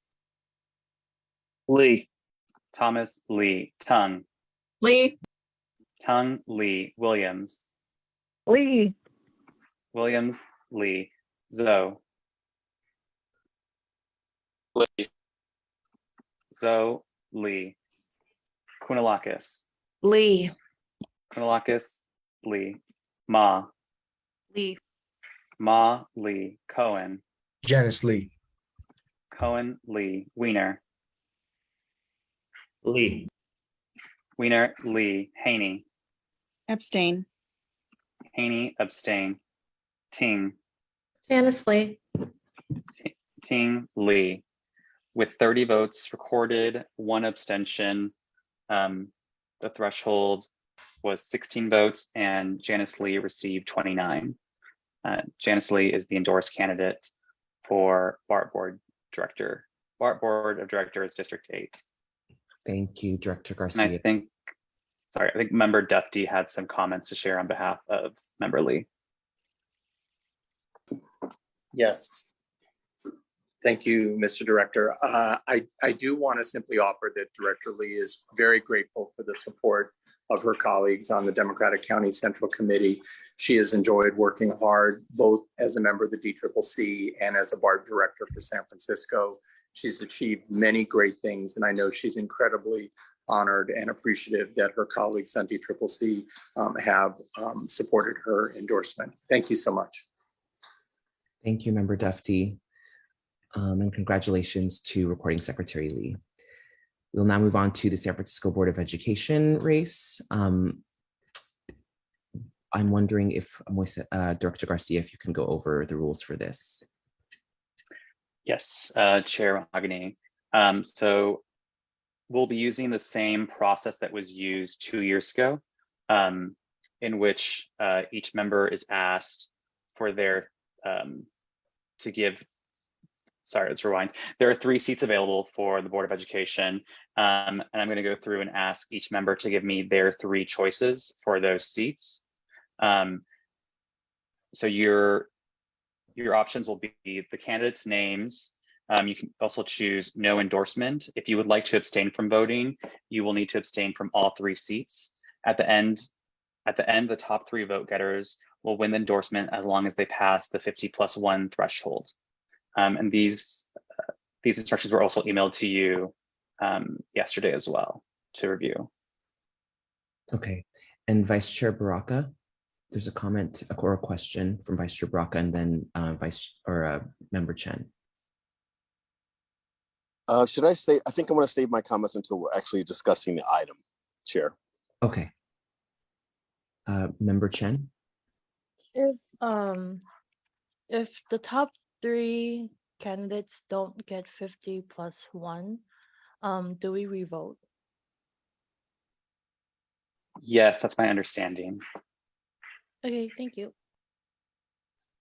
Okay, thank you, Member Chen. And I don't see any other questions. So Vice Chair Baraka, would you like to speak to this now, to the item? Sure. We don't need a motion to open it up or anything, right? We haven't been doing that so far. I think we don't need one to discuss. This is hard for me to say because I know speaking truth to power, but what I would like to tell you and the public is that I have a real problem with endorsing appointed by the mayor, considering how the other board members that were recalled weren't supported. They were all people of color, and I don't believe they got a fair shake. And on another arm of this, I don't appreciate being told one thing and another thing happens, and the mayor is fully aware of what I'm speaking to. So it's nothing personal against any of the candidates, but it's kind of, I don't like to use this analogy, but I don't want the apple from the poison tree. I'm sorry. And that's how I feel. Now, if the mayor has the ability to let me know about what I'm bringing up today or has a response, I'd be more than happy to talk to her about that. But I, in good conscience, cannot support anyone that is put up by Mayor Breed. That is all. Thank you, Vice Chair Baraka. Member Berry. Thank you, Chair Mahogany. I will be supporting Alita Fisher, just like I did 2 years ago. And I will also be supporting Karen Fleshman. I will also be giving a vote of no endorsement because I don't believe the 2 people that were appointed are in that seat for all San Franciscans. And also, I would like to just put it out there that if we do get a 3rd vote of no endorsement for the candidates that we are considering, that maybe we can have future discussion of maybe seeking a person for that 3rd seat like Gabriela Lopez. Thank you. Thank you, Member Berry. Member Chen. I would like to make a motion to delay the vote to our next meeting with the other endorsements that we'll make next time, just because there's 2 candidates that just filed right before the deadline, and I feel like it's really important to also hear it from them too. So I would like to make a motion to push the endorsement for the Board of Education to the next meeting. Thank you. We do have a motion on the floor. Member Ibanez. I'm not speaking on the motion that's on the floor. There hasn't been a second, so. Hasn't been a second. I mean, this is something that I believe that we had a discussion with Chair, my co-chair Barry. We felt that we created a process to ensure that those who were already filing to submit their application, and we created a process for that. We basically said that for us, it would be disrespectful to those candidates that went through the process and then make them wait another month for this endorsement. yeah, and I think our process was known out in the community. It was in social media, it was on our website, it was posted in the library that this was happening. And I know that two of the candidates that filed late know the process. They both have gone through a process in previous years. I think that I would recommend as one of the co-chairs of the endorsement committee for us to move with this process. If members want to do just 2 endorsements and then come back in the month of September when we have our next meeting, that we can do a 3rd endorsement. This is how we feel. We felt very strongly about this, that if we would wait again, we will be disrespecting those candidates that did do their diligence in submitting the application. And the other 2 candidates that's, that violate, they know our process already and have gone through our process. Yeah, thank you, Secretary Ibanez. I just wanted to support what you were saying in that, we had extensive conversations about why we were having an early meeting, and it was specifically so that those candidates could use the endorsement of the San Francisco Democratic Party on their candidate statements. And so if we were to delay this vote for everyone, that would mean that those people who put in the work in order to get that and put that on the ballot initiative, on their ballot statement, would be robbed of that ability. And I don't think that that's fair to those of us who have put the work into, organizing this extra meeting, organizing all the interviews and everything else. One more question. I need a half cup of lemon juice. Sorry, Member Dufty, I'm going to mute you. But yeah, so I just think that we should take that into consideration. Of course, if we don't end up endorsing a 3rd candidate, that is something that we could, I think, revisit at a later time. But I do think it's important that we honor the work that has gone into this endorsement process, especially by those candidates, to help them get the endorsement of the Democratic Party on their ballot statements. Vice Chair Lacroix. Hey, yeah, I just, not wearing my parliamentarian hat, just Vice Chair Member Lacroix speaking. I have to, well, first acknowledge, thank you to all the candidates who took our process seriously and, took the initiative to reach out, get the questionnaire submitted and do the interview. We see you, we hear you, and thank you so much for your service and being and wanting to be considered for the Board of Ed. I just also want to say that I think one of the responsibilities that we have as elected members of the Democratic Party is to, the voters are, Democrats are entrusting us to be able to say, look, we've read through and did, extensive research on all the different qualified candidates. And here we're putting forward who we think the most qualified candidates are. And to do that without considering the full picture of all the people who submitted, even if they did submit yesterday, there's so many different reasons why people decide to jump in earlier or later. I hear the intentions that our co-chairs, the endorsement committee co-chairs had around, wanting to say, if you're really serious about it, do it early. But there's also other factors and considerations around why people would file a little later. And so if we are holding the trust of Democrats here in San Francisco, I would highly recommend that, we either vote on all 3 today or do it in September. And so with that, I would like to second Member Chan's motion. Okay, there's been a motion and a second.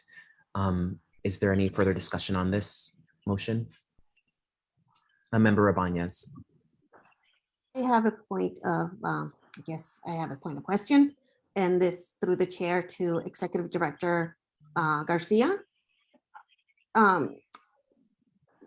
Did the 2 new candidates, did they reach out to you yesterday requesting a questionnaire? So I had, let me check my email. I want to say Gabriel Lopez filled out our endorsement application this morning at 10:39 is when I received their application. But I'm not aware of another candidate that's reached out since. I just wanted to the reason why I asked for that is because if they had submitted a questionnaire prior or not, then if it doesn't change my mind, but I just wanted to make sure that we understood what was happening. And it's challenging. I mean, I want to make sure that we are inclusive, which is really, really important. But at the same time, we also do have a process. And so I'm just saying for the interest of our process that we set up and ensuring that that we hopefully do only 2 endorsements and that we can do a 3rd endorsement in September, because it does not give us the sufficient time to really review the applications. I think part of it is that, as Member LaCroix indicated earlier, that yeah, we have to make sure that we do the research and that we actually do intentionally meet with them. And I think that it's important for us to do that with those new candidates, if that is the will of this body. And this is why, as the co-chair of the endorsement committee, we would like, hopefully we will endorse only 2, and maybe that will be an amendment to the amendment or the proposal that's being recommended, that we actually endorse only 2 candidates for the Board of Education and leave a 3rd seat open for the September meeting. Is that a motion that you're making, Member That is Abani? the motion that I'm making. Is there a second for that motion? Second. Seconded by Vice Chair Baraka. Although there's, I'm sorry, we actually need to, I think, point of order, have a vote on this before we make a subsequent motion, since it's been seconded. So sorry, I apologize. That was my fault. Point of order. Yes, Member Thomas. If Member Ibanez were to make her motion as a substitute motion, would we be able to then address it as a first as a substitute motion? I would like to make it as a substitute motion. Okay, is that something that you're amenable to, Member Chen? I will take the friendly amendment. Okay, well, great. And then there's a second for that in Vice Chair Baraka.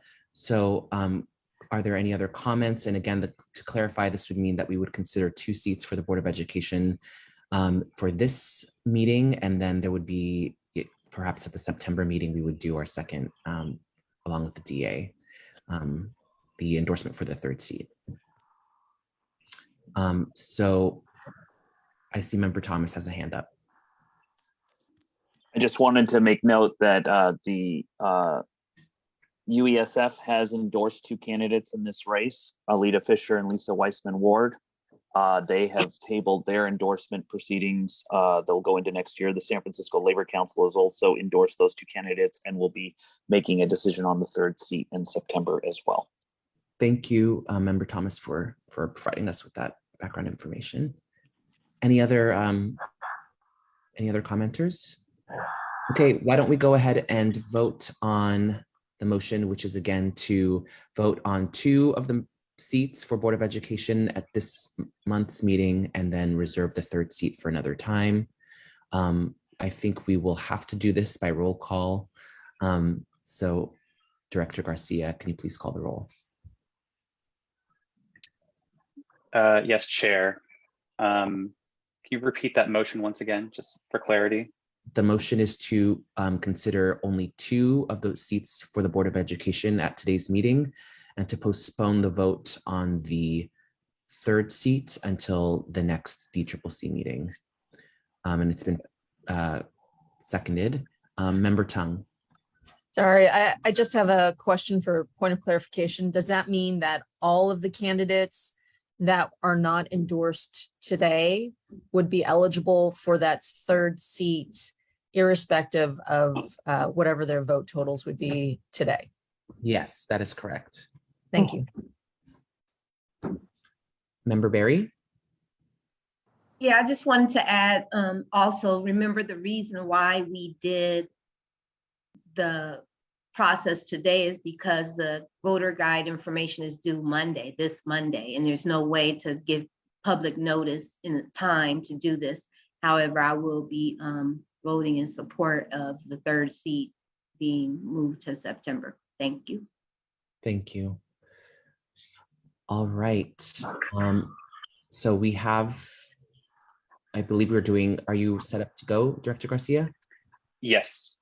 Okay, well, let's go ahead and do the roll call vote.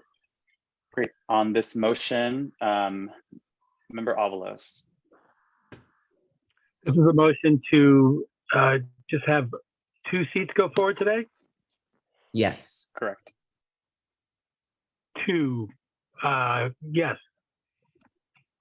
Avalos, yes. Baraka. Yes. Baraka, yes. Barry. Yes. Barry, yes. Campos. Yes. Campos, yes. Chen. Yes. Chen, yes. Dufty. No.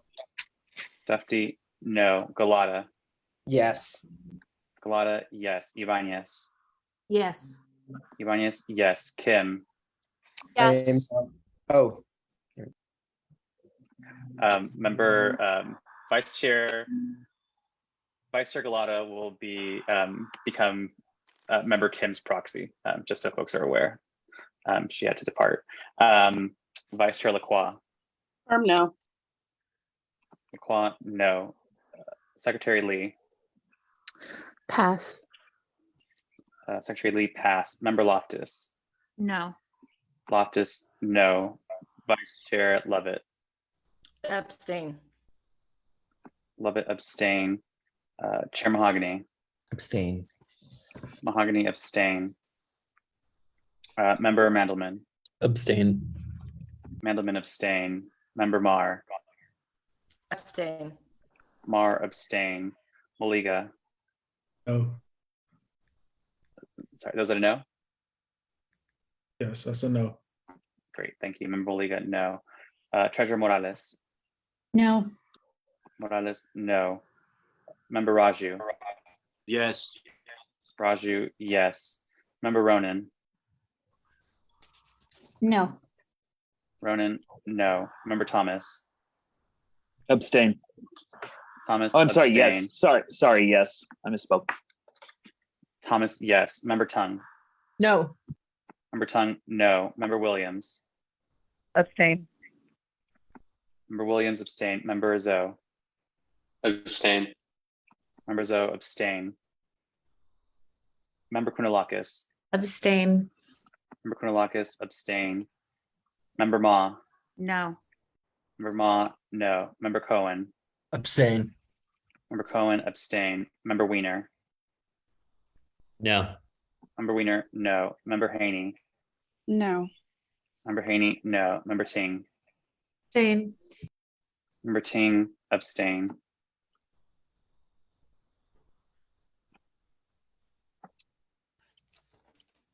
Oh, sorry, I need to go back to Secretary Lee. Abstain. Secretary Lee abstains. Totals are 10 yes, 10 no, 10 abstain. So the motion does not pass. Does not. So we will, since the motion does not pass, we will be voting on all 3 seats at this meeting. Okay, we should move forward with voting on the 3 seats. Do we need to clarify how that is going to happen again? Sorry, I lost you for a moment. Oh, I'm so Yes, sorry. Do we need to clarify how we are voting again, and also the list of people who are eligible to vote for? Yes, your options are Alita Fisher, Karen Fleshman, Lainey Motamedi, Lisa Weissman Ward, abstain, and no endorsement. Okay, thank you so much, Director Garcia. Are there any further questions?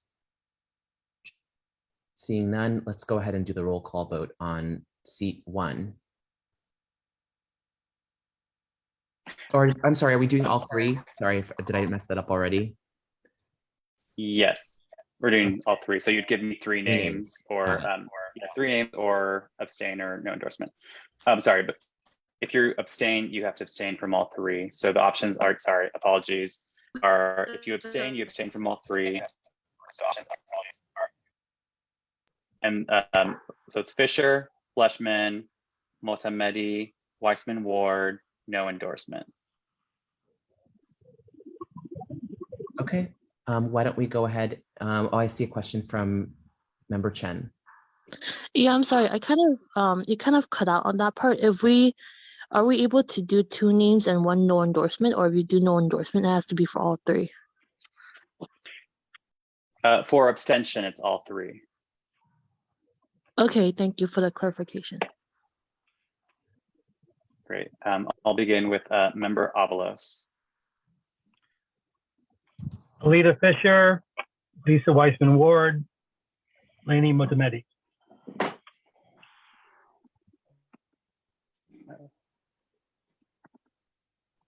right. Avalos, Fisher, Weissman Ward, Motamedi.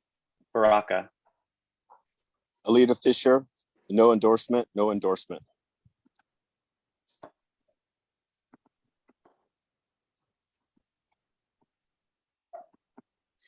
Baraka, Fisher, no endorsement, no endorsement. Barry. Alita Fisher, Karen Fleshman, no endorsement.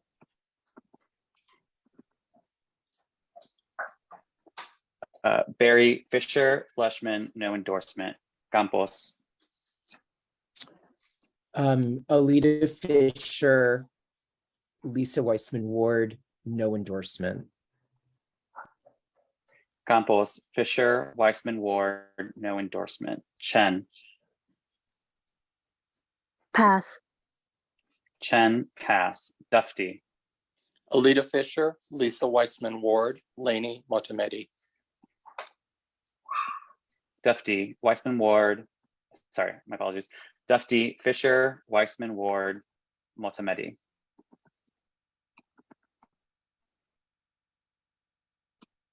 Galata. Alita Fisher, Karen Fleshman, no endorsement. Galata, Fisher, Fleshman, no endorsement. Ibanez. Fisher, Weissman Ward, no endorsement.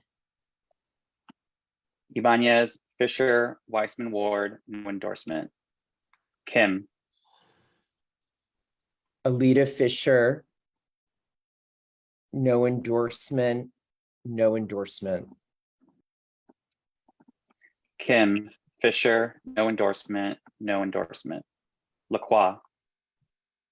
Alita Fisher, Karen Fleshman, Lisa Weissman Ward.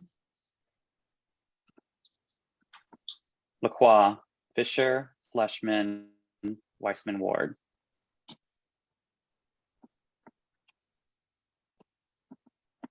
Secretary Lee. Fisher, Wiseman Ward, Motam Deli Melly. Sorry. Medi.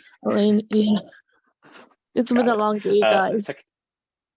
Secretary Lee, Fisher, Weissman Ward, Motamedi. Member Loftus. Motamedi, Weissman Ward, and no endorsement. Loftus, Motamedi, Weissman Ward, no endorsement. Member Lovett.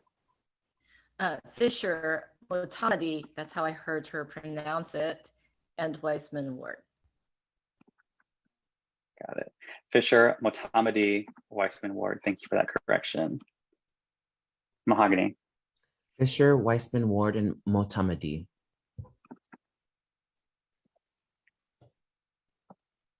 Could you repeat that, Chair Mahogany? Fisher, Weissman Ward, and Motamedi. Mahogany, Fisher, Weissman Ward, Motamedi. Mandelman. Motamedi, Weissman Ward, no endorsement. Mandelman, Motamedi, Weissman Ward, no endorsement. Member Marr. Fisher, Weissman Ward, Motamedi. Marr, Fisher, Weissman Ward, Motamedi. Member Maliga. Fisher, Wiseman, and Motamedi.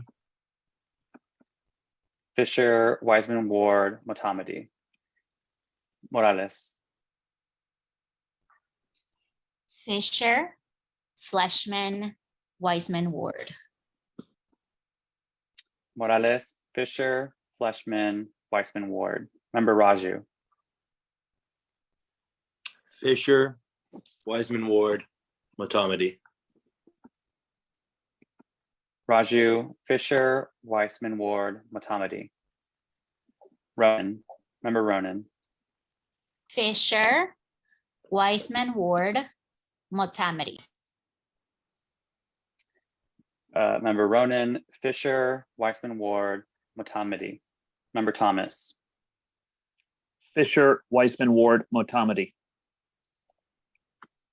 Thomas, Fisher, Weissman Ward, Motamedi.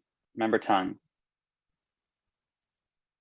Weissman Ward, Motamedi. No endorsement. Thank you. Member Tung, Weissman Ward, Motamedi, no endorsement. Member Williams. Fisher, Weissman Ward, and no endorsement.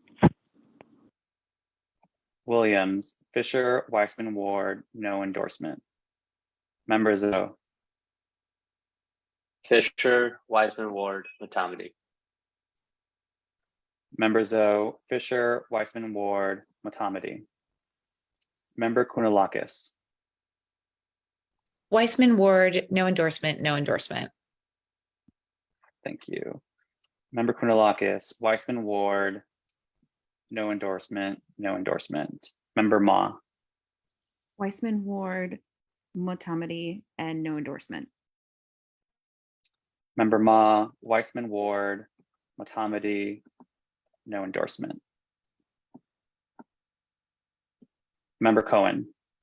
Motamedi, Weissman Ward, no endorsement. Member Cohen, Motamedi, Weissman Ward, no endorsement.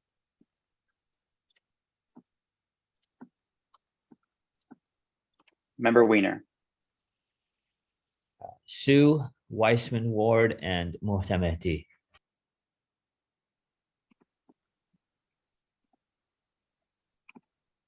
Point of order.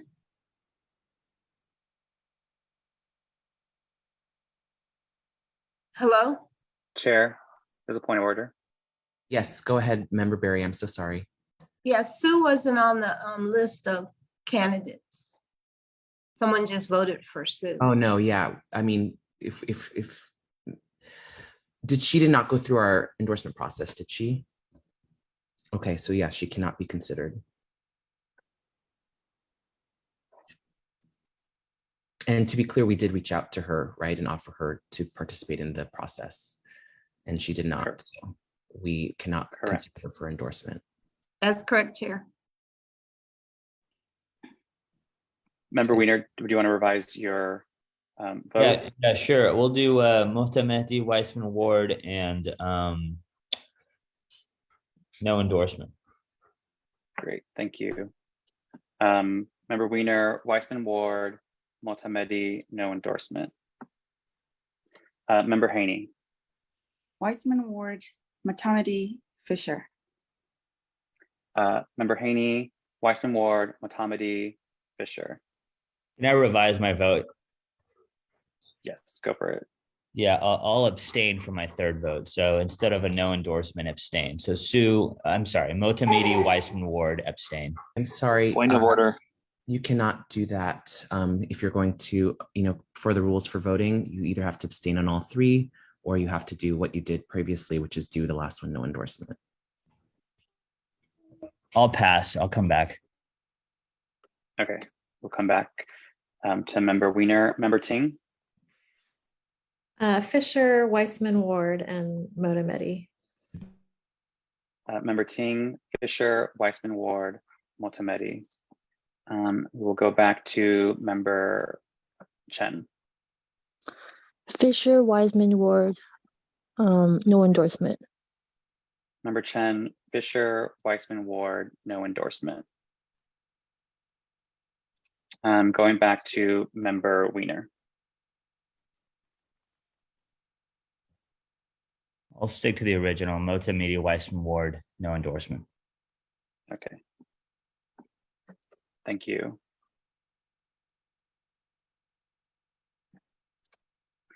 All right. Sorry, folks, give me a minute.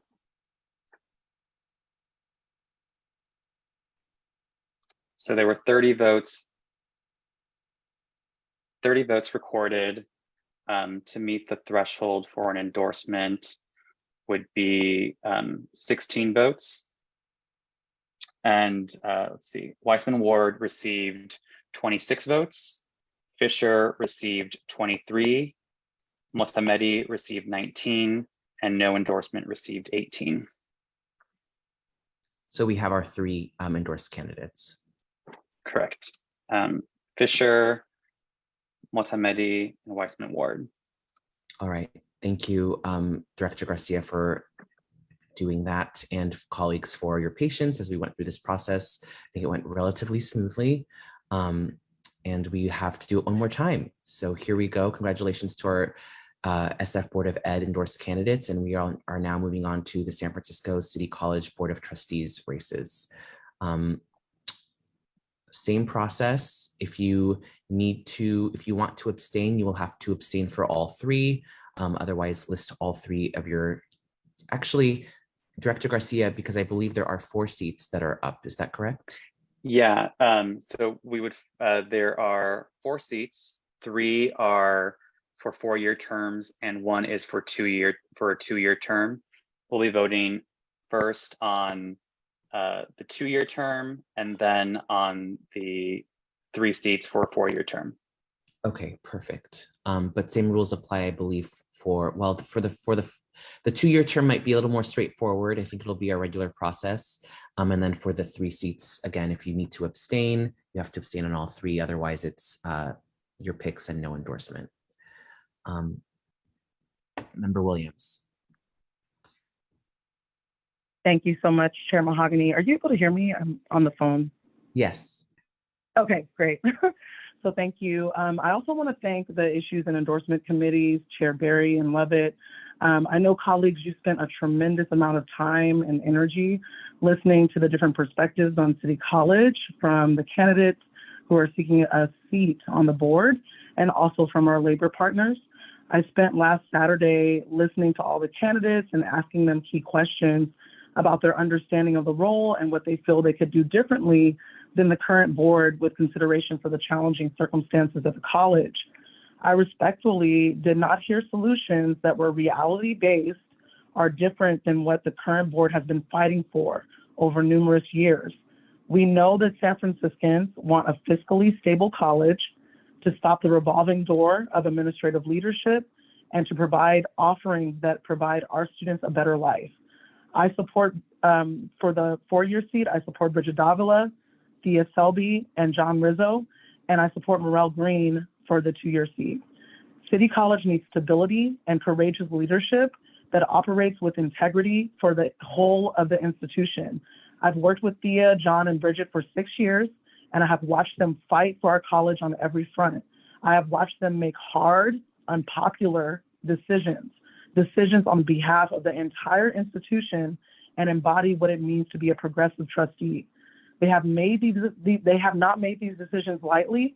We have received hateful comments, people showing at our homes in protest. I personally have had people break into my building.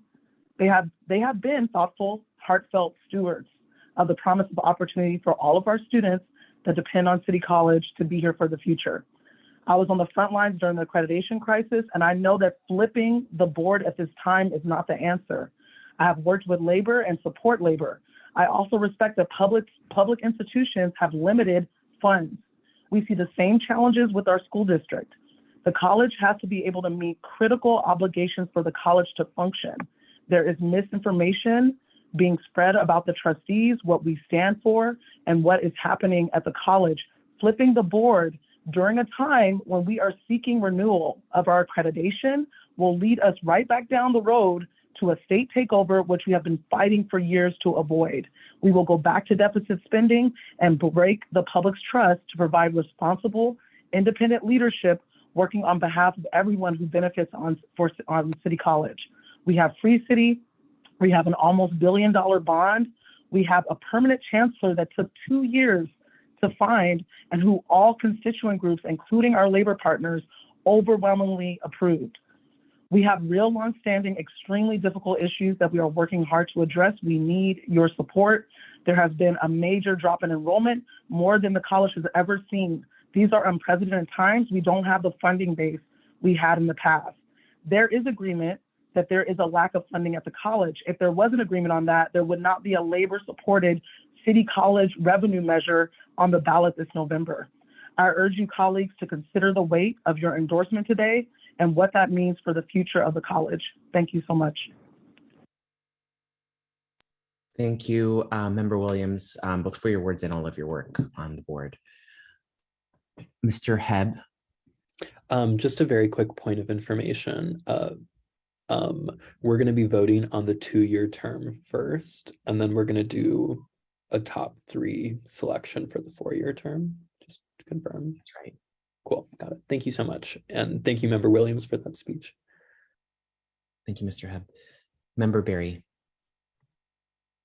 Thank you, Chair. For the 2-year term, I'm really rallying for Adolfo Velasquez. And the reason why is I was very impressed by his interview and his knowledge of folks re-entering society and how that voice doesn't really ring throughout San Francisco. We complain about crime and homelessness, but don't realize it's a direct correlation to education on where a person ends. And I would love to see someone who has passion about that sector of our community. Also for the 4-year term, I know there's a slate. I'm not a big fan of the slate. I'm on this body and I didn't run on a slate. However, I'm really impressed with Solomon and Martinez. And I actually wanted to get in all 3 Black men because I get tired of people saying to me, Black people are only 5% of San Francisco. There are only 40,000 people in San Francisco that are Black.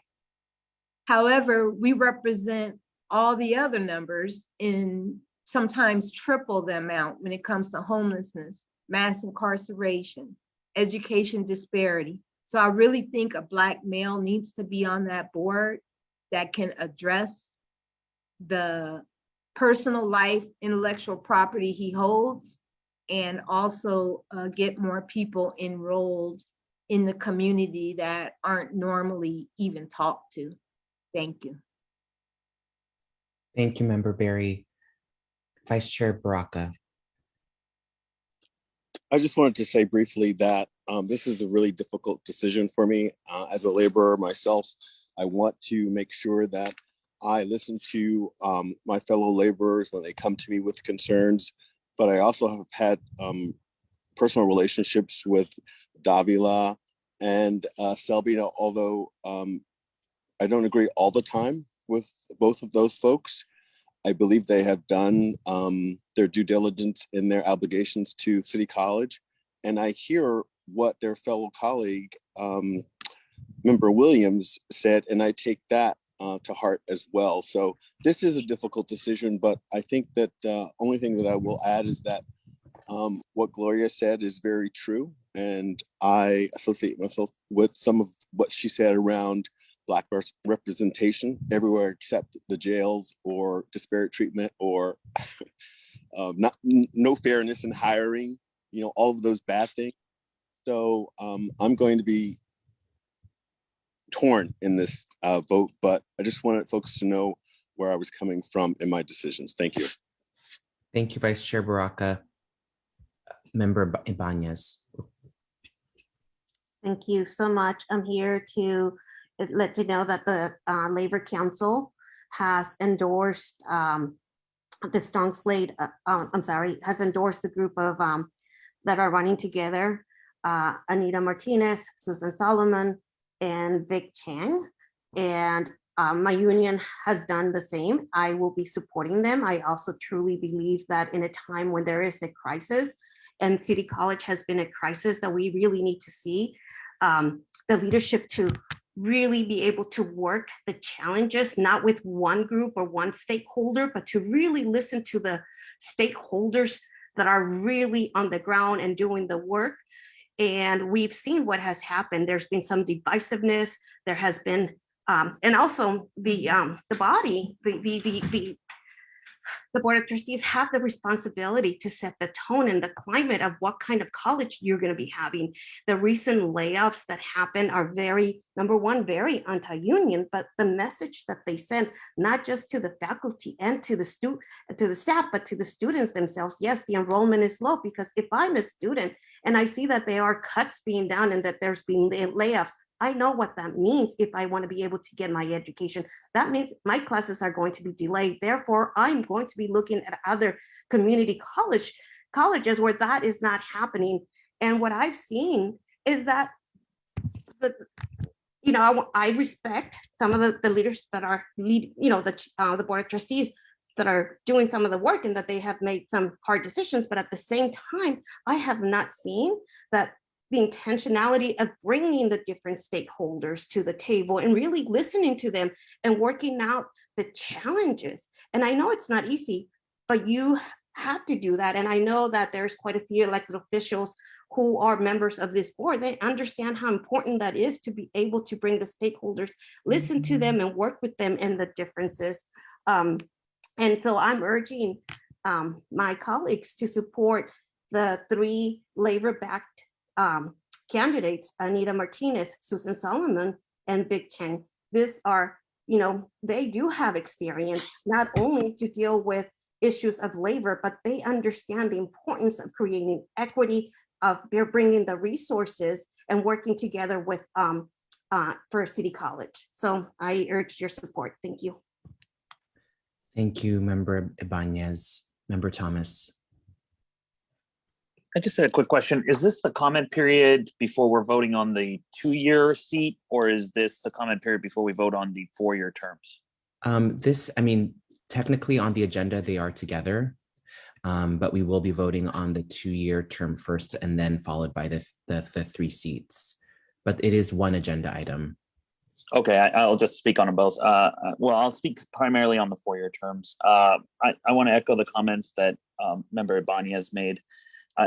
I don't envy the tough job that some of the City College trustees have had to deal with. There's a ton of challenges that need to be addressed there, but the response to how it's been handled and some of the decisions that have been made has been pretty overwhelming from the House of Labor. There are some things that were just anathema. There were layoffs. People are out of work at the worst possible time, and we do see a surplus at the college. It is not just even AFT 2121 that has spoken with a solid voice. It is the entire House of Labor has come together and spoken with a unified voice that this cannot stand. You cannot just cut the workers out, especially at such a tough time, and send them home packing like that. There was not a response that the folks who were cut loose were, this was the best that could be done and everybody worked as hard as they could to preserve these. That's not what happened. The reason why labor has worked together to craft a slate to challenge this is that this was not done properly. And so I encourage my colleagues to vote for the Labor Council slate and make a statement that we're with labor on this one. And I understand, I hear my colleague, Member Williams' statements, and I know it's been tough, but this is a clear statement from the House of Labor on how this has been handled for the last couple of years. And it's time for the Democratic Party to stand with labor. Thank you, Member Thomas. Treasurer Morales. Thank you, Chair. Yes, I want to, share some of the sentiments that Member Baraka was expressing, and this is a very difficult decision for me as well. I deeply respect Thea Selby and also, Bridget Davila. I've seen some of the work that these 2 women have done, and I do understand that these are difficult decisions to make, and we're not seeing all of the picture, and yet City College is very, very important for me. I feel like I repeat this very often. I would not be where I am if it wasn't for City College. I started with ESL classes. I see that ESL classes have been cut. A lot of English classes, which were very important for me. Once I was able to even understand that I would have the opportunity to transfer to a four-year college, which I didn't understand. That's not how it works where I'm from. This college truly just built so much vision for my life and gave me so many opportunities. I also was a college aide because I was a Spanish tutor for people who wanted to learn Spanish. That also helped me early on because I also was working as a domestic worker and a server, and it was hard to use those types of jobs to get, work in what I wanted to do, which was anti-violence work. So this college is very important, and I do want to give a chance to folks that have experience with labor, that have experience in very controversial political, social, and economic conditions, to try to see how we can push the state and our local governing body and bodies outside of even City College to work together and help see beyond this very, to me, kind of closed-minded requirements that the state is pushing forth. So wanted to express that and again, repeat my deep respect for the current board, but I will stand with the labor slate. Thank you. Thank you, Treasurer Morales. Up next, we have Vice Chair Lacroix. Hi, yeah, I just kind of wanted to echo some of our colleagues' sentiments, especially Member Baraka. This vote, because of personal relationships and other things, that this vote is challenging, and I just wanted to take a moment to just honor and respect and thank the incumbents who are running for their work over the past few years on the City College Board, especially during the accreditation crisis and with enrollment. Your efforts and your time on the board doesn't go unnoticed.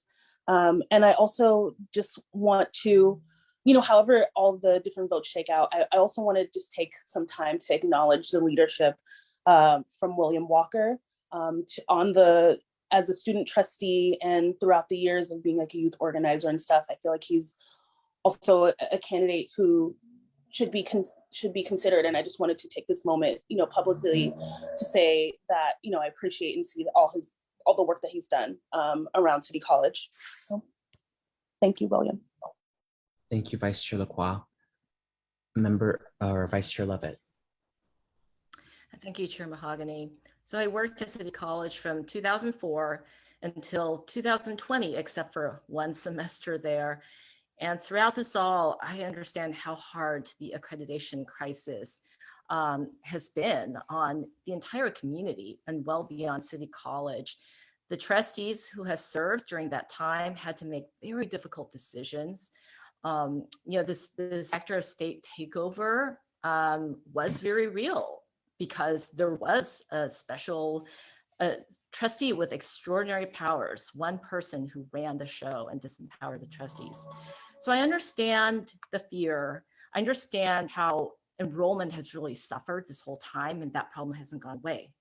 But when we kind of fast forward to 2022, and you have a college that has so fewer offerings, and as a counselor, I just saw that day in, day out, working with students until 2020, then we don't have a true breadth in our community college to serve all the people who need it. Speaking to what Treasurer Morales was describing, there is incredible vitality and opportunity for so many things, right? For career advancement, social justice, for just personal and community growth.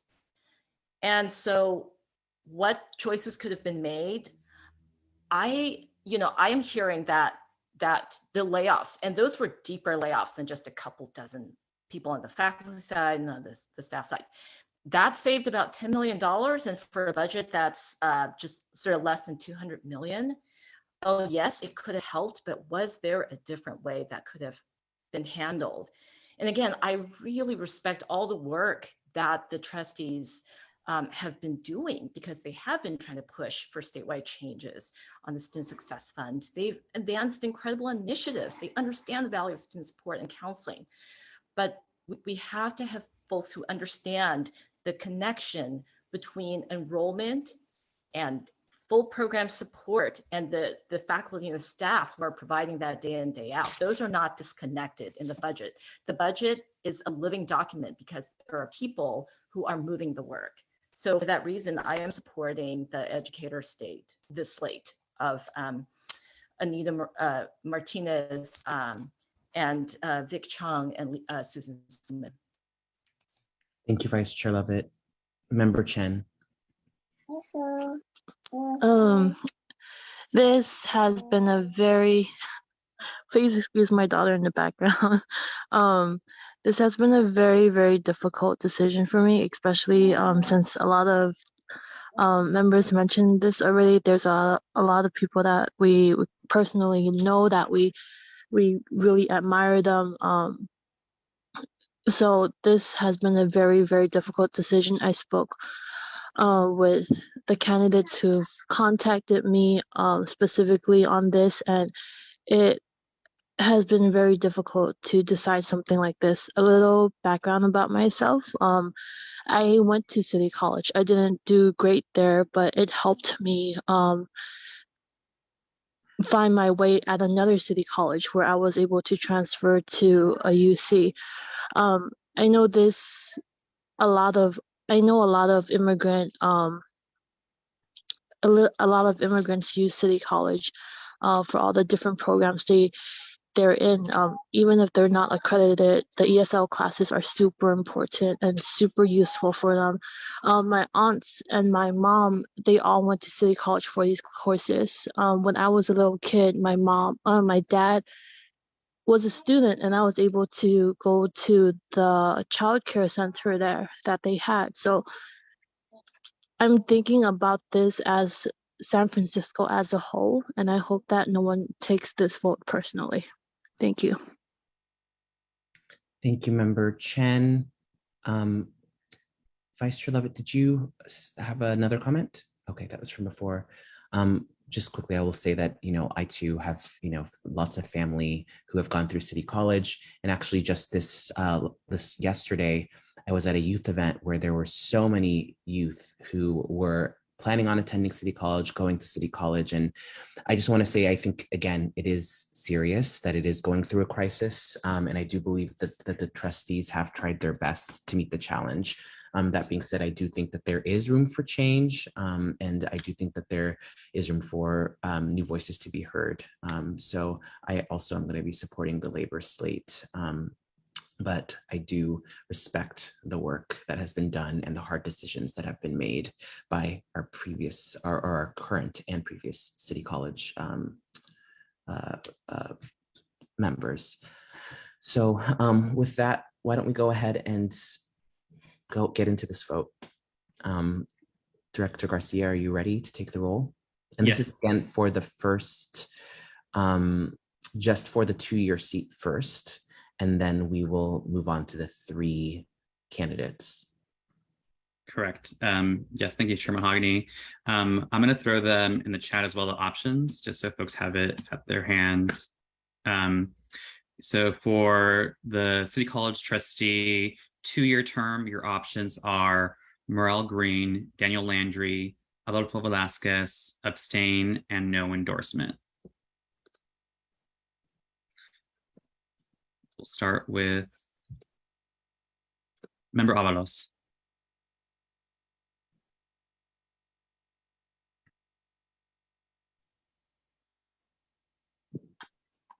Member Avalos? Muriel Green. Avalos Green. Member Baraka? Pass. Baraka, pass. Member Barry? Adolfo Velasquez. Barry Velasquez. Member Campos? Green. Campos, green. Member Chen? Green. Member Chen, green. Member Duffy? Green. Member Duffy, green. Vice Chair Galata? Green. Vice Chair Galata, green. Secretary Ibanez? Velasquez. Secretary Ibanez, Velasquez. Member Kim? No endorsement. Member Kim, no endorsement. Vice Chair Lacroix? Green. Vice Chair Lacroix, green. Vice Chair, sorry, Secretary Lee. Green. Secretary Lee, green. Member Loftus. Green. Member Loftus, green. Vice Chair Levitt. Green. Vice Chair Levitt, green. Chair Mahogany. Green. Chair Mahogany, green. Member Mandelman. Green. Member Mandelman, green. Member Marr. Pass. Member Marr, pass. Member Maliga. Green. Member Maliga, green. Treasurer Morales. Velasquez. Treasurer Morales Velasquez. Member Raju. Green. Member Raju, green. Member Ronan. No endorsement. Member Ronan, no endorsement. Member Thomas. Abstain. Thomas, abstain. Member Tung. Green. Member Tung, green. Member Williams. Green. Member Williams, green. Member Zoe. Green.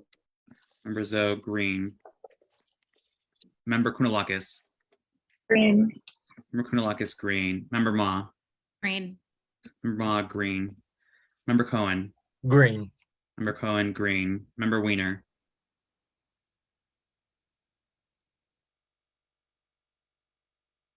Green. Thank you, Member Weiner. Member Weiner, green. Member Haney. Green. Member Haney, green. Member Ting. No endorsement. Member Ting, no endorsement. Going back to Member Barak, sorry, Vice Chair Baraka. Abstain. Vice Chair Baraka, abstain. Member Marr. I don't have a vote yet, so do I choose to abstain? That's your choice. Would like to abstain? Yes, I'll abstain. Mhm. All right. Thank you, Member Marr. With 30 votes recorded, 3 abstentions, the threshold for an endorsement is 15. Mr. Green received 21 votes. He is the endorsed candidate for the 2-year City College Board term. Thank you so much, Director Garcia, and congratulations. Okay.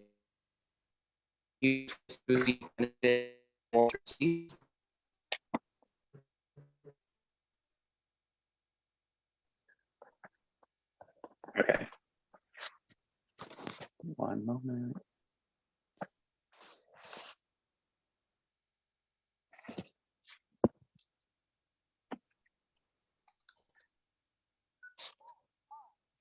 Okay. Now we are voting on the College Board 4-year term.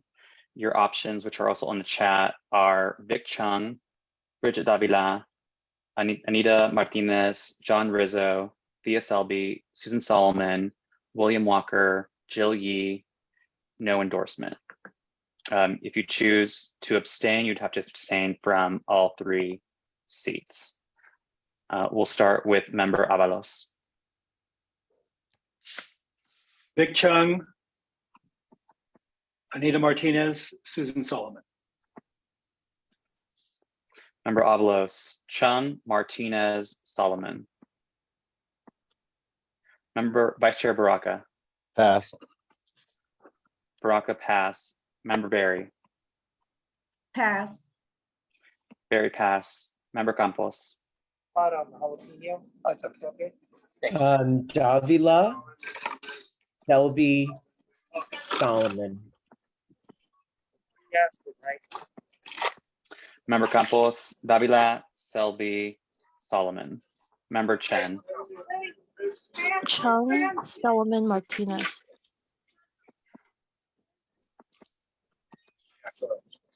Member Chen, Chung, Solomon, Martinez. Member Dufty. Solomon, Martinez, Davila. Dufty, Solomon, Martinez, Davila. Vice Chair Galata. Chung, Martinez, Solomon. Galata, Chung, Martinez, Solomon. Secretary Ibanez. Solomon, Martinez, Chung. Secretary Ibanez, Solomon, Martinez, Chung. Member Kim. Davila, Selby, Solomon. Member Kim, Davila, Selby, Solomon. Vice Chair Lacroix. Chung, Martinez, Solomon. Lacroix, Chung, Martinez, Solomon. Secretary Lee. Davila, Solomon, Martinez. Lee, Davila, Solomon, Martinez. Member Loftus. Selby, Rizzo, Davila. Loftus, Selby, Selby, Davila, Rizzo. Thank you.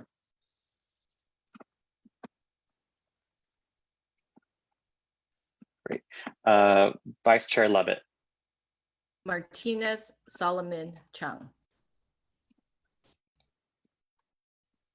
Levitt, Martinez, Solomon, Chung. Chair Mahogany. Chung, Martinez, Solomon. Mahogany, Chung, Martinez, Solomon. Member Mandelman. No endorsement, no endorsement, no endorsement.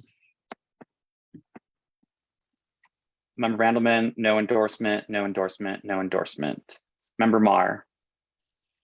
Solomon, Martinez, Chung. Member Marr, Solomon, Martinez, Chung. Member Moliga. Davila, Solomon, and Martinez. Member Moliga. Sorry, just repeat that one more time. Davila, Solomon, and Martinez. Thank you. Moliga, Davila, Solomon, Martinez. Member Treasurer Morales.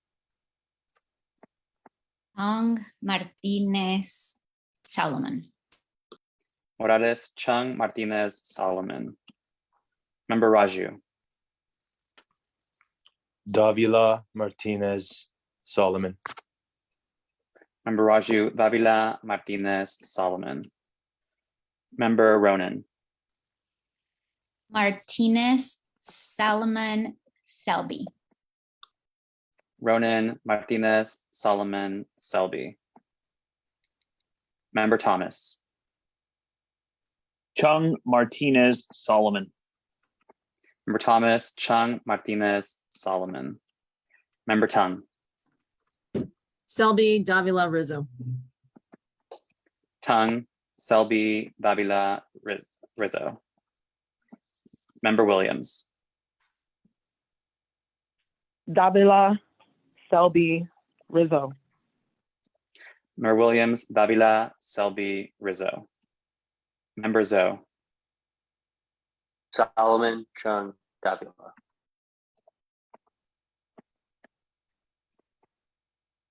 Member Zoe, Solomon, Chung, Davila. Is that correct?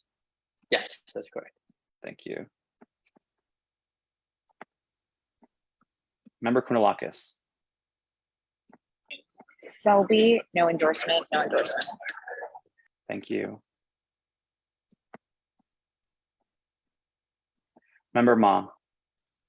Selby, no endorsement, no endorsement. Ma, Selby, no endorsement, no endorsement. Member Cohen. Selby, Martinez, Solomon. Member Cohen, Selby, Martinez, Solomon.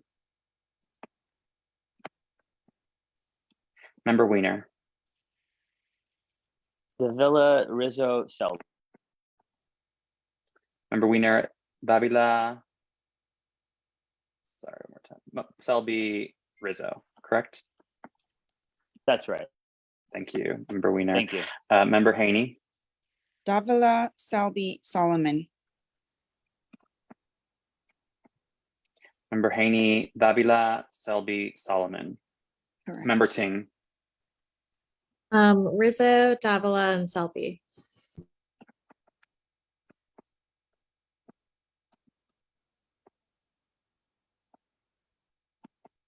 Member Ting, Rizzo, Davila, Selby.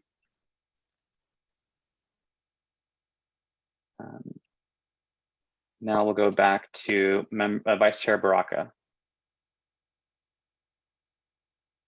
Davila, Selby, Martinez.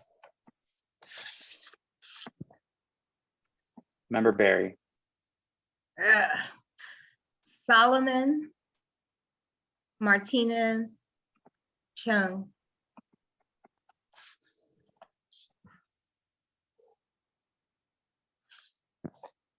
thank you.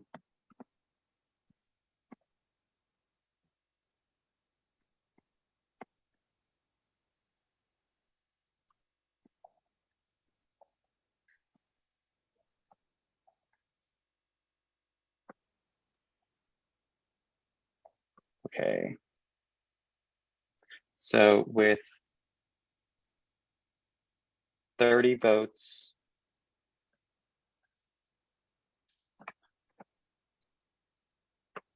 recorded, folks needed 16 votes to get our endorsement. At this point, I have Martinez and Solomon over that 16 vote threshold.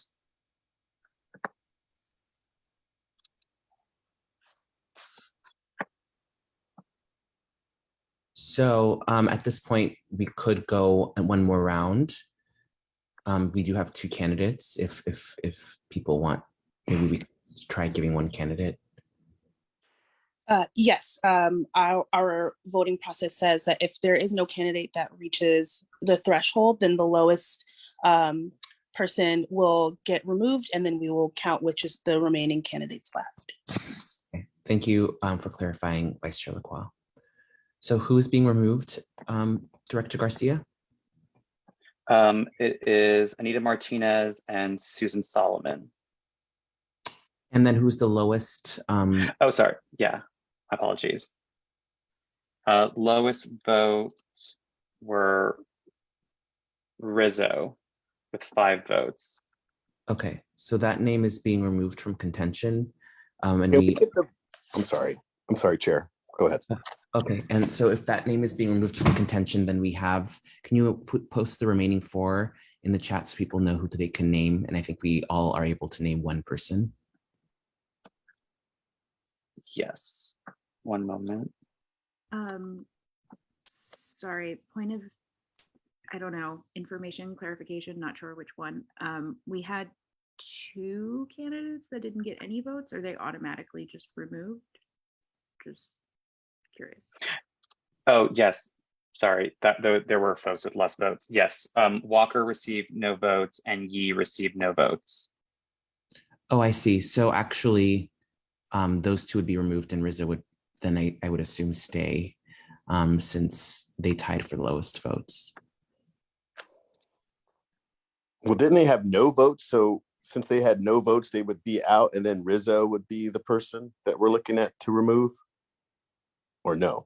I mean, the rule is that the person with the least amount of votes gets removed, but since they both got the least amount of votes at 0, I think those 2 would be eliminated. I'm sorry, my apologies. I was thinking of this as a ranked choice race, and this is not a ranked choice race, so please disregard what I just said earlier. We would just be re-voting based on the candidates that are left over. We do not need to remove anyone from being considered. Okay, great. Thank you for that clarification. So why don't we go ahead and just, if we know that the 2, Solomon and Martinez, have already won votes, or I'm sorry, endorsement. So if we can go one more round and name one person each. I think that's how we are continuing. So Director Garcia, are you ready to call the roll? Yes, let me just put those in chat again. Point of order. Yeah, I have a question also. Point of order. Could Yes. we discuss the tally of votes for each person? It gives us a sense of like what might make sense in terms of how we might want to choose to vote. Sure, yes. Why don't we go ahead and do that? Yes, so the totals are Chung had 12 votes, Davila 14, Martinez 18, Rizzo 5, Selby 12, Solomon 16, Walker 0, Yee 0, no endorsement 7. Got it. Point of information. Mr. Patton? Oh, how many did Martinez get?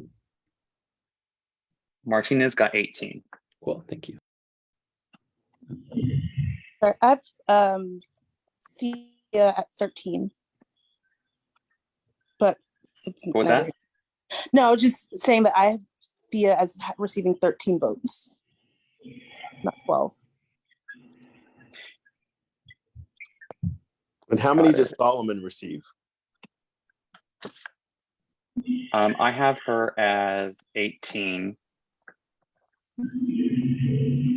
I appreciate the distinction with was it Selby? But since neither one of them was close to meeting the threshold, I think we can discard that for now. And we can do that again. Is there anyone else? Secretary Ibanez? Yeah, point of clarification. I believe Solomon received 20, not 18. Got it. Let me check my formulas.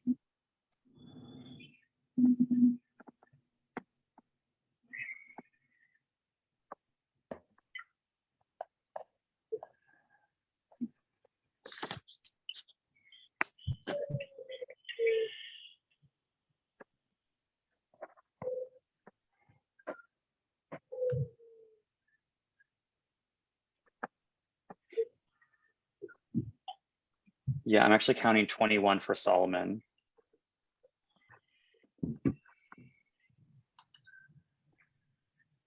Can we just do a new tally of all of those just to make sure that they're all correct? Yeah, I'm checking, sorry, Chair, I'm checking the formulas just to make sure that they're accurate.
Okay, the totals I have are Chung with 12, Davila 14, Martinez 18, Rizzo 5, Selby 13, Solomon 21, Walker 0, Yee 0, no endorsement 7.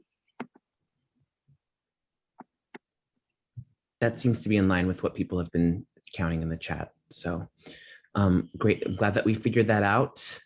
We now have the numbers for everyone. I think we can go our second round of voting, and I think we are all allowed to offer one name. Is that correct?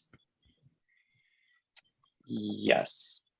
Okay, and Member Thomas, you have a comment? I would like to encourage everyone to please stand with labor and vote for Chung. Thank you, Member Thomas.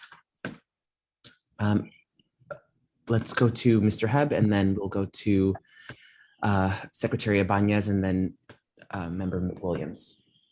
I'm so sorry to ask this, but who are the two who are confirmed in? Solomon and Martinez. Got it, thank you. Secretary Ibanez. I will allow Member Williams to go first. I think she had her hand before I did. Oh, I see. I'm sorry about that. Member Williams. Yeah, no worries. Thank you. Just want to speak in favor of Bridget Davila. She's an amazing educator. She's faculty at SF State, helped me in my education journey. She's committed to education. She's our president of the board. She's a Latina. She is a mother. She is a grandmother. She has been very active in our community for many years and has supported many folks in this space. And so I really think we need that continuity. Like I said before, flipping the board, it's not, it's just not practical at this time. And I respect folks' votes for the new folks coming in, but I think we definitely need to have balance. And looking at the votes, I would really urge you colleagues to vote for Davila. Thank you, Member Williams. Secretary Ibanez. Yes, this is one of those moments that we need to show our solidarity with labor. Labor has stood for all of us here, and this is the moment that we need to stand and support the endorsed candidate that labor has endorsed, which is Chung. Chung has also exhibited leadership when on the school board and has been able to develop relationships at the state level and understands what is needed for students and for the community. So I urge all of you to vote for Chung as our next board of trustee candidate, endorsed candidate. And also looking at their experience, candidate Chung understands trauma informed because of what they have lived in their lives. And so I think it's important that he brings that perspective as well. Thank you, Secretary Ibanez. Seeing no other hands, colleagues, are we ready to take a vote? Director Garcia, are you ready to record people's votes? Yes. All right, let's please move forward. Great. And again, the options are in the chat. The options are Vic Chung, Bridget Davila, John Rizzo, Thea Selby, William Walker. No, sorry. Those are, remove those. Sorry, options are Vic Chung, Bridget Davila, John Rizzo, Thea Selby, no endorsement. Is that correct, folks? Yes, I believe so. I think point of order. I think William and Joe are still included because it's not a ranked choice voting. That is Thank correct. you, Member Chen. Okay, so the options in the chat are correct. Vic Chung, Bridget Davila, John Rizzo, Thea Selby, William Walker, Jill Yee, no endorsement. Can we still abstain? On this vote, you can abstain since we're just doing the one. Perfect, thank you. Great. We'll start with Member Avalos. Pass. Member Avalos passed? That was right. Pass. Great. Member Baraka. I get to do it every now and then. Davila. Member Barry. Pass. Barry passed. Campos. Pass. Campos pass. Chen. Chung. Chen Chung. Dufty. Davila. Vice Chair Galata. Chung. Ibanez.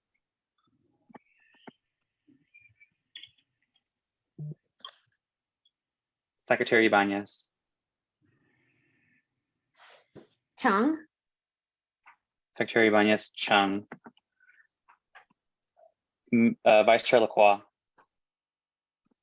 Pass, please. Lacroix pass.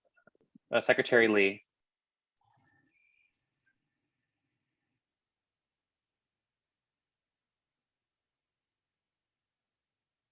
Secretary Lee, Sorry, Davila. Secretary Lee Davila, Member Loftus, Pass. Member Loftus pass. Member Lovett, Chung. Member Lovett, Chung. Mahogany, Chung. Mahogany, Chung. Mandelman, Davila. Member Mandelman, Davila. Member Mar, Pass. Member Mar pass. Member Moliga, Davila. Member Moliga, Davila. Member Morales, Chung. Member Morales, Chung. Member Raju, Davila. Member Davila. Member Morales, sorry. Member Raju, Davila. Member Ronan, Ronan Selby. Ronan Selby. Thomas, Chung. Thomas Chung. Member Tung, Pass. Member Tung pass. Member Williams, Davila. Member Williams, Davila. Member Zoe, Pass. Member Zoe pass. Member Kunalakis, Selby. Member Kunalakis, Selby. Member Ma, Selby. Member Ma, Selby. Member Cohen, Selby. Member Cohen, Selby. Member Weiner,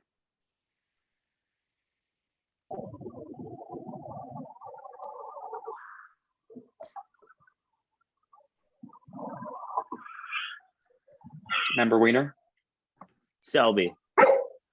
Member Weiner, Selby. Selby. Member Haney, Selby. Member Haney, Selby. Member Ting, Selby. Member Ting, Selby. Going back to Member Avalos. Chung, I'm sorry, Chair Garcia, I think we skipped member Kim. Oh, okay. Member Kim, Abstain.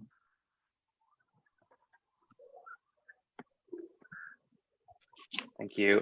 Member Avalos, Chung, Member Avalos, Chung. Member Barry, Chung. Member Barry, Chung. Member Campos, So we can just after hers is done, bro. Abstain. Member Campos abstain. Member Lacroix, There's a plug on the side. Member Duffy, if you can mute yourself, thank you. Member Lacroix. I said Selby. Oh, thank you. Member Loftus. I'm sorry, what was Member Lacroix's vote? Lacroix was Selby. Thank you. Member Loftus. Pass again. Sorry. Member Loftus pass. Member Mar. Chung. Member Mar Chung. Member Tung. Selby. Member Tung, Selby. Member Zoe. Abstain. Member Zoe abstain. Going back to Member Loftus. Selby. Member Loftus, Selby. We had 30 votes recorded. 1, 2. We had 3 abstentions.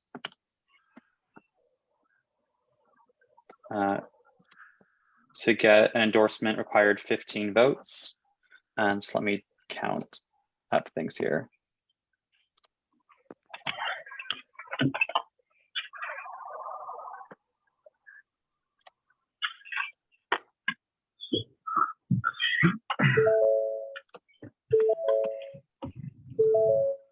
Member Avalos, can we Your little square, please.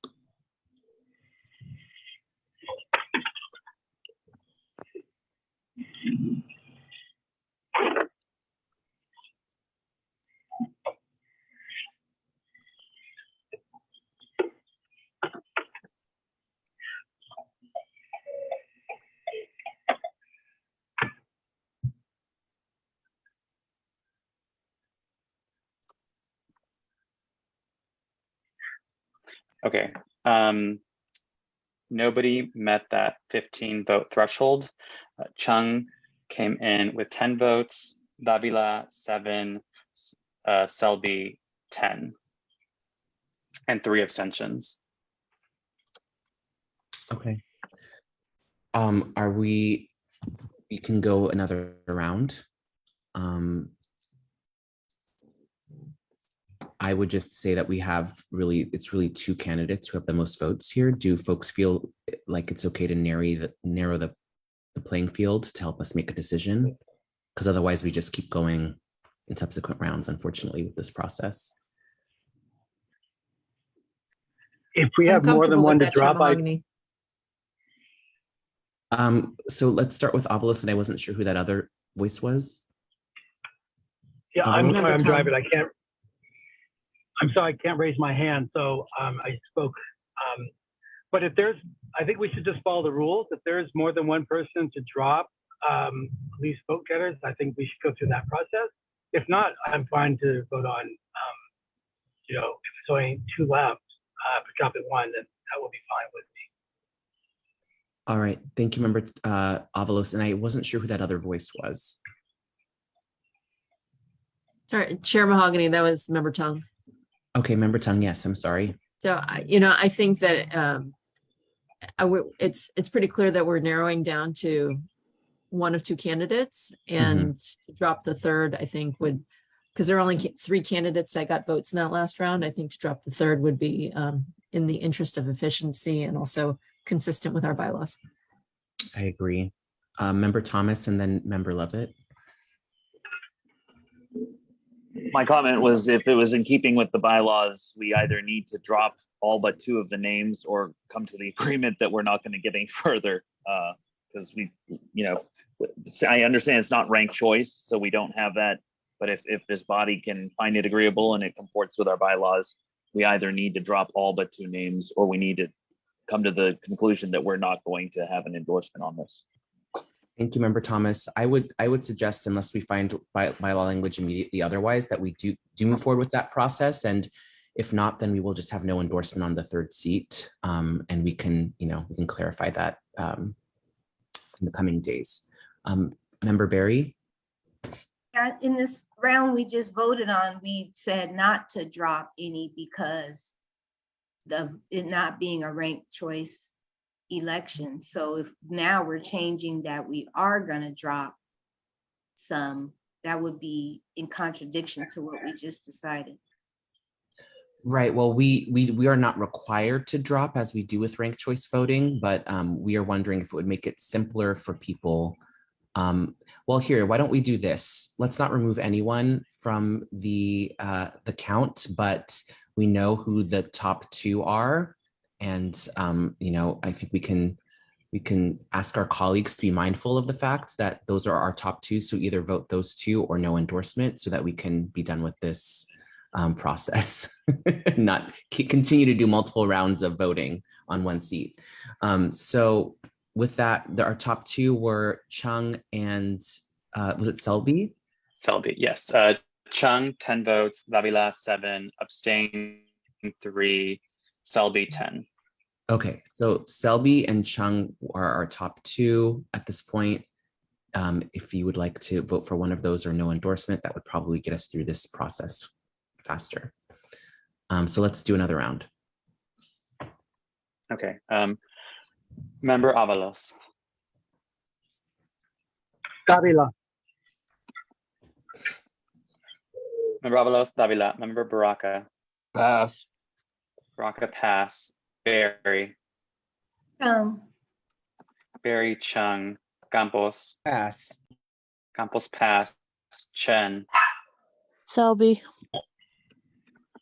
Chen, Selby, Dufty, Chung.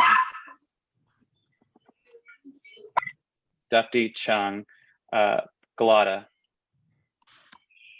Chung. Galata, Chung, Ibanez, Chung. Ibanez, Chung, Kim, Abstain. Kim, abstain, Lacroix,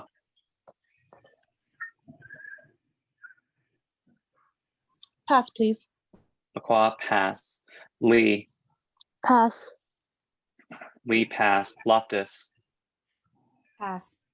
Loftus, pass, Lovett, Chung. Lovett, Chung, Mahogany, Chung. Mahogany, Chung, Mandelman, Davila. Mandelman, Davila, Mar, Chung. Mar, Chung, Maliga, Abstain. Maliga, abstain, Morales, Chung. Morales, Chung, Raju,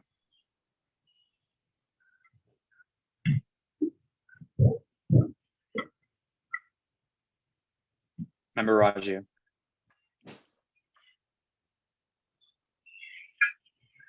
I will come back. Member Ronan, My meeting just hasn't ended. Do you think you can Uber? Monica, I'm we can muted. hear you. Member Raju, Oh, sorry. Chung. Member Raju, Chung, Member Ronan, Selby. Member Ronan, Selby, Member Thomas, Chung.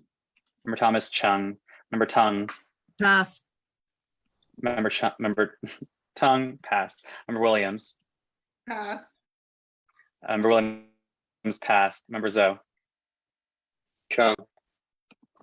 Member Zoe, Chung, Member Kounalakis, Selby. Member Kounalakis, Selby, Member Ma, Selby. Member Ma, Selby, Member Cohen, Selby. Member Cohen, Selby, Member Weiner, Selby. Member Weiner, Selby, Member Haney, Selby. Member Haney, Selby, Member Ting, Selby. Member Ting, Selby. Going back to Vice Chair Baraka. Pass. Vice Chair Baraka, pass. Member Campos. Abstain. Member Campos, abstain. Member Lacroix. Chung. Member Lacroix, Chung. Member Lee. Davila. Member Lee, Davila. Member Loftus. Selby. Member Loftus, Selby. Member Tung. Selby. Member Tung, Selby. Member Williams. Selby. Member Williams, Selby. Going back to Vice Chair Baraka.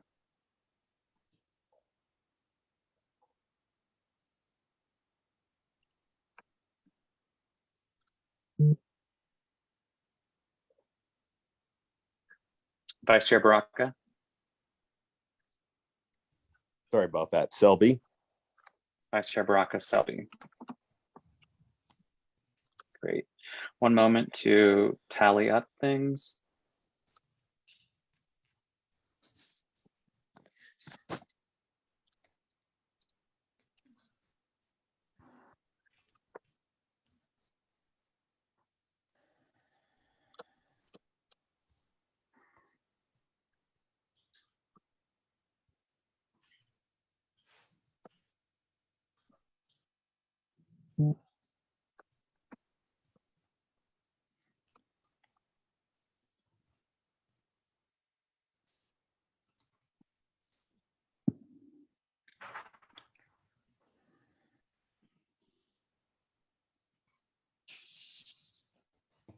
Okay.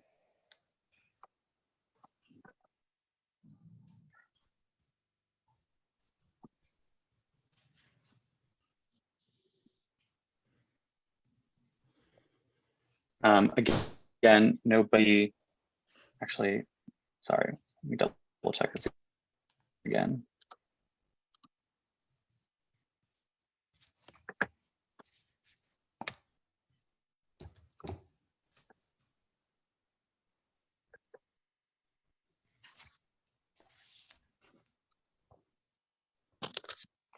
We got 12, 12, and 3. Yeah.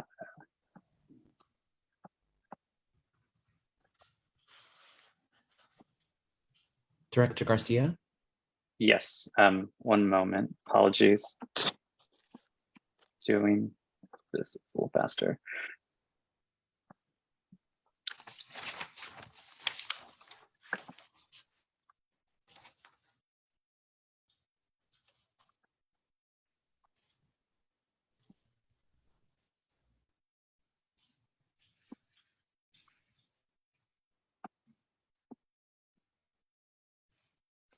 Yeah, I'm also getting, again, no consensus on this one as well. If I may suggest that those who, not to take away from, the tremendous work that, current City College trustee member Davila has done, but given that she has only received, I think, 3 votes this round, if those folks would rather vote no endorsement rather than vote for the 2 candidates with the most, perhaps we can get somewhere. But we don't want to keep doing the same vote over and over again, please. Vice Chair Galata, did you have something you wanted to add?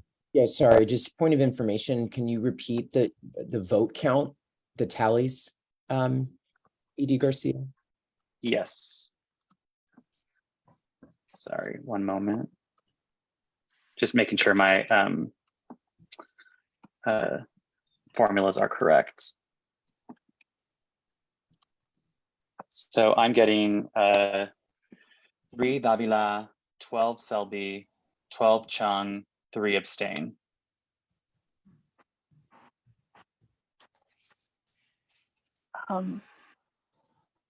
So we're going to do another round because we're required to keep doing rounds until we get to either a no endorsement or a candidate. Through the chair, if it's okay, perhaps we could consider, since it seems like we can't get to a consensus today, and we still have some time together again in September, and in the interest of where we are right now with time, perhaps we can table this section, the 3rd round for this particular race, until September, and maybe that will give us some time to get to a consensus. I would second that. Mr. Heb? I would encourage this body to move forward with a 3rd round, and I think we could see a different result. Okay. Well, there's been a motion and a second at this point. Was that a motion, Vice Chair Lacroix? Yes. So there's been a motion and a second, and there has been objection. I would also prefer that we just vote and finish it. I think we might end up in the same situation next time, but why don't we take a vote on whether or not we're going to delay this? Director Garcia, are you ready to take the roll call? Chair, before we vote, if you mind, if Oh, I I'm may sorry. speak briefly. I'm sorry, I didn't see the hands. My bad. So we're going to go with Member Chen and then Member Thomas. I know this sounds bad, but is it possible to take like a 5-minute break? I'm trying to get a hold of Member Lee so I could talk to her regarding this. I would not like to take a break, but if maybe you can call her and try and get a hold of her, and if we can just move on and figure out this process, we can come back to you once you've gotten a hold of her. Okay, so if I don't answer, it's because I'm trying to get a hold of her. So just pass on me for now. Thank you. Okay, thank you. Member Thomas? Thank you. Yeah, my concern was actually that the folks who are acting as proxies and have directions to vote for specific individuals that just don't have a chance at this point. just might need a moment to get a hold of their folks so they can try and adjust their votes. That was the only thing. But I do agree that I think we can possibly knock it out today if we give them just a couple of minutes to adjust their proxy votes. Okay, thank you, Member Thomas. Member Morales. Thank you. Just a question. So if we delay the vote, it means that this third seat won't get to be on the, what is it, Yes, they won't be able to have it on the ballot statement. on the ballot statement. Okay. Okay. Thank you.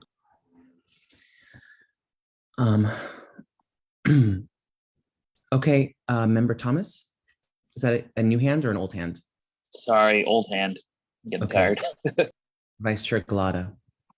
Yeah, I was going to suggest, should we proceed with the remaining items on the agenda and come back to this, just so that there can be clarity for folks who need to confirm with our, who we're proxying for. We're just going to offer that suggestion. Sure, we could pause the votes on this and do our one other item I think that we have on the agenda, and come back to it. That may give people enough time. If folks are amenable to that, well, I know we have more comments. I think we have a proxy for Treasurer Ma. Well, proxy for Loftus in this capacity. Quick question. Are we able to consider the additional candidates if we table this vote? Because I was under the impression we took a previous vote to only consider the current candidates. So I'm just curious how that works. I think that was education. Sorry, what was that? I apologize. Treasurer Morales. I didn't hear. Oh, apologies. I think that vote was for Board of Education specifically. Oh my God, I'm so sorry. We've been here for 7 hours. I apologize. No problem. My bad. Thank you. Yes. All right. Well, if we can have a subsequent also motion. just want a reminder that there's a motion on the floor.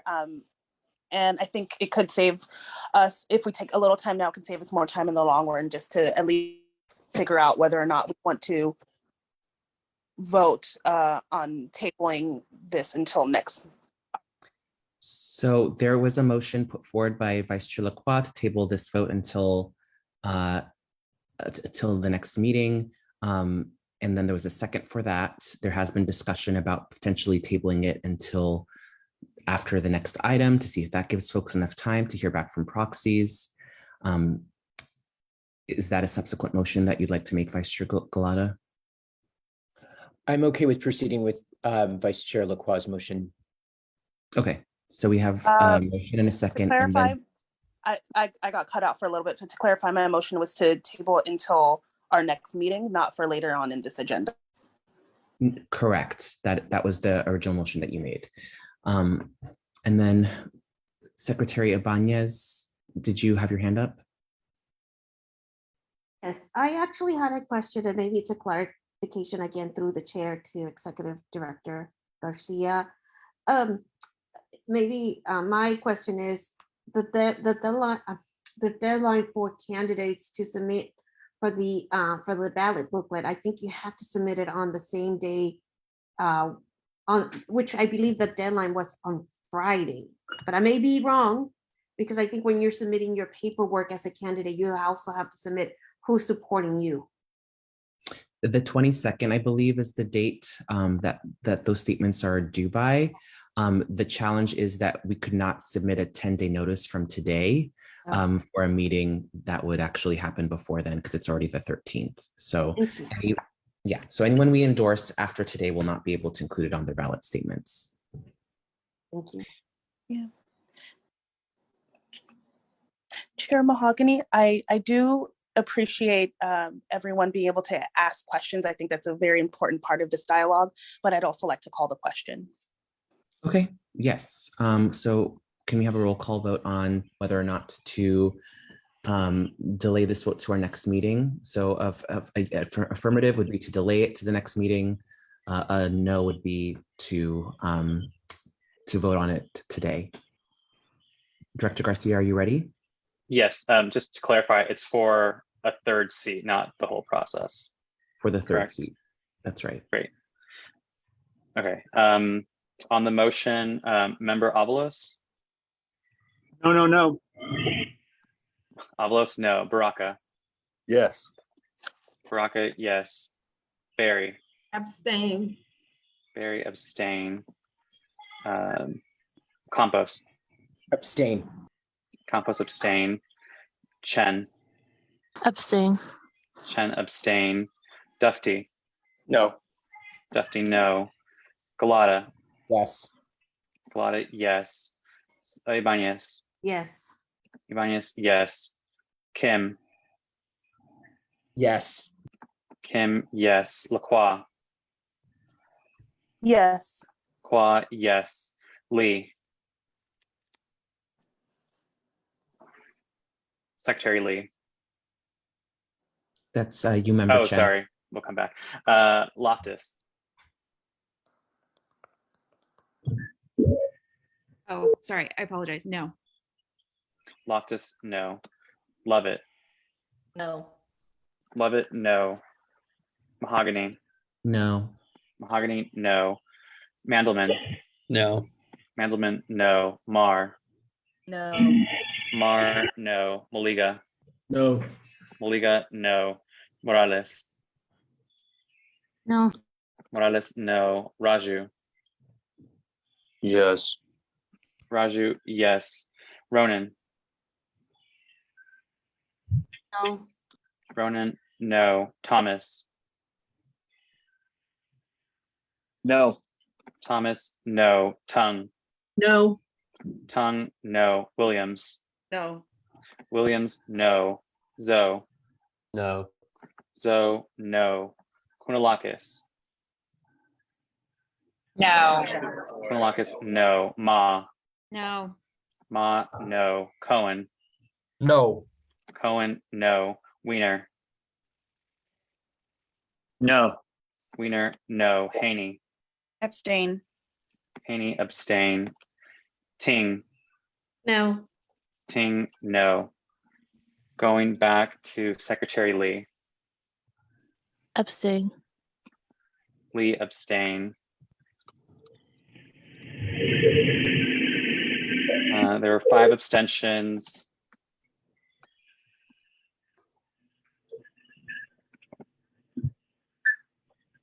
This motion needed 14 to prevail. 1, 2.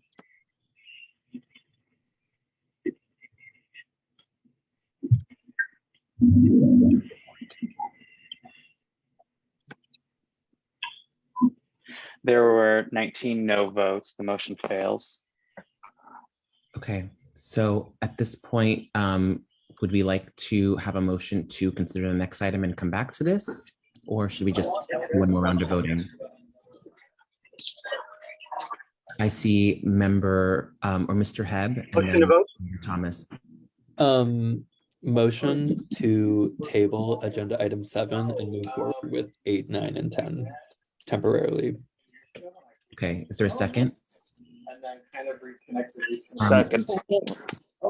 I heard a second from Member Thomas, and then Member Thomas, did you have? Sorry, no, I wasn't seconding that motion. I apologize. Oh, I'm sorry. Okay. I thought we were voting on it right now. No. So there's a motion on the floor to table until the end of the meeting. Is there a second? Second. Second by Member Vice Chair Lovett. Any comments? Okay, I think we might be able to do this via acclamation. All those in favor say aye. Aye. Aye. All those opposed, nay. Nay. Nay. Nay. Okay, there were Let's quite a few. vote. There were quite a few nays. Can we might have to do a roll call for this one. All right, so let's go back to the roll call. There's too many nays. Could you repeat what we're voting on, please? We're voting on whether we should delay this until the end of the meeting to give people time to check with their proxies. Thank you. So, Director Garcia, are you ready to take a vote, roll call vote? Yes. All right. let's go. Member Avalos, No. Avalos, no. Baraka, Yes. Baraka, yes. Barry, Yes. Barry, yes. Campos, Yes. Campos, yes. Chen, Yes.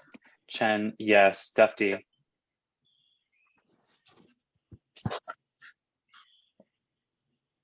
No. Dufty, no. Galata, Yes. Galata, yes. Ibanez, Yes. Ibanez, yes. Kim, Yes. Kim, yes. Lacroix, Sure, yeah. yes. Lee, Yes. Abstain. Lee abstain. Loftus, No. Loftus, no. Lovett, Oh, geez. Yes.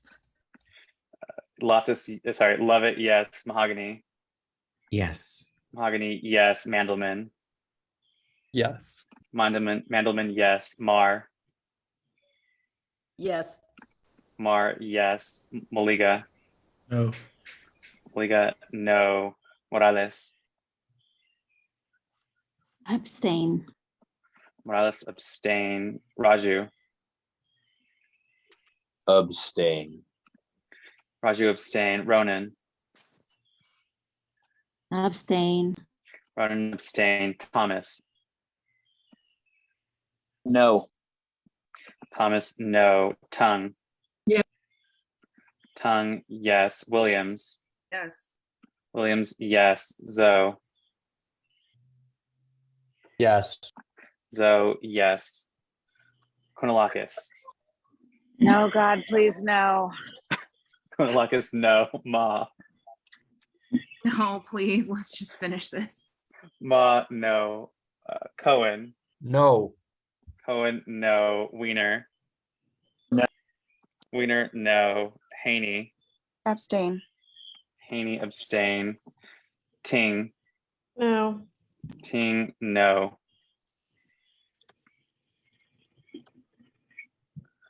There are 5 abstentions.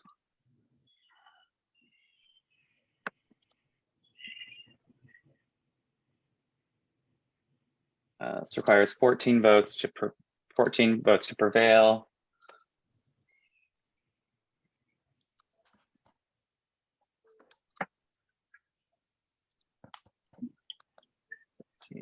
There were 15 yes votes. This motion passes. Okay, great. Thank you so much. We will move on to item number 8, which is a resolution in support of the Inflation Reduction Act. May I have a motion to consider the item? Motion to consider the item. Thank you, Second. Senator Wiener. Can I make a motion to vote yes by acclamation? Yes, you may. But I do have an agenda. I'm an amendment to make to the resolution, so apologies. I won't go into my talking points about the resolution. I feel like this is relatively non-controversial, and I'm not trying to keep people longer than we have to. However, for item number 8, this was written well before it was passed in Congress. So I'd like to make an amendment that the resolution be forwarded to the desk of President Biden so that he may immediately sign this bill. And congratulations, Democrats. We have made progress in Congress due to our majority, because this was really passed strictly on party lines. So please, this is just another push to everyone to get in and phone bank so we can flip some more seats. With that being said, can we have a motion to amend the resolution? Like so to moved, move the- Member Dufty. Thank you, Member Dufty. Seconded. Second, Thomas. Thank you, Member Thomas. And can we do that without objection? Without objection, the resolution is amended. And now, if we could pass this resolution as amended without, can I have, actually I need to make a motion to pass the So resolution. moved, Member Dufty. Thank So you, moved. Member Dufty. Second. Second, Member Barry. All those in favor say aye. Aye. Aye. Aye. Any Aye. opposed? Aye. Any Aye. opposed? Any, and hearing none in opposition, any abstentions? Okay, this resolution is adopted. Thank you for your support, colleagues. We'll Chair now move Mahogany? on.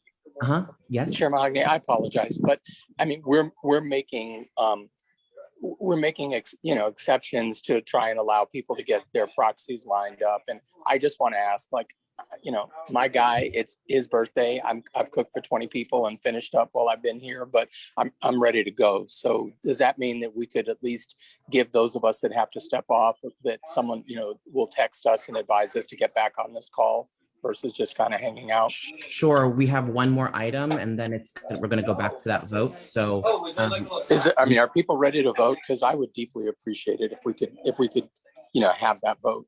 I appreciate that. And unfortunately, we just voted to put it at the end of the agenda, so we'd have to vote again. So Okay. why don't All we right. just do our agenda? Then I appreciate it. If any member can text me, I'll come back on the call. Thank you. Okay, thank you. What time? So you guys got there at 7. Would you mind And they were just like, muting member Duffy? Thank you. Also, Moises, if you can make me a co-host, I can help with muting because I know that you're busy running numbers. There you go. Thank you. Okay, perfect. We will now move on to item number 9, which is a resolution brought forward by Member Moliga. Member Moliga, the floor will be yours, but first we need a motion to consider the item. So moved. Thank you, Vice Chair Lacroix. Is there a second? Second. Thank you, Member Barry. Member Moliga, the floor is yours. Thank you. I had to tell my son to turn off the blender.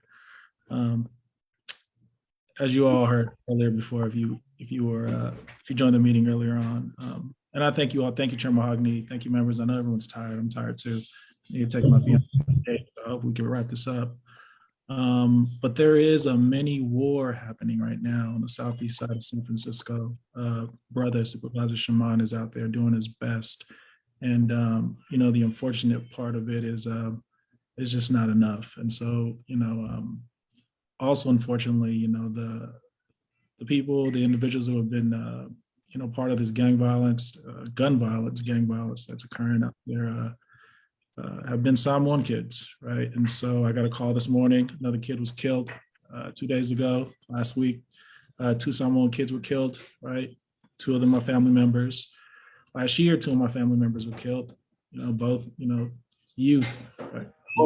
Youth. And so, I know we've been here for a long time. We've been talking about very important issues, and I just want to bring this to our forefront because it is something that I think needs attention, right? And I think the power of, us as a Democratic Party is our ability to not only lift up issues, but also lift up issues and voices that are not being heard, and this is one of them. And so I am concerned that there is a lack of progress in terms of the city and county to intervene in a way that is effective and impactful right now to, to stop any kind of murders that's getting ready to happen. But, we will see what happens. So folks are on the ground, community workers are working hard, but we do need our leaders, here in the city to step in and step up to be able to support. And so this resolution is a call to our city and county and our leaders, to hear the cry of the community and, to jump in and support. And so I ask you all today,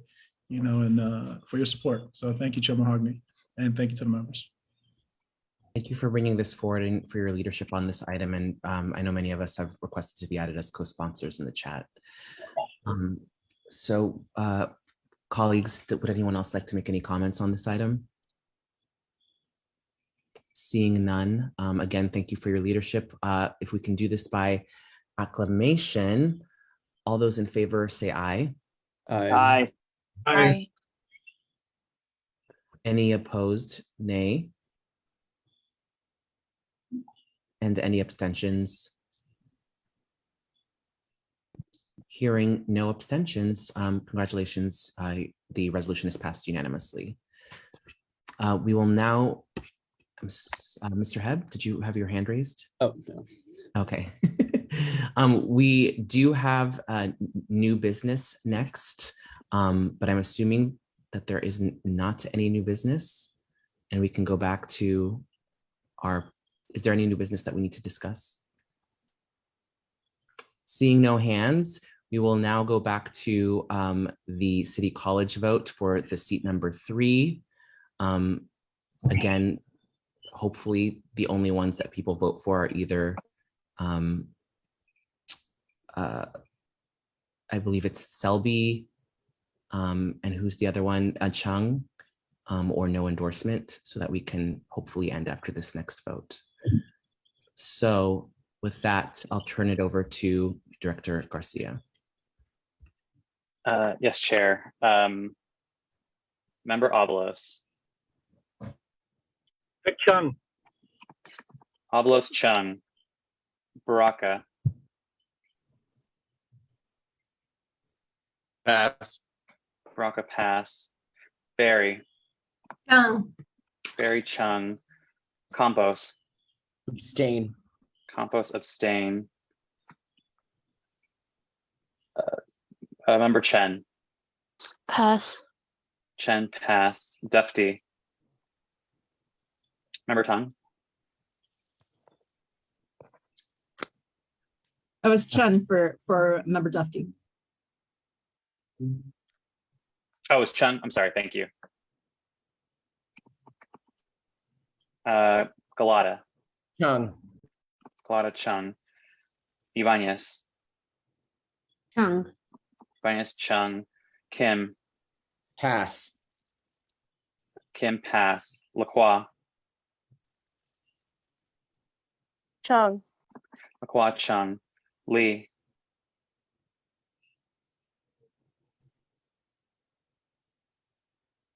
Secretary Lee. Pass. Secretary Lee pass. Loftus. Selby. Loftus Selby.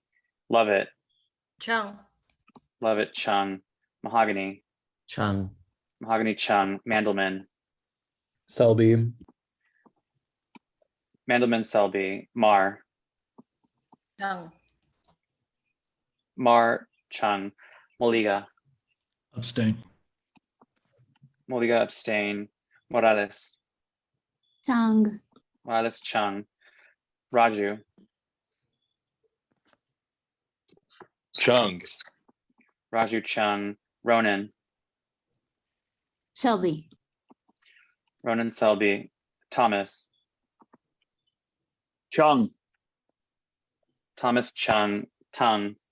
Selby. Tung Selby. Williams. Pass. Williams pass. Member Zoe.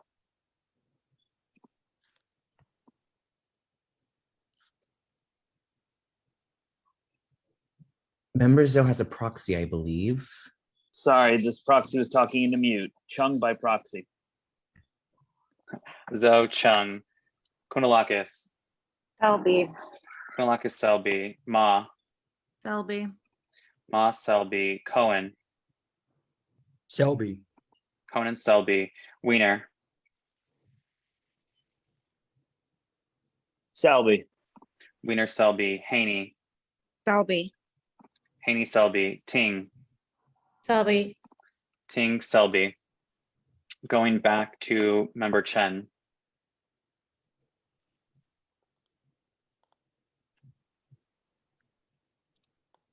Chung. Member Chen. Chung. Member Kim. Selby. Member Kim Selby. Member Lee.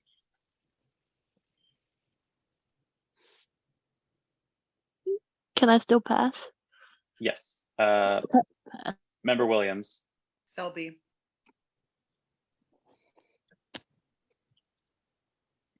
Going back to member, oh, sorry, I missed Member Baraka. Selby. Member Lee.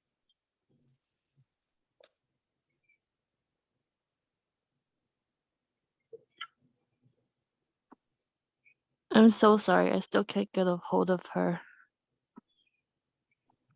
Perhaps you can abstain.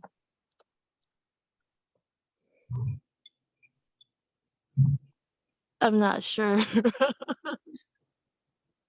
Well, we can't count the vote since there's no vote there. So I guess we will just have to leave that blank. There's just no vote cast for member Lee. What are our totals? Totals are, one moment, Selby 13, Chung 14, 2 abstentions, and 1 no vote recorded. And what's our threshold? How do we count the no vote recorded? Does that count? Like there is no vote. There is just no vote. It's like the person is not here. They're absent. Okay. So then with 29 votes. Can we recount Thea's numbers? Are other people also getting, what are the numbers again? I'm getting 13 Selby, 14 Chung, 2 abstentions. That's what I got too. Okay. Yes, right, too. Okay, so that is accurate. Okay. And our current threshold is what? Sorry. 14.5 plus 1, so it'd be 16. Point of order. Yes. Thomas. My understanding is that the abstentions wouldn't be counting towards it, so as those present and voting. So if it's 14 and 13 together, that's 27. So 13 and a half would be half of that. So, but there's an absent vote, AJ. Well, they wouldn't be present, so they're not present voting. It's the equivalent of being absent from the vote or abstaining. That's right. That's right. Is that present and not voting though? That they're present and not voting? The threshold is 14. So we've reached that threshold. It'd be 14 either way. Yeah. Sorry, I thought it was 14.5 was the threshold. No? Okay. Yes. Well, Wait. it is half of our total number of votes. Is there was 27 votes recorded. 27. Yeah. 27. And do we have and so I believe that member Lee's lack of a vote would be counted as an absence. When we have absent members who are not voting, is it counted as an abstention? No, it's counted as not existent. No, does not. It's an absence. Yeah, It's an so it's absence. 9 total votes, right? Right. Well, so an It wouldn't absent- matter. It wouldn't matter either way. It wouldn't matter either way. It would be the threshold would be 13 and a half or 14. Okay, so either way, it doesn't matter. And Chung does get our endorsement. Okay, thank you for clarifying. It was a group effort. Thank you for. I have a question though, Chair. I thought he said if it was 14 and a half, it would require, so it's not 14 and a half. So if it's 14, doesn't it require 16? It'd be sorry, the threshold was 13 and a half or 14 between whether or not member Lee's vote was counted as an whether it was an abstain or not. So in either case, the threshold would have been met. I'm sorry, I'm confused because 27 divided by 2 is 13.5 plus 1, right? Because it's 50 plus 1. So wouldn't it be 14.5? Am I just. You don't count the absent vote. You don't, No, I know. We have 13. We're not counting that. It's yeah. Yeah. We have 13 for Selby and 14 for Chung. So 27. I see. So we would need 14.5 in order to endorse. No, point of order. No. Point of order. Okay, let's go one at a time. So let's go to member Thomas, and then if you would like to speak, please raise your hand. So the idea is that it's over 50%. So we use often the expression 50% plus 1 because we have a lot of people voting. And so you just need to get over 50%. You don't need 51%. So we use the expression 50% plus 1.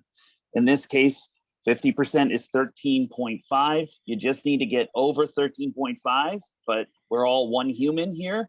So 14 votes would be over 50%. 14 carries the day.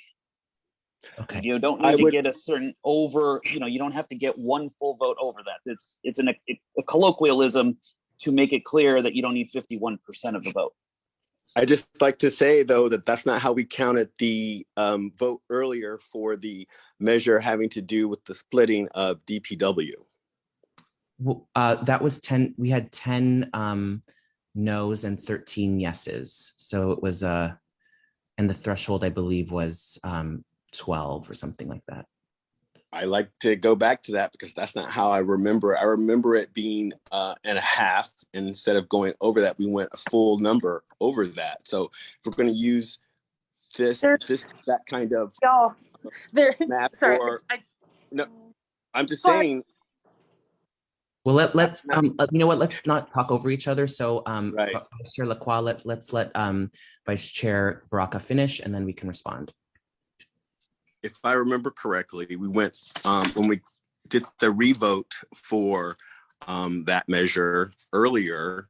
It didn't go the same way as we're going for this vote. I just want to remain consistent. I understand this is a very close vote, but if we're going to take this stance for this vote, we need to take the same stance for the previous vote. So thank you, Vice Chair Baraka. I just want to clarify that with the eliminating Department of Sanitation and Streets, there were 30 total, 7 abstentions, which brought us down to a total of 23. Half of that 23, half of that is 11.5. So, and there was 13 who voted yes. So that is already over 12.5, that is 13. But had it been 12.5, I mean, I did not want to see that pass, but those are the numbers. Member Thomas, did you have another comment, or is that old? An old hand, sorry. It's okay. Vice Chair Lacroix. Yes, I just want to start off by saying it wasn't my intention to be speaking over Vice Chair Baraka. I was having some connectivity issues, and so I wasn't able to quite hear when he was stopping and I was starting, and vice versa. So apologies if it sounded like I was trying to cut you off. But what I did want to say is, like, there is no 0.5, you guys. Like, it is whatever the number is plus 1. So it was just like my little pet peeve of, it's a simple majority. It's 50% plus 1. And we're only one human. We cannot divide ourselves into half. So okay. Anyway, but that's neither here nor there. Thank you to our parliamentarian, Vice Chair Lacroix. Mr. Hebb. I'm looking at the bylaws, and in Article 6, it says endorsement requires 50% plus 1 vote of those members present voting. So sorry I'm happy to share my screen. It says 50% plus 1 of those members voting. It says 50% plus 1 vote of those members present and voting. And we only have whole votes here, right? So it is over 50%. Okay. I mean, I think that those where things are gray, I think there is some discretion to be made by the chair in terms of the bylaw. Sorry, can I jump in real quick? I got a hold of Janice. We could revote if you guys want. Okay. All right.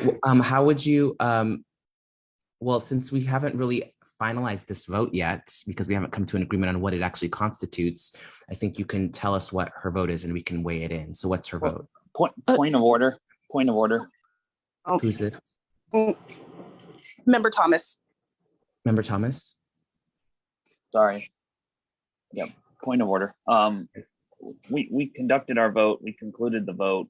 We have appealed to parliamentarian to interpret the results of the vote, but it would appear that the voting is concluded and that it would take a motion from somebody from the prevailing side to reopen the vote, which we've done twice today. So we even got a judgment from the parliamentarian as to what the outcome of the vote is. Okay. Well, let's just say that let's just establish that if there was a 13.5 threshold or 14 that it is one whole vote, and that we will just anything over 50% we will accept as having passed. So at this point that we do have that ruling, and if we would like to amend the vote, then we can have someone on the prevailing side, which is who voted in support of Chung, make that motion to redo the vote. Is there anyone who'd like to make that motion? I would like to make that motion. Okay, and you were on the prevailing side. Yes. Okay, and is there a second? What? Second. Okay, there's a second. All right, let's do this part by acclamation. All those in favor say aye. I think we sorry, I think we should roll call and reopening this. Roll call. Okay. All right. Let's do the roll call vote again. Can I just make some comments before we get into a roll call? And I'm sorry, I know that how late it is. I do just want to caution us around going down this path.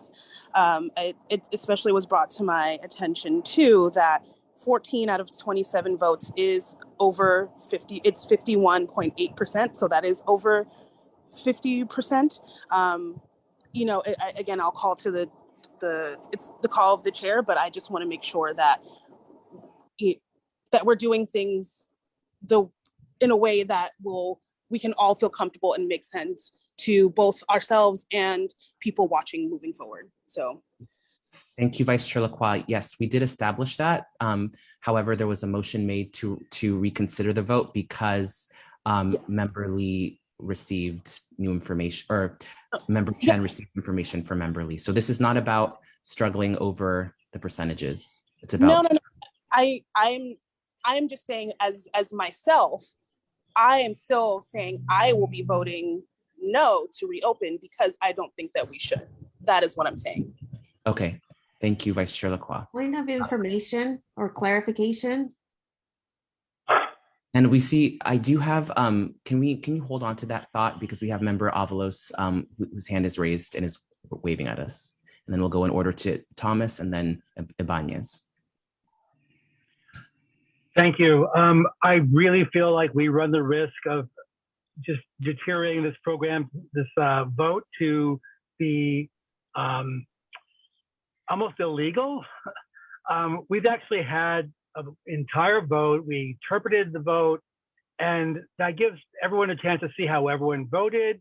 And then you can call in. Maybe we got advice on how we should vote based on that. And I don't think that's really fair for how, for the candidates or each other. And I think we should just be settled with the vote as is and not go forward with a revote. It just calls into question our entire process, and we should just live with what we voted on right now with who was in the room at the time. We've recorded the person who wasn't here as not being absent, and that should be it. And that's all I'll say. Thank you. I associate myself with your comments. Member Ibanez. I agree 100% with Member Avalos. And I also wanted just to point out that Member Mandelman's proxy was on the losing side. And so that motion can't be carried. And that was my clarification. Oh, thank you. Thank you, Member Secretary Ibanez, for clarifying that. Member Thomas, I'm sorry, I skipped over you. No, members Avalos and Ibanez said exactly what I'd like to say. I don't think it's a valid motion, and I don't think we should be reopening this. Okay, so we don't have a motion on the floor then, a valid motion on the floor. It has not been seconded. And I see we have Member Williams on stack. Thank you, Chair Mahogany. I'm just thinking about our prior votes and how we've been really accommodating when folks have misvoted or didn't know what was happening and going back and changing votes. So I just want us to be consistent because, yeah, we haven't. I feel like everyone has integrity and we've been really accommodating. Member Lee did get in touch with her proxy. So, yeah, I just wanted to say that. I hear that. Thank you, Member Williams. We currently do not have a second to the motion. Can I jump in real quick? Sorry. My Yes. hand was raised. Member Lee wanted to vote for Chung. I just wanted to open the votes again so we could have the 50+1 like we were talking about to make things simpler when people are looking at the votes. So that's why I made that recommendation to open up the votes again. Okay, thank you, Member Chen. I would like to suggest that we not reopen it so that since it will not change the outcome. Let's conclude the meeting. Here, here. Yes. Okay, I don't think we will just let that motion stand without a second. So that being said, congratulations to our newly affirmed candidate, endorsed candidate, Vic Chung. We have now concluded our endorsement process for City College. And considering that we already did new business and our resolutions, this is now time for us to adjourn our meeting. So thank you, San Francisco Democrats. I know this was grueling, truly was a pleasure getting to spend the last 8 hours with all of you and getting to be the one that moderates and facilitates this. Good times. So I wanted just to give a quick shout out to Director Garcia, who had to do all that work. Tallying, thank you so much. We know that that was a really difficult job. Thanks for all of our members who were such champions, and we will see you at the gala. Woo. See you, everyone. Yay, interviews. Bye. Love.